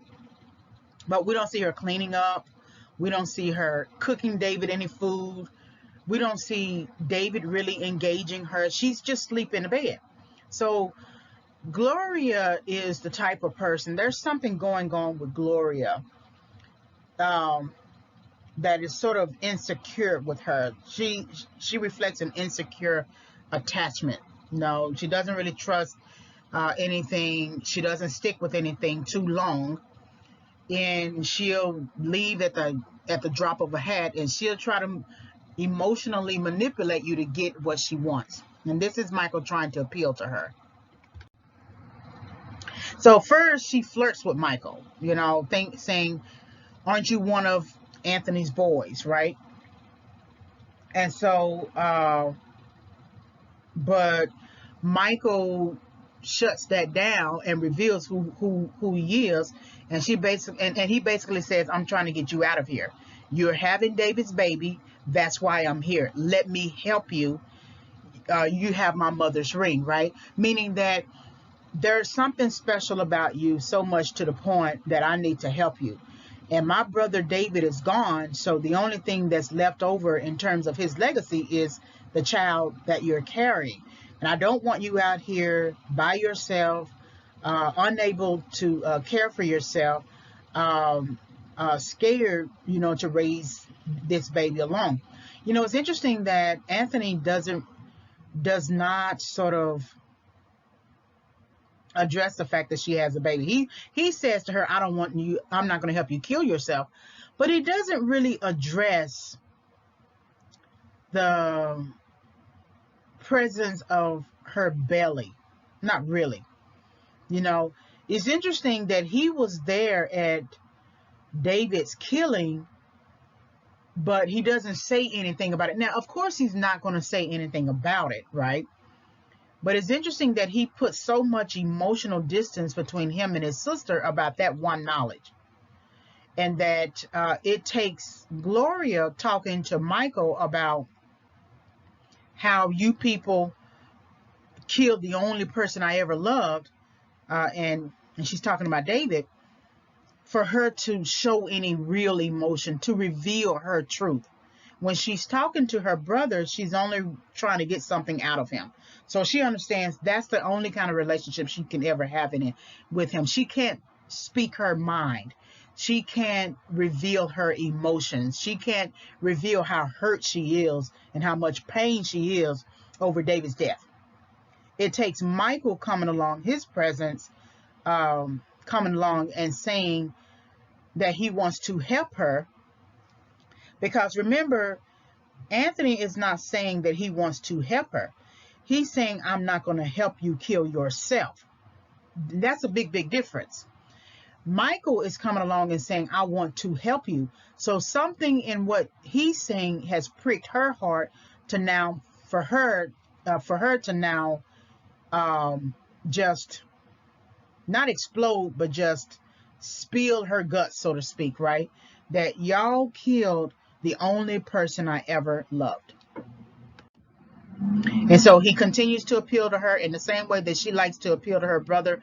He's trying to stay the course to try to convince her, in the same way that she tries to stay the course to convince her brother. She's still kind of not having it, but he's leaving some kind of mark on her. He's leaving something that basically suggests that she might come around. And so he's the one who acknowledges the belly, of course. Michael, because of the urgency of Billy's statement, has created a new mission. And that Um, he got to get Gloria to a safe space, right? And Gloria's attitude, though, in not wanting to be rescued and not wanting to be saved is a setback for her because she's not really doing any better alone. So why not accept the help? When we get to the very end of the movie, we see that she was reluctant because maybe she doesn't feel like she deserved to be saved or helped, right? So we get to see that emotion from her. But right now, she's putting up the guard. She's no different than Anya holding the stick to Michael's chest. Anya had a physical stick, but Gloria has an emotional stick. I don't necessarily think she's trying to manipulate Michael here. It's just that when someone says, I want to help you, she resists. So that has become, in some ways, her standard, her code. In the same way that the drug dealers have a code, she has her own code to resist and not believe, because she even says to him, I don't believe you. And that's when she uh, walks off. So she walks off. um, Michael's mission, his goal here is not fulfilled because she's not walking with him. She's not walking towards him. And she's not walking away from her current environment. She would rather turn. Now, she doesn't give him the finger, but this is really no different than giving him the finger that I'm not going to listen to you either. Now, she ends up having to listen to him because she has no other choice. But this is her way of rejecting help. So then Anthony comes to Michael's place. This is the first time we see Anthony come to his place. And it's interesting how he looks at Michael, right? Michael is suspicious because remember, it is Anthony who calls David to come to the spot. So now he is physically visiting Michael to tell him to come to see Elias, like come to the spot. So Michael is holding a gun, of course, right? Because, that's what you do when you feel threatened. But he essentially goes with him. I think Anthony's look here is something to take note of. We don't know for certain if Gloria has contacted her brother, and we don't know the time period, the time frame between Michael approaching Gloria and now Anthony standing at his door. But this look here is not a look that Anthony has had towards Michael. And Anthony has had a blank look. He has had an excited look when he was fighting the guy on the ground. And he's had a sure look just, in his dealings with Elias and Squad and Michael together. But this look is one that bothers me. And I'm the viewing, I reflect one member of the viewing audience. And this look bothers me. And I wouldn't have wanted to go with him either. It just bothers me. I can't really explain it. But it sends shivers down my spine, like what is about to actually happen.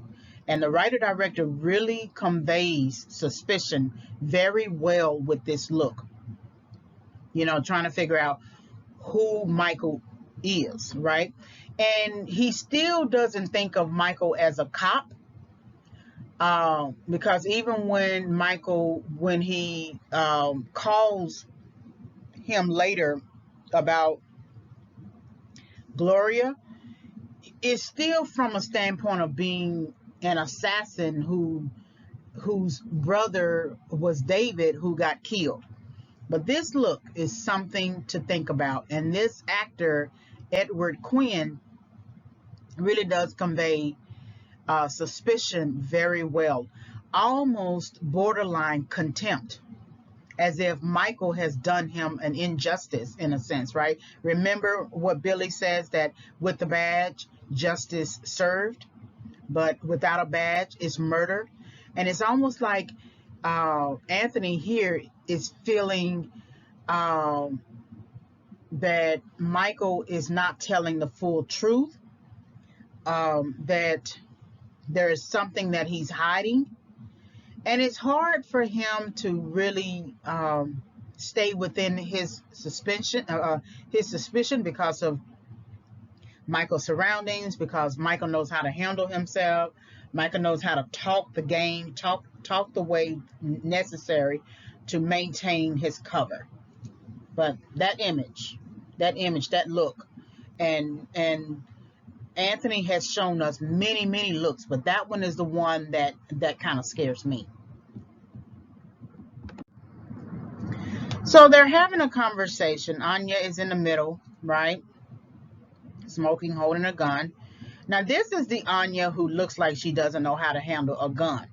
Now, this would be the real, if she wasn't an undercover federal agent, I would believe that she was a person who didn't know how to handle a gun. She's just holding it, just to hold it, right? For whatever reason. But I would be much more convinced that she wasn't undercover here. So Elias is having a conversation with Michael, and he's having a territorial thinking type conversation. He was kind of philosophical when he was talking about the world's perception of us, right? But now he's talking territorial, colonizing, borderline businessman thinking, right?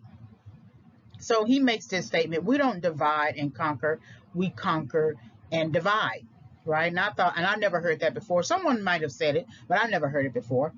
That to divide and conquer takes time. It takes process. It takes you going in, gathering intel, trying to figure out who's what, right? Who represents what, in the same way that Anya is doing. Anya is basically going in and dividing and conquer. She's been undercover for a very long time. So that means she didn't come in conquering and dividing, right? She is in there to divide and conquer. And her dividing is basically not necessarily dividing people between each other, but trying to figure out as much evidence, gather as much evidence, and input that information into a database to later, divide and conquer. So it takes her processing to do this. But what Elias is saying, we're going to skip all of that processing. We don't have time for that. That's good. That process takes patience. It takes a lot of heart. It takes a lot of not getting let down. We just need to go in, guns a-blazing, conquer, and then divide. And that's what you see when Michael is conducting that exercise at that safe house, right? And you also see it too at the beginning of the movie when he goes into the meth house, right? So that's what Elias is saying. And he goes into distributions of, he goes into outlining the distribution of territories. So Arturo represents the South Americas. And then he says Zed and he represent the North Americas. And then it is Michael who asks the question, who's covering Europe? And Elias here says, I like your thinking. What he wants to do is, he and Zed want to do is unite North and South America. And then that will put Zed at the top, and he would, Elias would have, direct control over North America. And then Michael basically says, okay, sounds like a bloodbath. Okay, so this is the engaging in the conversation about territorial thinking, outlining who's going to do what. And he didn't say who was going to take over Europe, but Michael basically asked the question, who's going to take over Europe? So I don't remember getting an answer for that. And then Elias basically says, I'm going to bring in my best general to fight at the bloodbath. And Arturo is going to bring in Hector Gonzalez, right? And then Elias, I'm going to bring in mine, which is you. And then Michael says, how can I help? So it's interesting how at the sound of Zed's name, I have to assume that Michael is asking this question, how can I help? So he can get close to Zed, right? Because he knows that it is Zed who is responsible for killing David. Because when Anthony pours one for the homies, he reveals it as much, right? As well as Squat. But how can I help? He's changing his strategy. And Michael, in the strangest way, and I have to assume that the writer-director is using Michael like a solution to problems, right? In the beginning, he's trying to pay his dues. He's skipping the jumping in process. He's blessed in. He fights to prove himself, prove his loyalty. He saves Anthony, right, from gunfire. And then Elias makes him a general. And it's interesting that we don't see any coordination between Elias and Zed talking about Michael becoming a general. We see Arturo talking on the phone about who is this American, investigate, right? But there's no coordination between Zed and Elias concerning Michael, right? Maybe for film time, they had for film budget, they had to cut that out. But it's very interesting how Elias is making a solo decision concerning Michael fighting Hector Gonzalez and becoming a general and being the answer and solutions to their problems. So the blood match that Elias is talking about is winner takes all. And so, and what he is suggesting is that if we lose, we work for Arturo the rest of our days. But if we win, we will have riches beyond our wildest imagination. So remember when Elias was talking about we need the paper, right? And the paper is money, of course, and it sort of buys them to a better life. So Elias and Zed are really low-level drug dealers. If they're saying that if we win, we will have riches beyond our wildest imagination, why don't they already have that?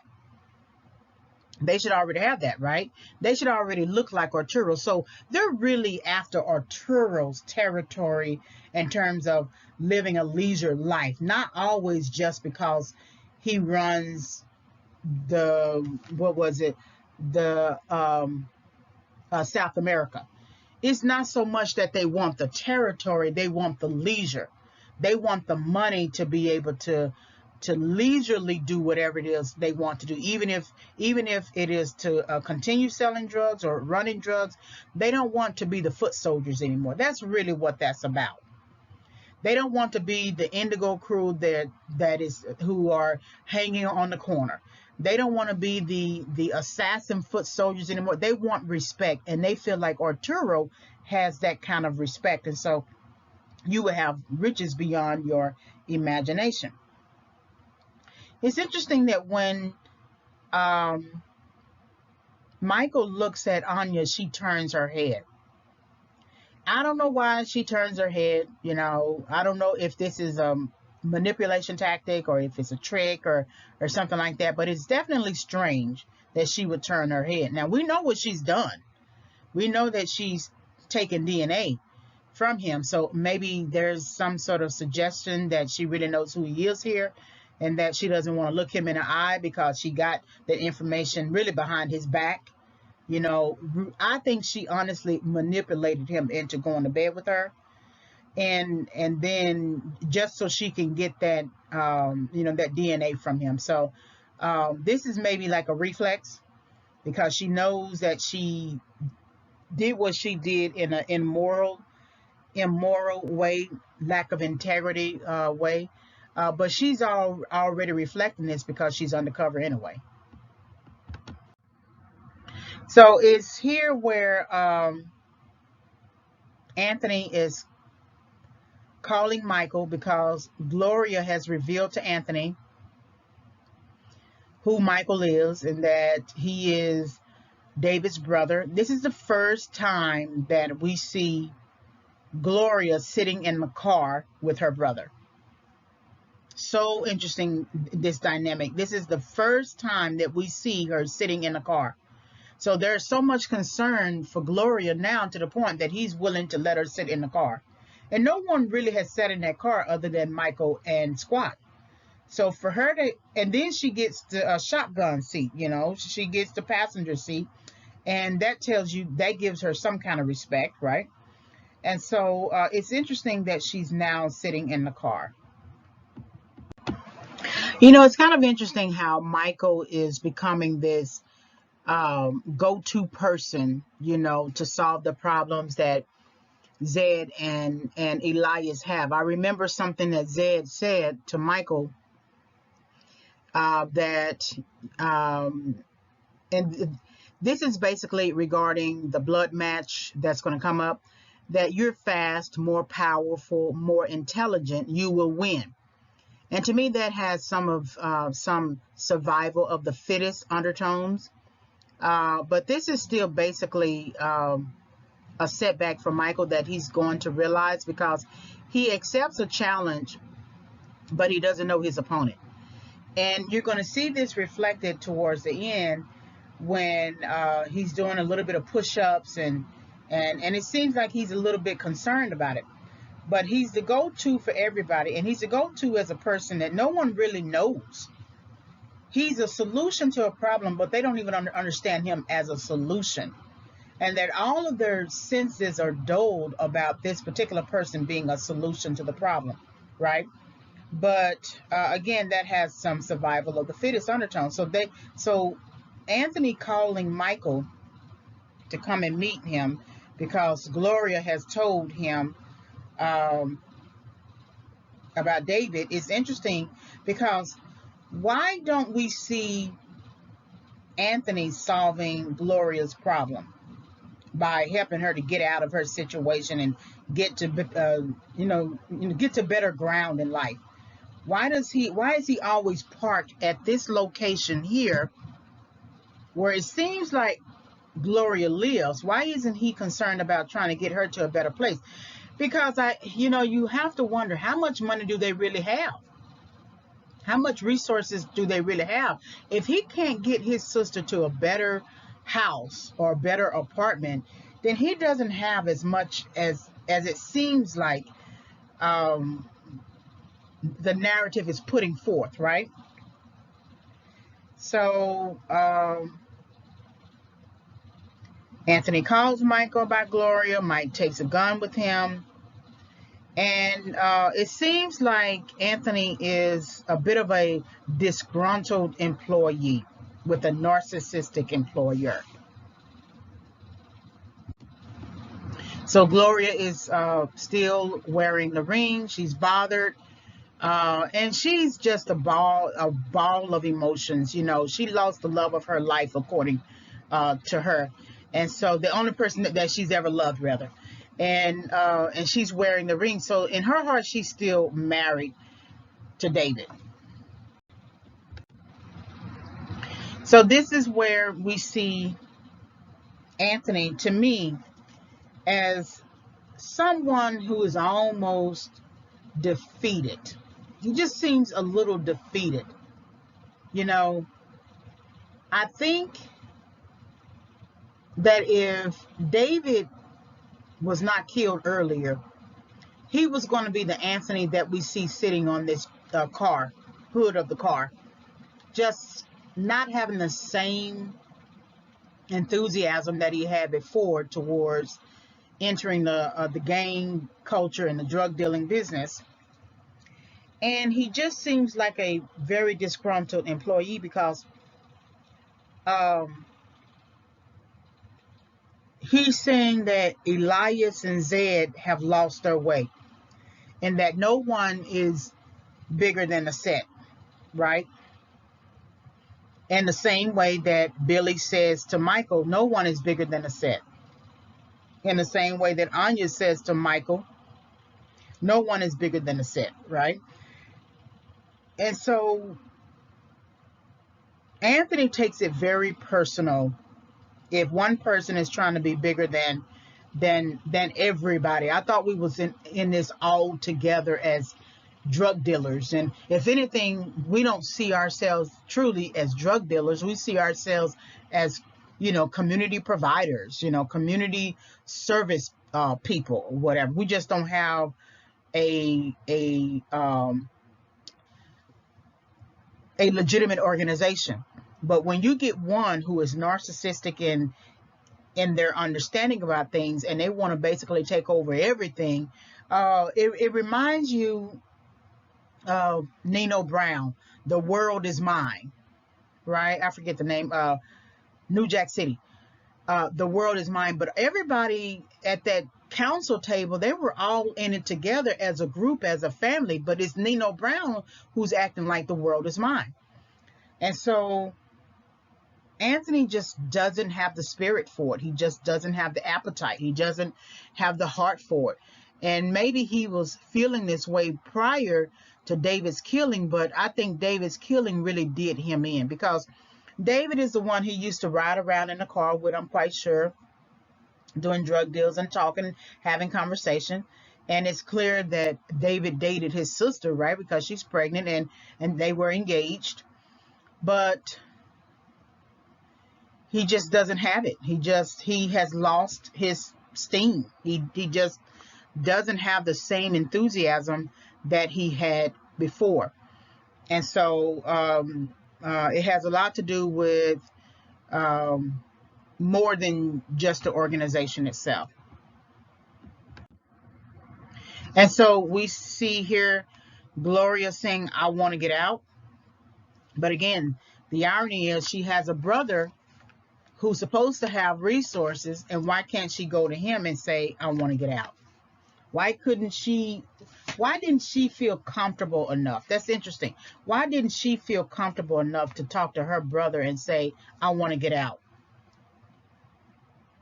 And what this suggests to me in some ways is that she's using her brother for the wrong thing.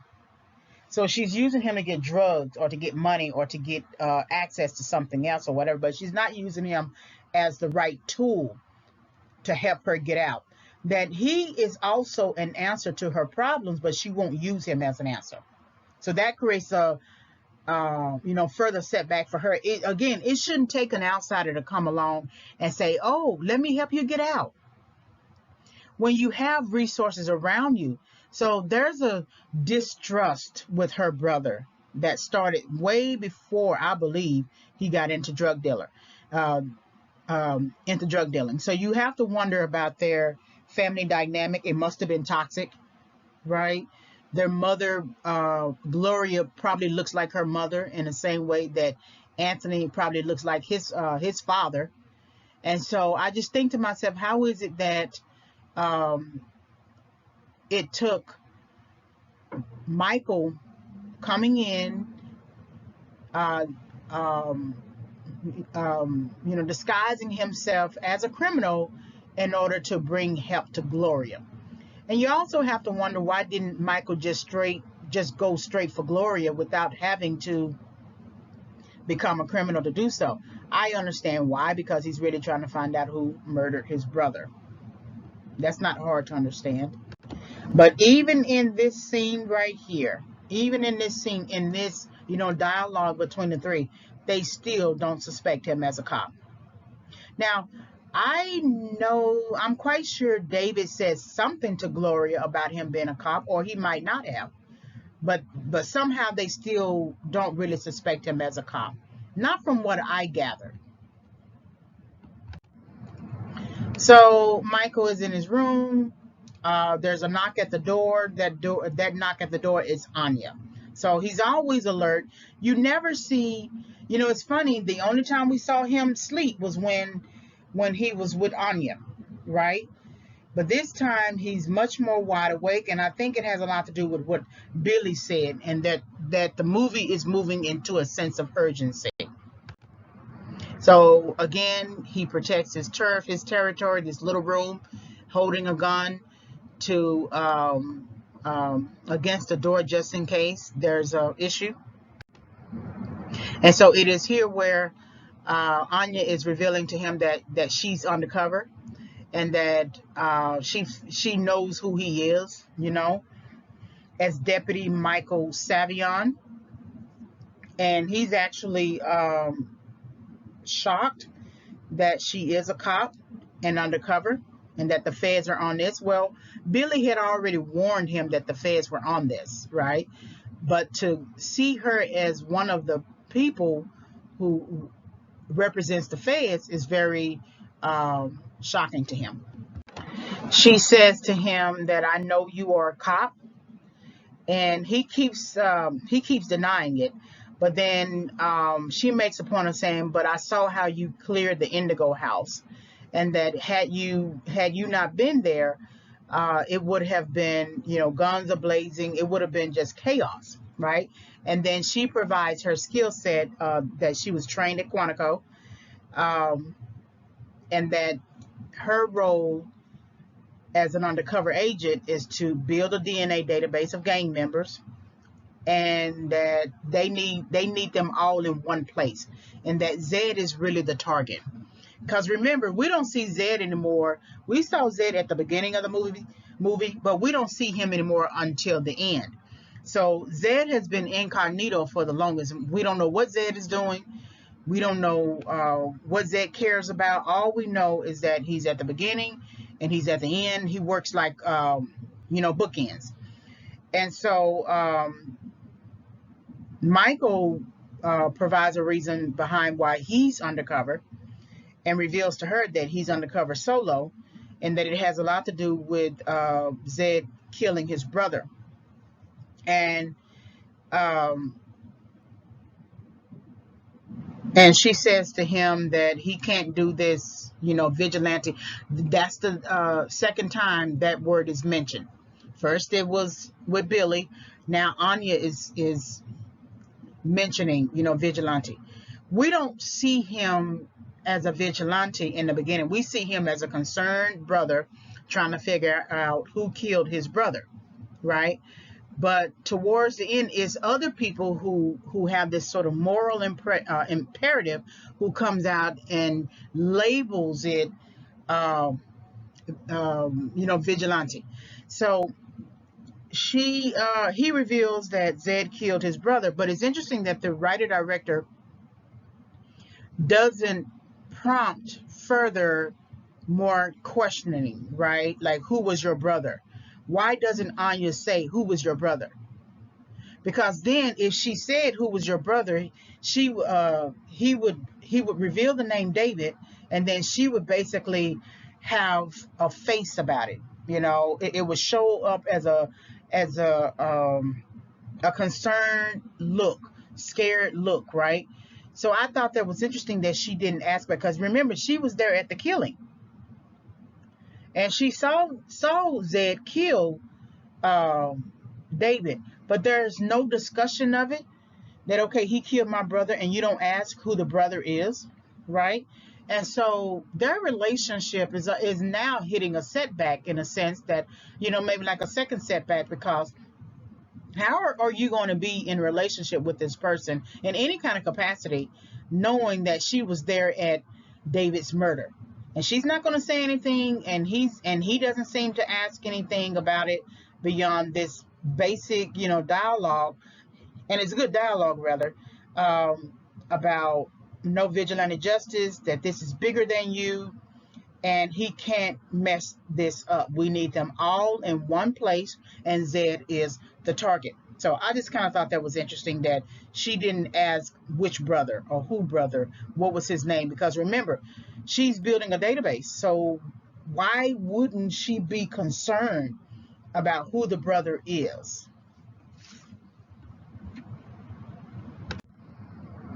So we're now entering the scene where the people are going to crowd around uh, for the blood match, and this is the bulk of how these people look.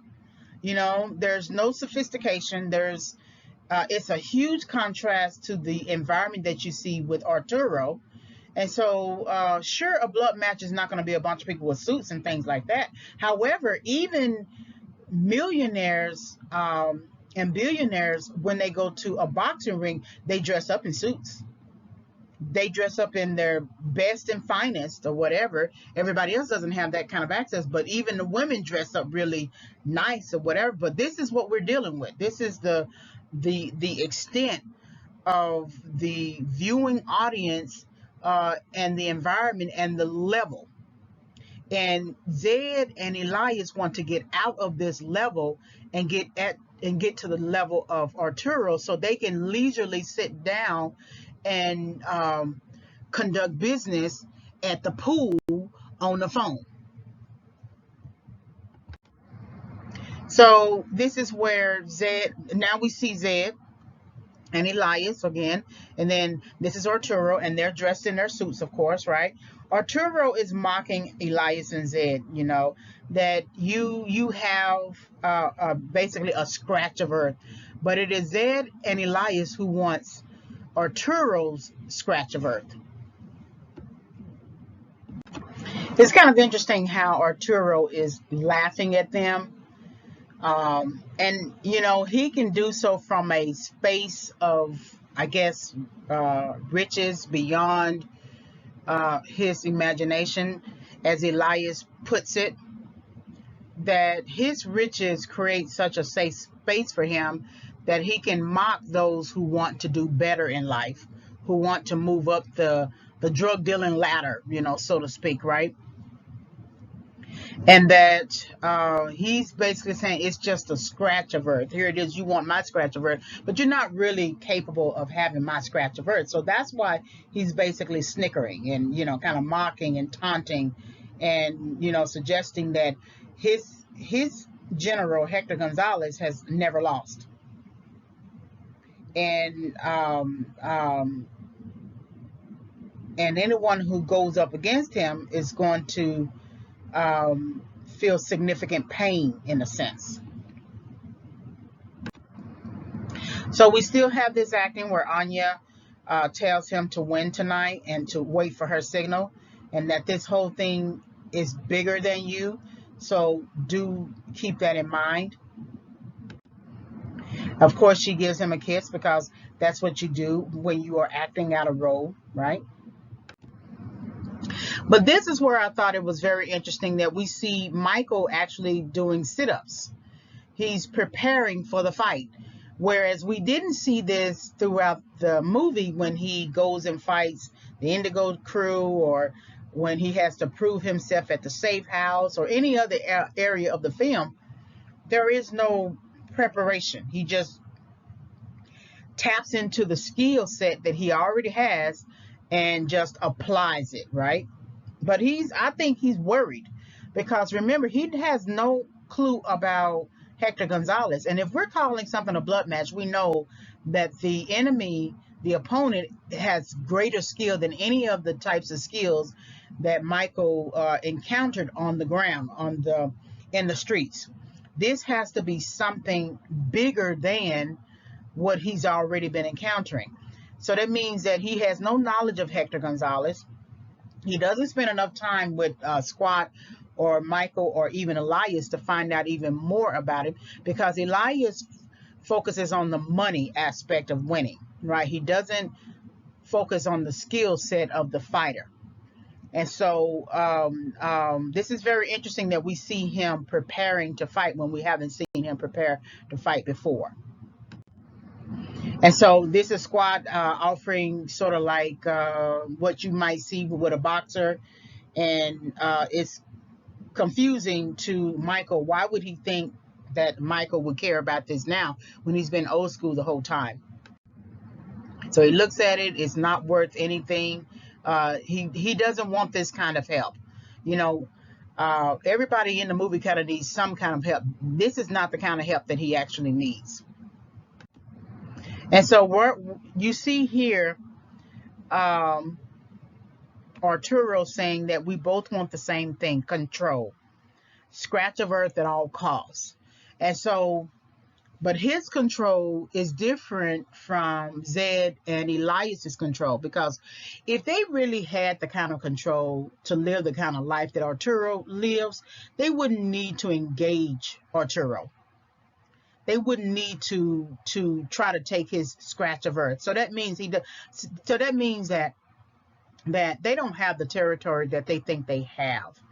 That Arturo, they have to cross into Arturo's territory in order to get anything and have anything, right? Uh, we're not going to divide and conquer. We're going to conquer and divide. So they want really his control of earth. But to me, I don't think it's just about the literal territory. They want the fruit of the labor. They want the money that comes with having that territory, so they don't have to do all of this footwork. They're tired. They're basically tired of being foot soldiers. That's really what I perceive this is to be. So these women come in. This is the extent of this environment and what to expect, of course. And I guess they are considered this sort of battle between good and evil, black and white. So it's interesting how they choose these women, right?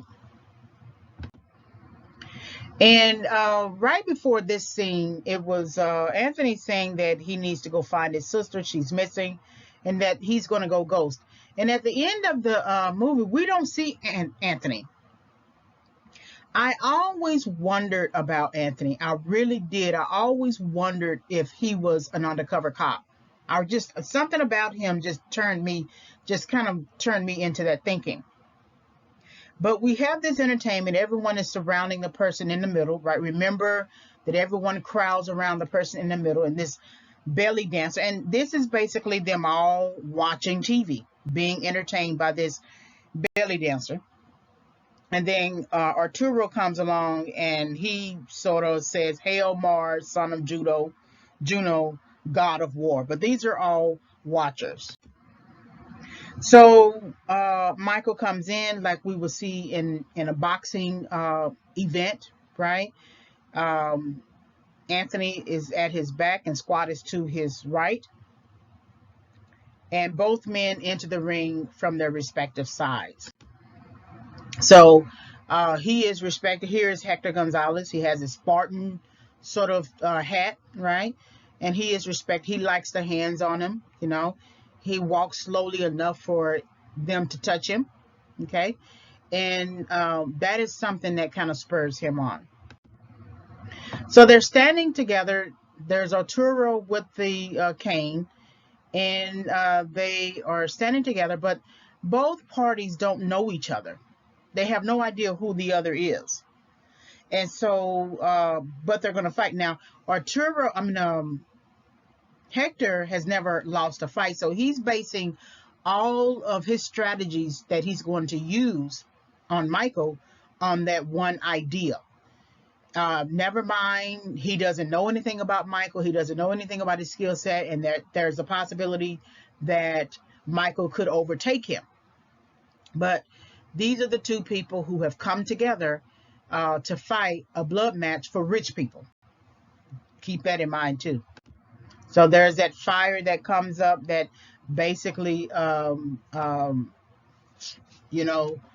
suggests that the fight is about to happen. And he gets into his gear, and I think to myself, why didn't he put that on right before? But he puts on this sort of Spartan hat, ready to fight Michael. Now, this is where I thought it was very interesting, because remember, Michael isn't the one being hit throughout the whole movie.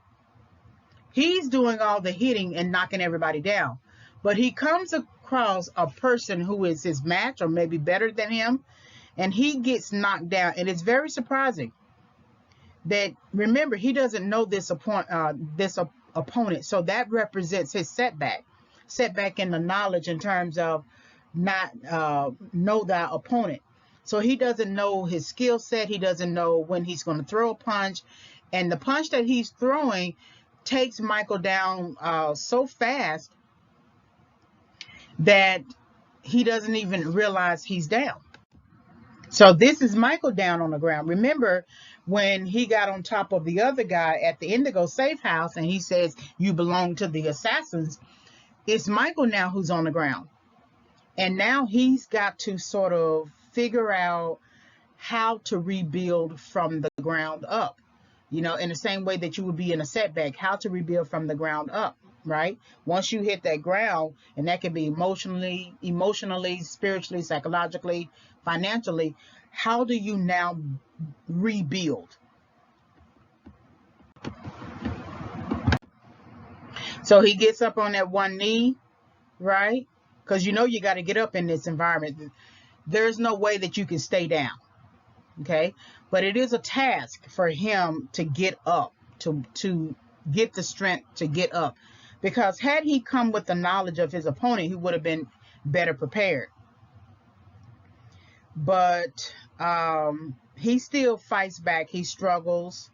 But he realizes on some level that he doesn't have the kind of training that Hector has.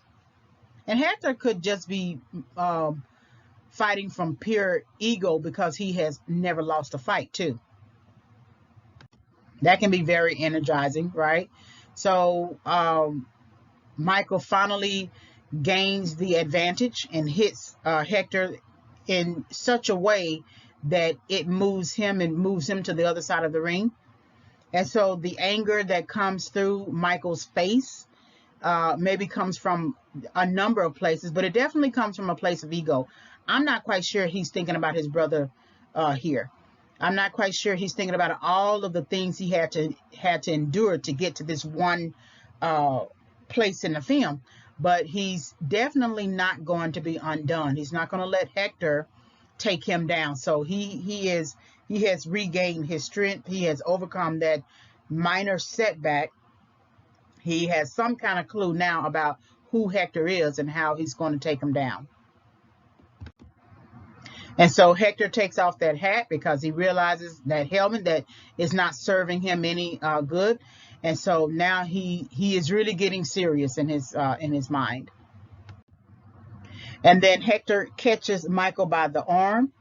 Again, Michael has no clue. He hasn't even had this sort of exposure to fighting before with the other men. The other men that he's fought, they've been just very low-level people. Just, they don't know how to fight. And so those are kind of like easy fights. It reminds me of Rocky.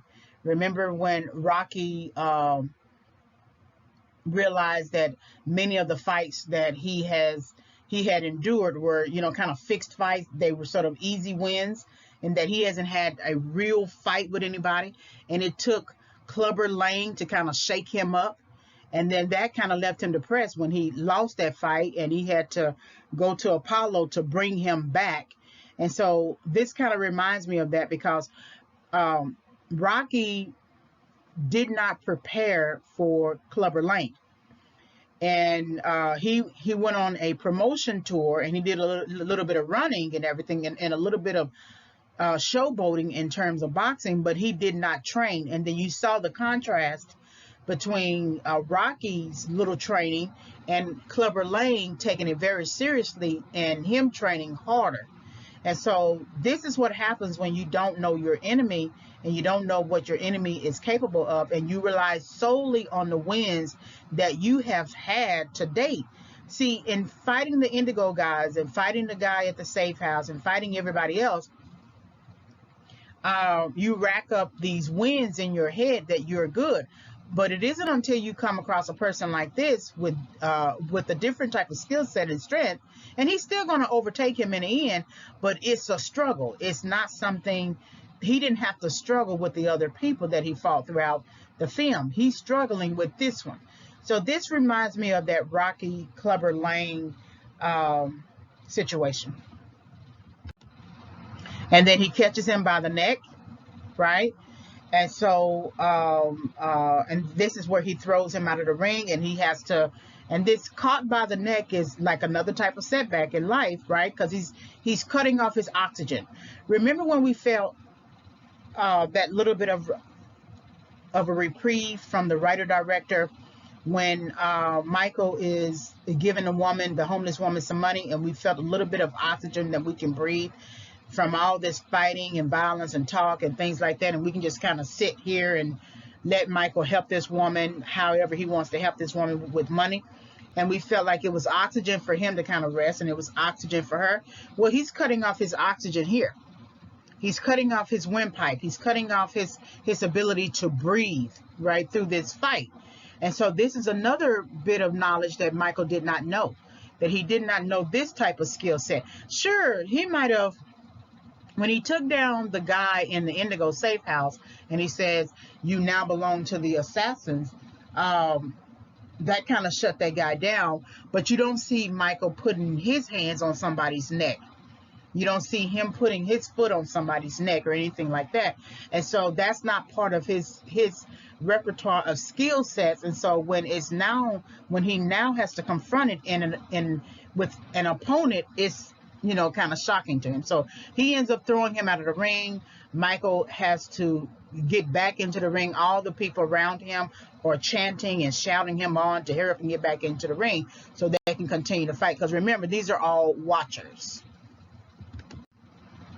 But Michael ends up getting the advantage because Michael still knows his own skill set, right? And this guy doesn't know this skill set, but it's interesting that there was a chain there. And this is a warehouse, so you know you're going to have chains, of course. But he ends up getting the better of him, lands on him, on his neck. So whereas Hector caught him by the neck, Michael is now catching Hector by the neck and by the shoulders. And then Hector ends up tapping out because it's too hard, which leaves Michael to win. So that means when Michael wins, he's overcoming his setback of lack of knowledge concerning Hector, and he's overcoming the setback in terms of now winning the blood match, which now makes it possible for him to stay in good with Zed and Elias. Had he lost this fight, who knows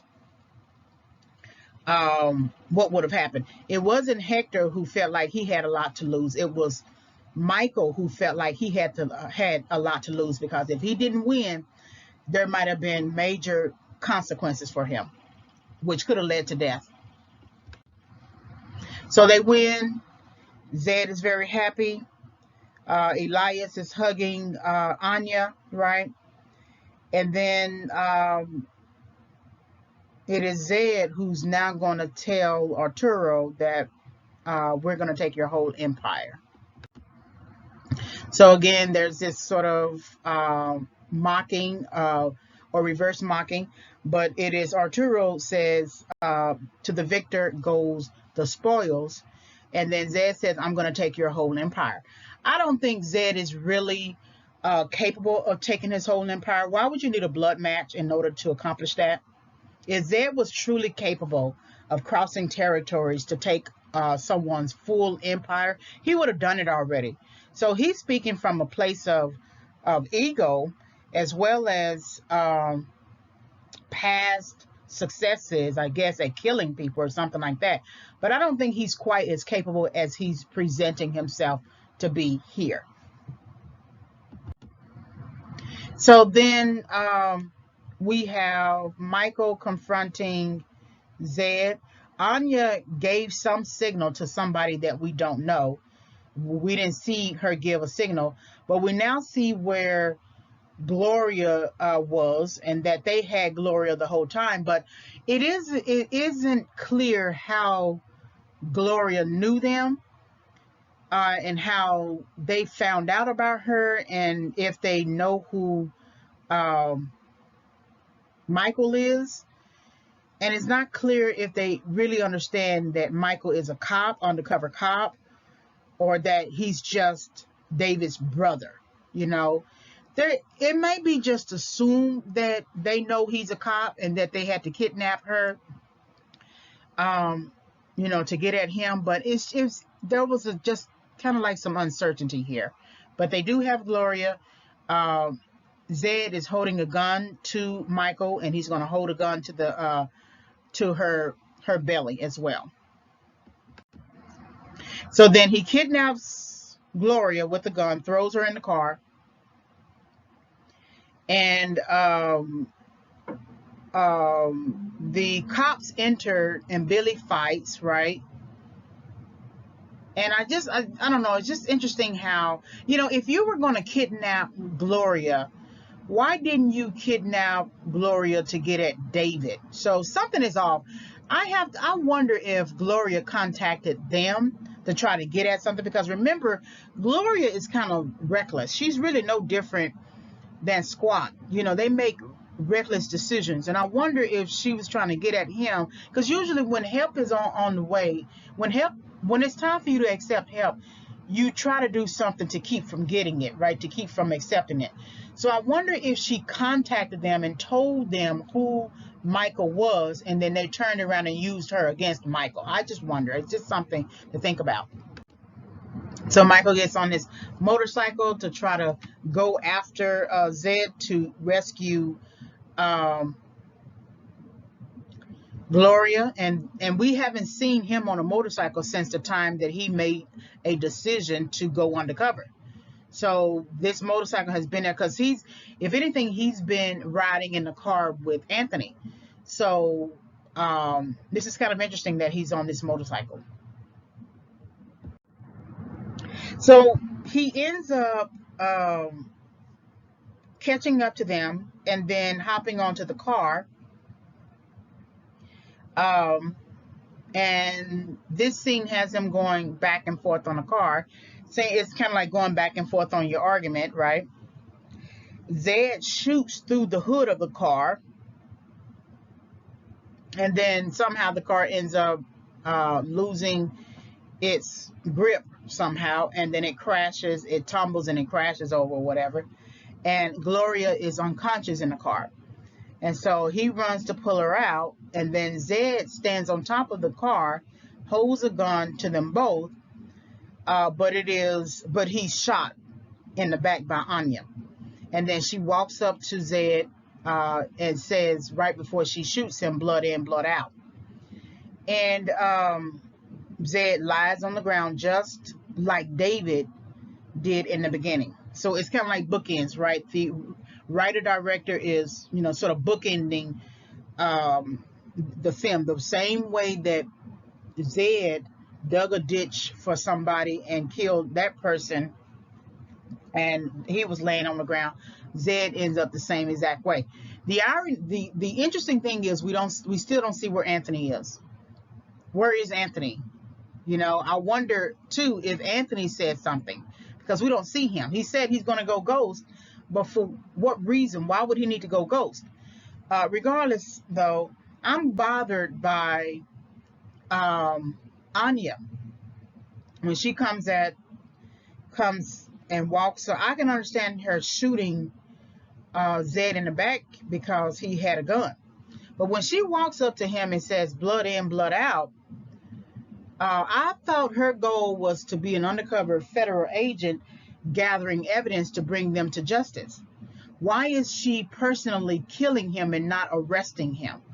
And that's something that it's funny that she pushes this moral imperative to Michael about this is bigger than you, when she ends up becoming the person who does exactly the same thing that she's accusing him of doing, almost, vigilante justice. So she bothers me. She bothers me because it's just interesting that she takes that particular route and not the route that she's supposed to take. So she really ends up no different than Michael. Michael doesn't shoot Zed. He's not even really looking to kill anybody, but she ends up killing somebody. I don't know, just something about that really bothers me. And so the car is tumbled over, right? She ends up in the car unconscious, and so he pulls her out. And then Zed is holding the gun, for which um, Anya is going to kill him in the back, shoot him in the back. She shoots him, right? And then she holds the gun to him, blood in, blood out. And that's her face.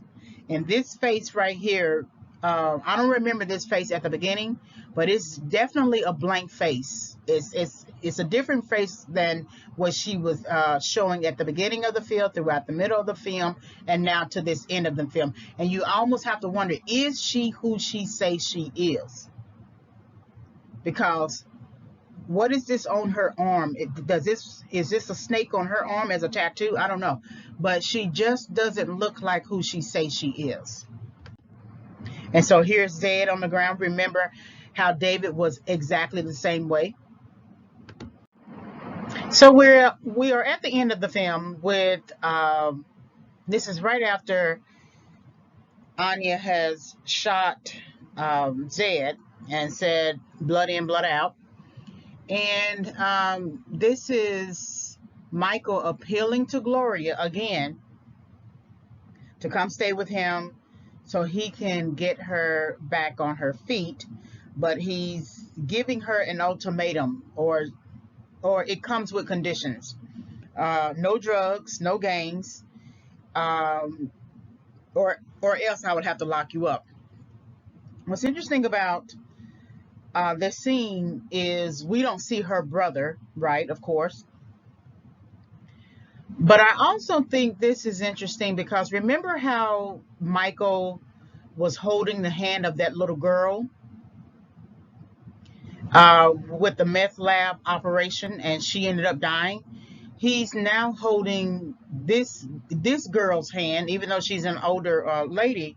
It's almost symbolic, as if the girl had grown up throughout this, film space. But he's holding her, so he couldn't save the little girl, but he's going to do his best to save this young girl here. And so I just thought that was interesting. I didn't catch it before, and I caught it. I'm basically catching it now, and decided to re-record. And so she's going to have to make change in her life. There's no way in the world, because she's carrying a child, and she's carrying, David's child. And I don't think Michael is going to so easily let her go. But I also think it's interesting that her brother is not here. Anthony is nowhere near around. And so, again, we don't know where Anthony is. He did say he's going to go ghost, but it's interesting that he's not here. So this is the end of the film. Hopefully you were able to gain some insight. He tells Anya at the end right here that I think we got it from here. And then this basically ends the film. So these types of films, I didn't expect it to go this long. But the thing about these types of films, like Blood Out or any type of film that sort of presents a cautionary tale, you want to take your time with. There's so much that goes on in these films, and it's rich with, opportunity to analyze. Again, this is not a critique, but it's just looking at the concept of setback and applying it to different areas within the film, and looking at the totality of setback as a concept and how it might be reflected in film. So I'm very glad you were able to get through the whole thing. And we're going to finish out the process with applying the 7 stages of setback to gain more insight.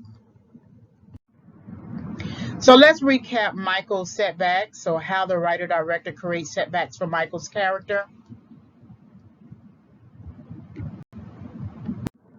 So there is an accumulation of Michael's setbacks. One of those setbacks is his career takes a professional hit. So I think in some ways that he is kind of guided by this idea of trying to repair what broke in a previous instance, even through maybe trying to be there for his brother.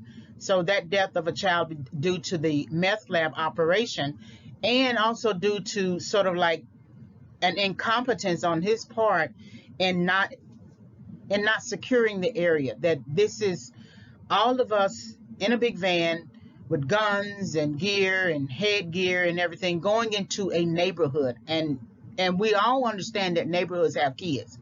And so to not have someone, even a female officer, secure the area, move the children, is something that reflects a little bit of his lack of skill development in this area. So his career takes a professional hit. This could be a motivator for why he makes the decisions that he makes throughout the rest of the film. So his brother is killed and he is unable to help him. So remember, David came to him for help, and he was unable to help him. And that is a family, sibling setback, right? Personal to him. Then he's unable to get support from a fellow officer. Not Detective Hardwick is not his direct fellow officer, but he's an officer, right? And so when he goes to try to get information about the status of his brother's death, he's blocked, right? So that's a setback for him, which may also contribute to that becoming a motivator for why he makes the decisions he makes. Then he chooses to go undercover solo without help. So he's it's not clear in the beginning if he's pursuing a vigilante justice objective, but it becomes that probably throughout the rest of the film when two people tell him, Billy and Anya, that this is bigger than you, and that you can't go on some vigilante justice type of goal. And so he's unable to get support from that fellow officer, and then chooses to go undercover. And then he becomes a criminal and engages in criminal activity. So as much as he is a cop who took an oath to protect and serve, he becomes a criminal to engage in criminal activity. Of course, that's fighting with the Indigo, surrounding himself with drug activities, fighting in other ways, going into crossing territory. So he's crossing from law enforcement into drug activity and to environments where people are breaking the law, and he does it with such ease. Then he displays cop-like tendencies to Anya, which creates a setback for him, because then she's going to now watch him to see who he is and why he's there. Then he reveals to Gloria his connection to David. So that means he's uncovering himself. He's supposed to be undercover, and he's uncovering himself. And so that is a setback in and of itself, because how can you trust Gloria? You can't really trust her. Michael lowers his defenses, which results in Anya taking his DNA while he is asleep. So sure, you're going to want a connection with someone, but if you're there to solve a particular problem that you created, and your problem is essentially I need to go undercover to find out who killed my brother. And so that automatically creates a setback for yourself, because now you have to become something that you're not. And so he lowers his defenses in engaging with Anya, which results in him taking his DNA, and then results, of course, in him being revealed that he is actually a cop.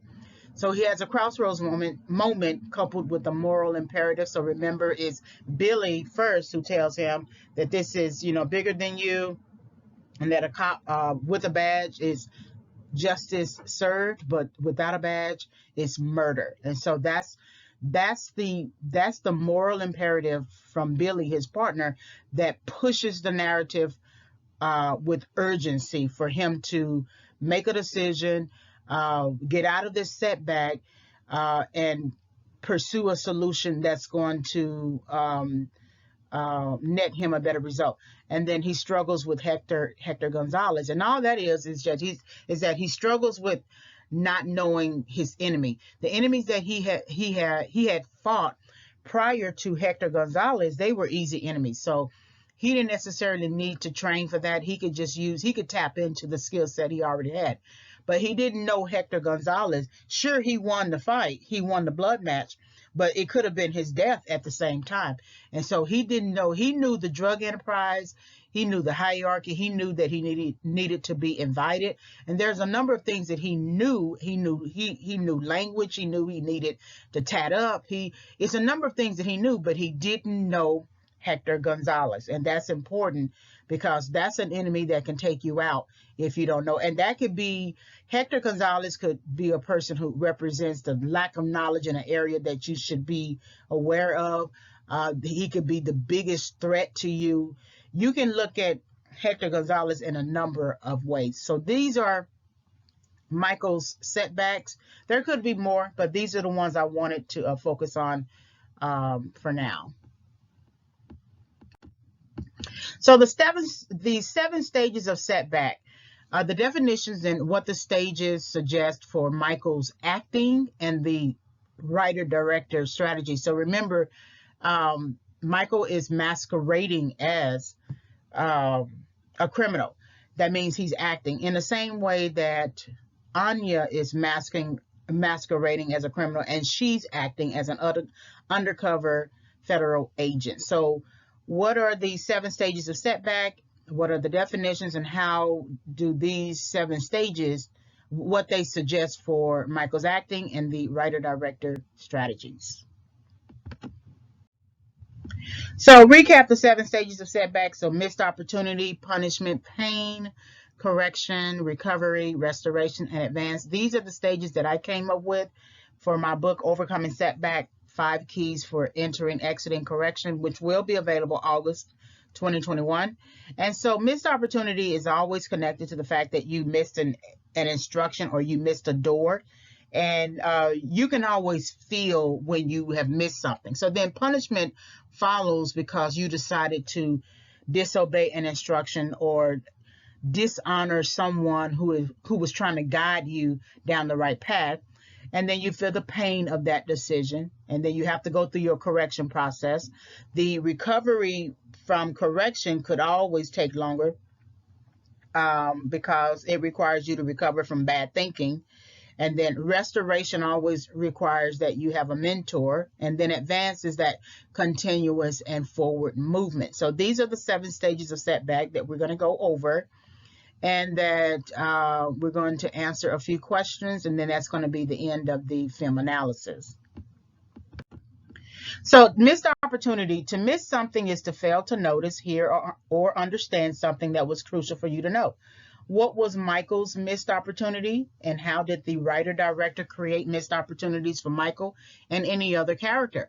So when you think about Michael missed opportunity, it looks like he is proactive in trying to figure out what it is that happened to his brother, the status of the murder investigation, and how that would impact any decision that he's going to make afterwards.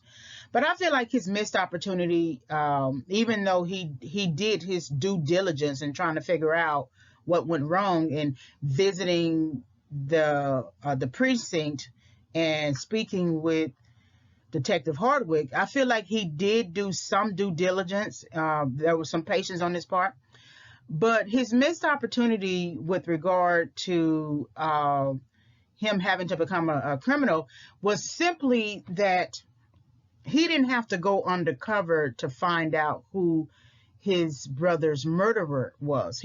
His missed opportunity was what he should have done with Anya, what Anya was doing: gather evidence, build a database, right, and investigate what's really going on.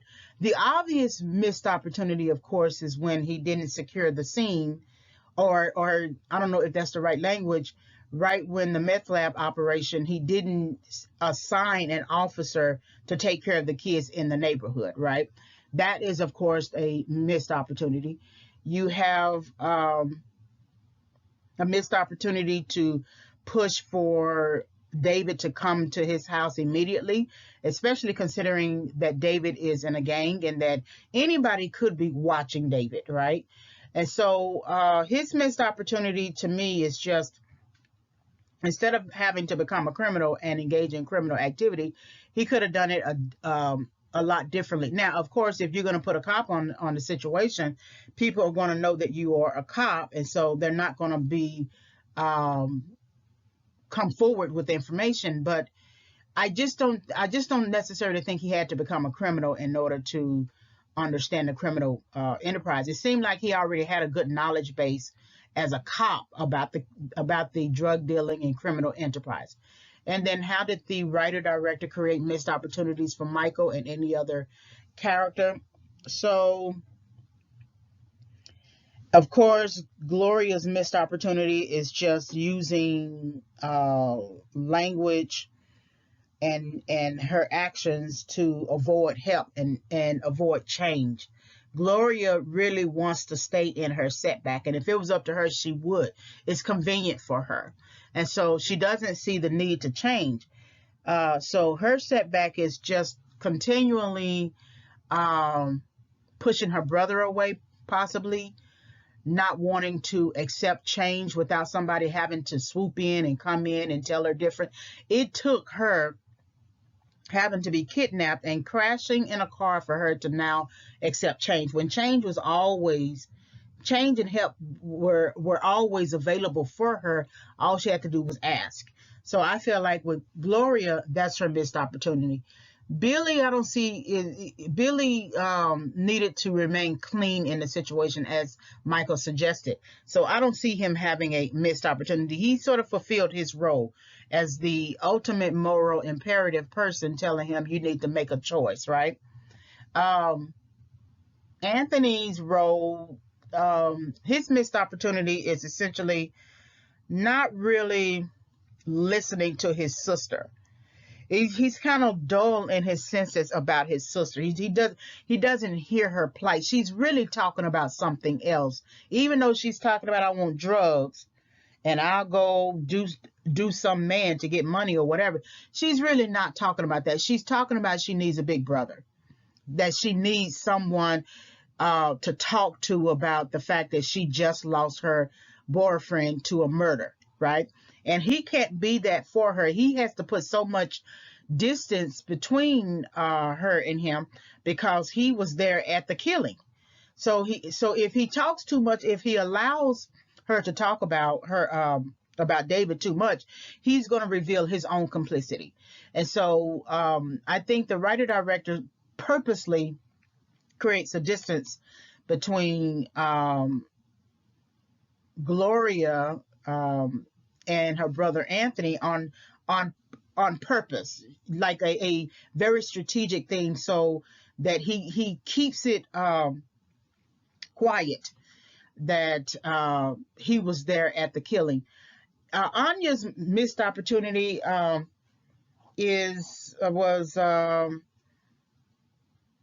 I'm not sure she has a true missed opportunity in terms of ignoring something. I think she goes there to do exactly what she had planned to do, was to masquerade as a person in that environment to gather evidence. She comes in very strategic. She comes in purposeful. She knows she's an undercover agent, and she's likely told her boss that she's an undercover agent. And so she comes in with the goal of inputting names, gathering, inputting names in a database, taking, DNA, and building up a record. So I don't see her. She's doing what Michael should have done. If he had the same, they could still become criminals, right, in a sense, and act out their parts. But she was much more responsible than Michael. Michael came in with a different agenda, and so it affected how he dealt with everyone. Still, no one ever perceived him to be or suspected that he was a cop. But I feel like Michael should have done what Anya did. The purpose of punishment is to address negative and or bad behavior. To punish is to inflict a penalty, discipline, and correction. What was Michael's punishment? How did the writer-director punish secondary characters? And then what was the rationales? So Michael, when you think about Michael in the beginning, when he's conducting the operation for the meth lab, and he messes up and contributes to the killing of that young girl, he's not punished after that. He's not placed on desk duty. He is not written up. He's not even expected to go and speak with the captain about the situation. There is no investigation. The captain, all he basically says is that sometimes there is collateral damage, and Michael is concerned about the young girl and asks if she makes it, but there isn't anything beyond that. I don't remember any sort of punishment beyond that. So if you look at that first experience we have with Michael and him leading parts of the meth lab operation in a good way, and then some part of it that he doesn't, we should see a punishment, but we don't see a punishment. When David comes to see him, and David is appealing to Michael to help him, and there isn't anything, Michael is willing to help him after he feels convinced that David is willing to change. He's ready to change. You might say that when David is killed, that in choosing to become a criminal, he's self-punishing, even though his goal is to try to figure out who was the one responsible for killing his brother. But he might feel like he's going to become a criminal in order to do that, right? That might be some sort of form of self-punishment. There's a false punishment, however, when he crosses territory and goes into the other precinct where Detective Hardwick is, and they sort of attack him, and then Detective Hardwick, well, we don't know for certain, but we just know that he's handcuffed to the bottom of the sink. And so they are basically treating him like a criminal, handcuffing him for just coming in and asking about the status of his brother's murder. And so that might work like a punishment in a sense, that who are you to cross territories and come over here and try to tell us what to do and tell us to do our job? Because Michael is coming in with some sort of moral imperative, even at the beginning of the movie, do your job, right? And so they kind of punish him. It's a false punishment in the sense that they didn't really have the right to punish him. He has every right to ask questions about his brother's murder status. And now he may be too bold and aggressive in the way that he's coming over into the other territory, but he did make a point of calling and trying to, set up some kind of opportunity to discuss it.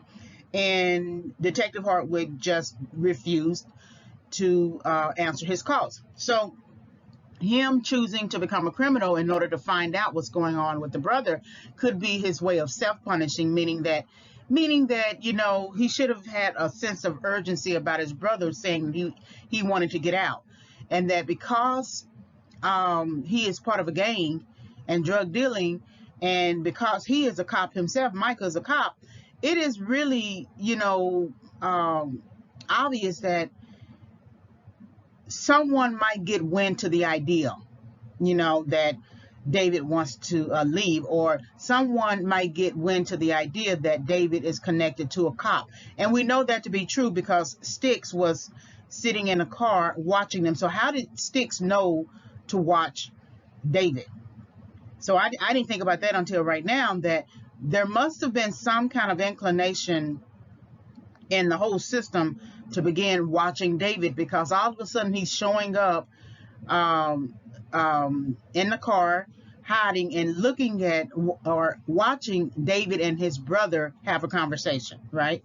So that could be Michael's punishment there. How did the writer-director punish secondary characters and rationales?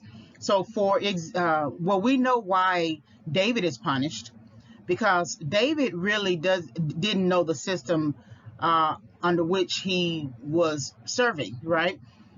He wanted to get out, and so the best punishment, the appropriate punishment for anyone who wants to get out is blood out.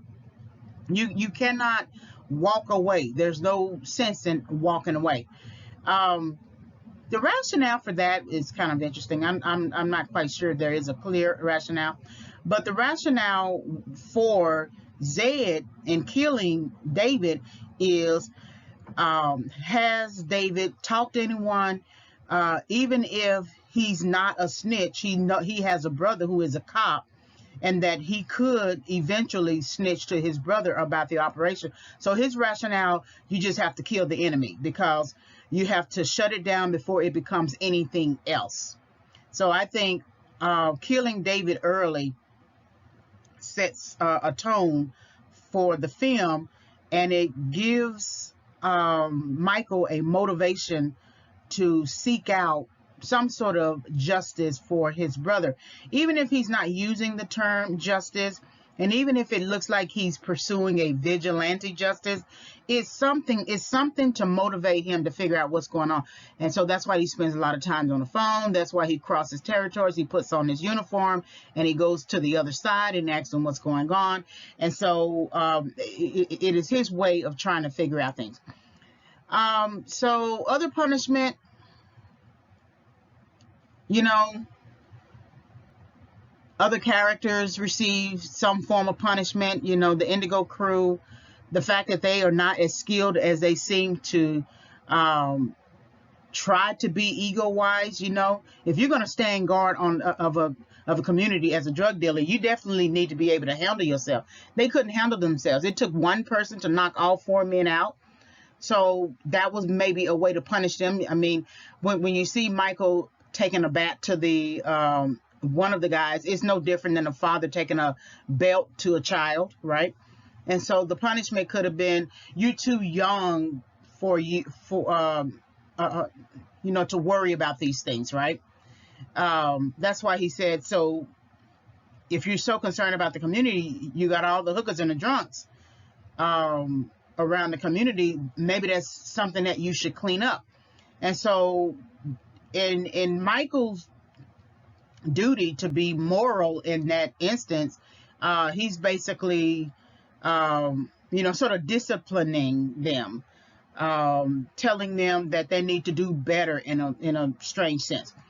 Punishment for Anthony. Anthony loses his friend. He loses his partner, David. And it's funny that it's not Anthony who recognizes the fact that David has a brother who is a cop. So we don't see Anthony sitting out there in the car with sticks watching David talk to his brother. And maybe that is the writer-director's strategy, so that Michael is not revealed as a cop to Anthony, and Anthony is not revealed as the person who was there at the murder of David. So who else is punished? Not many people are punished other than the fights that happen. I will say that Michael is kind of punished at the blood match, you know, for not really knowing his enemy. He takes a good beating before he ends up, you know, taking the guy down and the guy having to tap out. But he takes a good beating for a while before that actually happens. So that could be a form of punishment. But the writer-director structuring how punishment is doled out is definitely interesting, because there is an absence of punishment in Michael at the very beginning, and so he's not really punished throughout the rest of the movie, as if he can move along without any real sort of discipline, right? And that could be like a sign of a child who continues to move about without any real discipline, but then they come to the end of their road and they are forced to be disciplined. So that situation with Hector Gonzalez at the blood match, that disciplined him. He will be sure to pay attention to that kind of fighting skill necessary for anything else he's going to get into. So those are some of the punishments I think that are kind of interesting, because there's, in many ways, there's absence of punishment until everything comes to a head at the blood match. So the pain reminds you that you have done something wrong, you have made the wrong move, and you need to undergo a process to let the pain ride itself out until the fever breaks. What was Michael's pain? How did the writer, director film and or interpret pain? Through the lens, through the perceptions of characters. So what I feel Michael did wrong, again, it begins at the very beginning of the movie, where he does not assign an officer to clear the area so that the men can come out of the truck and storm the meth lab. So the pain is the pain of having to hold the hand of a young girl who was hit by a bullet intended for someone else, hold her hand and feel the limpness of her arm. And you see at the end of the film in the frame where he's holding the hand of Gloria, and so he doesn't want to feel that type of pain ever again. That's why he keeps pushing the issue. Come live with me. We'll take care of you. We'll get you all together. No drugs, no drink, no drugs or any type of gang activity, because he doesn't want to feel that pain again. He doesn't go through a real process of pain throughout the movie. We don't really see him crying. We don't see him off to himself, really thinking and contemplating the pain felt from that initial encounter, or the pain felt from his brother. Even when he visits the crime scene, he's not crying. He's pausing, but he's really assessing the scene as if it is his crime scene, and as if the man on the ground is not his brother. So his pain really doesn't ride itself out. There are too many distractions. The idea of becoming a criminal, and then the fighting, the proving, the testing, any other type of criminal based activity, the discussions, the almost drive-by that hits them, and then the blood match at the end. And he doesn't have time.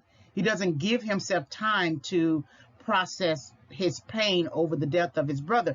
And maybe, we don't know how long there has been sort of conflict with his brother, but sometimes you do get tired of trying to tell somebody the same thing over and over and over again, to the point that you're just kind of dulled in your senses about it. If they come around, they come around. If they don't, they don't.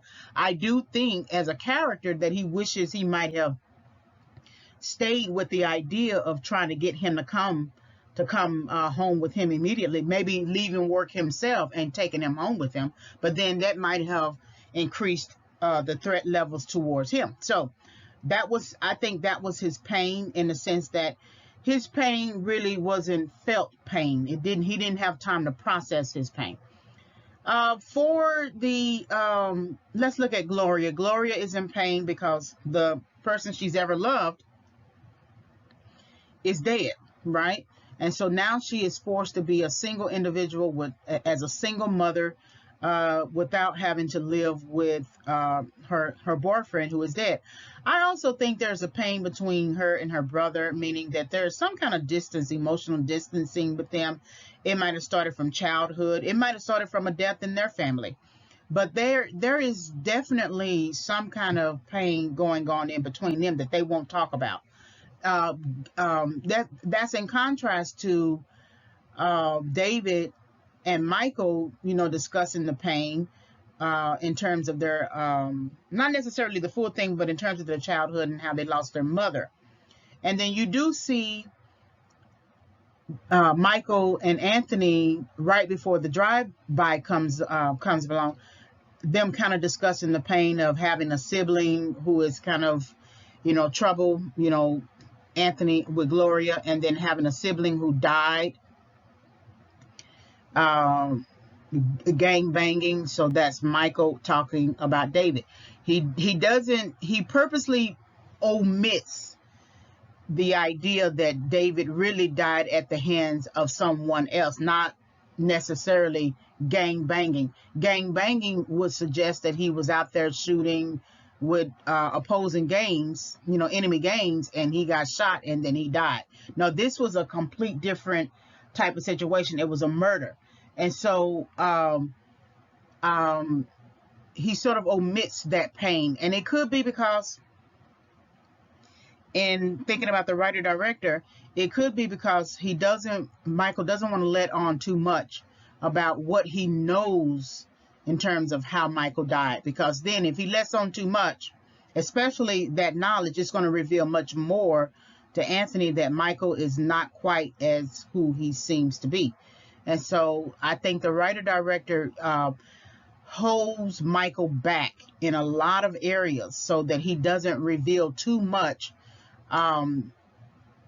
Keep the cover, but he doesn't reveal. So he holds back Michael's pain, because when you are in pain, like Gloria, you want to speak it out, even if it's bad behavior, like she throws up the finger and everything. Even if it's bad, you want to speak it out. And so Anthony's, dealings with Gloria, I'm not going to help you kill yourself, right?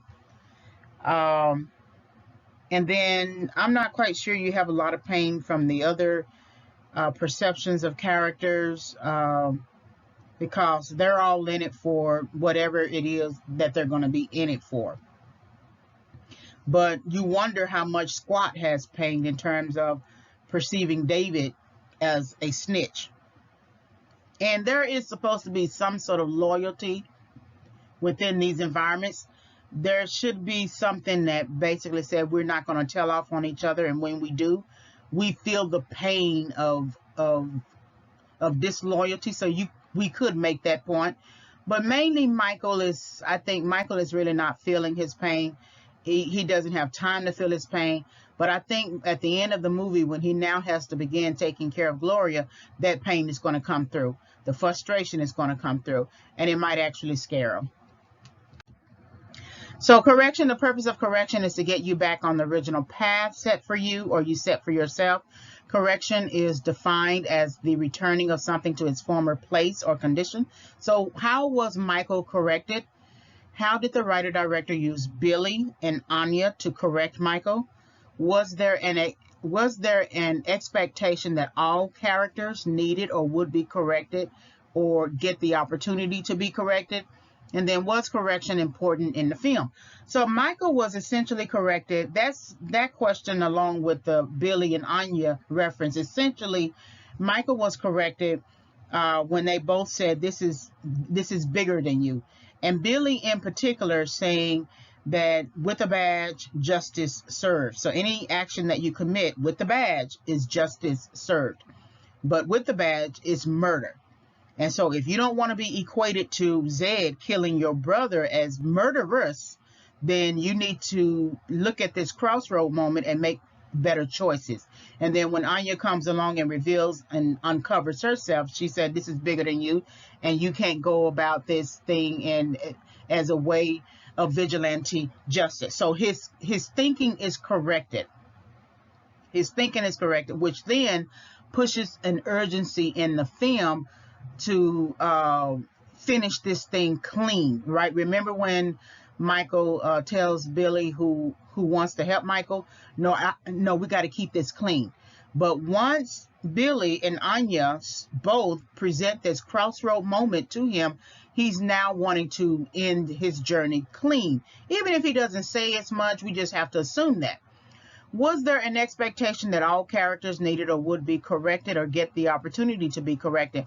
The only characters I would think in terms of the need to be corrected would be Anthony, Gloria, the Indigo crew, any of the other gang members.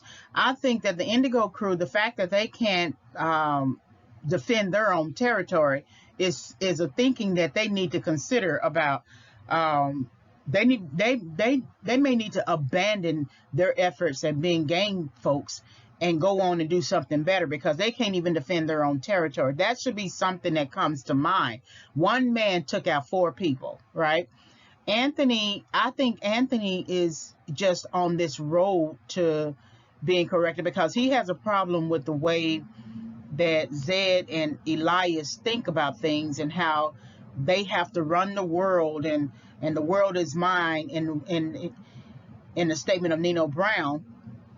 And so something about that, them thinking that they are bigger than the set, they're bigger than the group, which is contrast to what Billy and Anya say, that you are not bigger than the group. Something about that, Anthony really has a problem with one man thinking that he can run everything, and that I guess we're not all in this together after all. And so his face, his facial expressions, his demeanor, his disposition, they're all ready to be corrected, I feel. His thinking about the matter. This statement about I'm going to go ghost, I have no idea what that means in terms of what happens to Anthony. But if he's going ghost, that means he's abandoning his sister, because we don't see him at the end with the sister. We don't even see him chasing the sister, or even trying to find out, because he said, remember that I can't find my sister. And so, and in the same breath, he said, I'm going to go ghost. So we don't know. Maybe the going ghost is he's made a decision that he's no longer going to do this thing anymore. And it's possible in a way, because Zed is going to be killed, and Elias is going to be arrested by Billy. So we don't know if he's going to be corrected. What is his name? Gloria is corrected, or she's going to be corrected, but it took all the way to the end of the film for her to sort of be corrected in her thinking. In some ways, she pulls at people, suggesting that she needs them, but then when they offer help, she pushes people back. Right, this pull push strategy that she has. But like I said, it takes her being kidnapped and crashed in a car, that car flipping over, and her being unconscious, for her to now make a decision, I'm going to have to receive help. And so correction was important in the film, because you cannot continue to go down a certain path thinking that it's going to net you the best results. The film corrects Elias in his thinking when he thinks he is much bigger than the set, because Billy ends up arresting him. And so that is sort of like inherent correction. So he's not going to be able to go through the rest of the stages of Setback as a free man, though. He's going to be corrected, and so then he's going to have to go through what he's going to go through and process out of correction, all the way into other areas of the stages of Setback while he's actually in prison. So yes, correction was important in the film. To recover is to return to a state of health, mind, and strength. Without soundness of mind, it would be difficult to accomplish or achieve anything. How did Michael recover? Did the writer-director permit recovery for any other character? And so Michael, I do believe he recovers, because if he was out for, if he didn't change his mind about vigilante justice, then he would have picked up a gun and shot Zed. He would have immediately, he had access to Zed. I'm quite sure he had a gun somewhere, and he could have picked up a gun and shot Zed. But he was willing to appeal to Zed, calling him a coward when he was holding a gun near Gloria's belly. And he was willing to just kind of process through trying to get him to stop. Then, of course, there's commotion, and then Zed ends up kidnapping Gloria and taking her into the car. So Michael does recover, because if Michael didn't recover, we would have seen Michael shoot Zed and not Anya shoot Zed. And then, does the writer-director permit recovery for any other character? In some ways, Anya is permitted recovery when she uncovers herself, meaning that she felt maybe a little bit of vulnerability when she saw Michael take over the Indigo safe house, right? She wondered who he was, and then that was kind of like a setback for her because she thought that she had this all under her control because she's an undercover federal agent. But then when she takes his DNA, she sort of kind of helps herself understand what the issue is, right? She gains in knowledge. Okay, he's not just any old body. He is a detective, right? And then when she goes to him and uncovers and tells him that she knows who he is, that sort of eases her anxiety. And then she basically pushes for the idea that please don't mess this up. This is something that we've been doing for a long time. We're gathering evidence, and this is not, bigger than you. You're not bigger than this, right? And so it is her way of recovering control. I think that's the best way to say it. That it's her way of recovering control, because if she didn't reveal herself to Michael and then also kind of hold him back from doing something that could be very dangerous and hurt the operation, then that would have left her completely at a failure to manage the operation. So she recovers in that way. And then Gloria is going to recover. It's obvious. Elias is not going to recover. We don't know where Anthony is, and we don't know where the other characters are. So Michael does recover, and Anya recovers as well. Restoration requires mentorship, and mentorship is predicated on learning from someone who has walked out the process. So how was Michael restored? How did the writer-director use mentoring? To whom did the writer-director target for mentoring? So, of course, Gloria is the best opportunity to think about mentoring. I'm not quite sure she's all that receptive, but in some cases, she has no other choice. Her brother is gone. And so Michael is restored in a sense that Billy and Anya basically tell him the right way to do things, right? I would say Anya actually is the one who does the restoring, because she's telling him that the right way to do this is not some undercover solo vigilante operation. The right way to do this is what I'm doing, whereas I go in undercover, I gather evidence, I input it into the database, I collect DNA. That's actually the right way to do things, versus Michael deciding that he's going to go to the tattoo shop, become a criminal, and then begin the process of proving himself. That was really a waste of time. That if he had gotten permission and authority to go undercover, that would have been a much better operation, and he would have been accountable. So it is Anya who makes him accountable. Billy starts off the process about with a badge, justice served, and without a badge is murder. So he starts the process. He pricks at his heart. But it's Anya who really restores him, mentors him, in a sense that she's showing him the right way to do it. And that when he left Detective Hardwick, he shouldn't have left in anger to the point that he's going to become a criminal. He should have gone back to his office and figured out a better strategy for how to deal with the murder status of his brother in the operation that he was connected to. So that's how I feel like the writer-director used mentoring to restore Michael's understanding about how to do things the right way.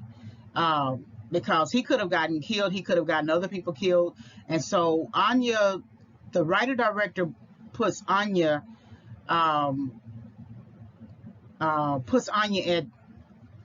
times Anya at the right time, in having her visit the his apartment, his place, to talk to him. And so to whom did the writer-director target for mentoring? Of course, it's Anya to Michael. You can also say that Michael is targeting. You could also say that Michael is targeting his own brother for mentorship. The strange thing is, Michael's, discussion with the Indigo crew is some form of mentoring, right? The writer director is using Michael to better sort of educate the Indigo group. So you are guarding your neighborhood, right? As an Indigo crew gang, but you have all these drunks and hookers on the street. Why shouldn't you want to clean that up if you are guarding, right? So in some strange way, even though he ends up fighting them, right before that, there is this discussion that is kind of borderline mentoring. It's a weird way to say it like that, but remember, Michael is operating in this sort of moral imperative, right? This moral compass, even though he is dressed in the garb of a criminal. So that's how I think that the writer director uses mentoring, using Anya to sort of mentor Michael towards restoration in his thinking about how to handle problems. If he continues to handle problems in this way by becoming a criminal and engaging in criminal activity, he's going to end up dead himself. And then, of course, the writer director using Michael to kind of target mentoring towards those four Indigo guys to think better about their situation. So to advance is to move forward in a purposeful way and make or cause progress. Advancing is a forward and continuous movement. So how did Michael advance? And did the writer director advance any other character, and how? So Michael does advance in the sense that once he gets the mentoring from Anya, he and as well as Billy, he no longer pursues his vigilante justice. Now, he had to go through Hector Gonzalez in order to get on the other side of his situation. So once the bloodbath with Hector Gonzalez is kind of like the melee, the way to resolve the conflicts within himself, the way to resolve the conflicts and dealing with this sort of drug dealing culture, gang banging culture, right? And so he does advance in his understanding. Now, advancing is a forward and continuous movement, so he is going to have to make sure that he stays the course. That's going to happen because now that he's going to bring Gloria into the fold, into his house, into his environment, he's already set to task certain conditions. And she can't gangbang, she can't do drugs, she's just going to have to do right. And that's the thing about some people, they don't want to do right. And did the writer director advance any other character? Billy was already on the right path. Anya was already on the right path. Anthony is in a emotional turmoil in terms of decisions that he needs to make. We don't see him advancing really. Zed and Elias kind of advance as a result of Michael winning the bloodbath, but then they are set back when Zed is killed and when Elias is arrested and taken to jail. So I think Michael really is the only one who truly advances because he takes to heart what Billy and Anya say. He stops the vigilante justice that he was trying to go after, and he moves forward with more of a moral imperative this time to do better. So I think Michael does advance. It's debatable, but I do think he advances. So what can we learn from Michael's setbacks and conclusion, and what can we learn from writer director's strategy? So Michael's setbacks is just always predicated on the idea of learning from your weaknesses before going on to greater battles, and that The setback that began his professional, the setback that began at the beginning of the movie is where he should have learned from his particular weaknesses. And that weakness is there was a weakness in his leadership. He had them all lined up, the police officers, right? He had them lined up. He had the whole thing worked out, how they were going to bomb rush the meth lab, but he forgot, or he just completely ignored the idea that this was a neighborhood, and that the neighborhood has kids, and kids are going to be playing out there in the front yard. And when they came across the kids, there was nothing in him that suggests, hey, go over there and go get those kids and move them to safety. So I felt like that's really his major setback. The other setback, it could be in him choosing to become a criminal out of some anger of dealing with Detective Hardwick. There was nothing in him prior to that encounter with Detective Hardwick that said, I'm going to become a criminal and go find this thing out. It's only when he was challenged and attacked and disrespected and dishonored by Detective Hardwick and his crew that he chose to then become a criminal. So I think that is a major setback, right?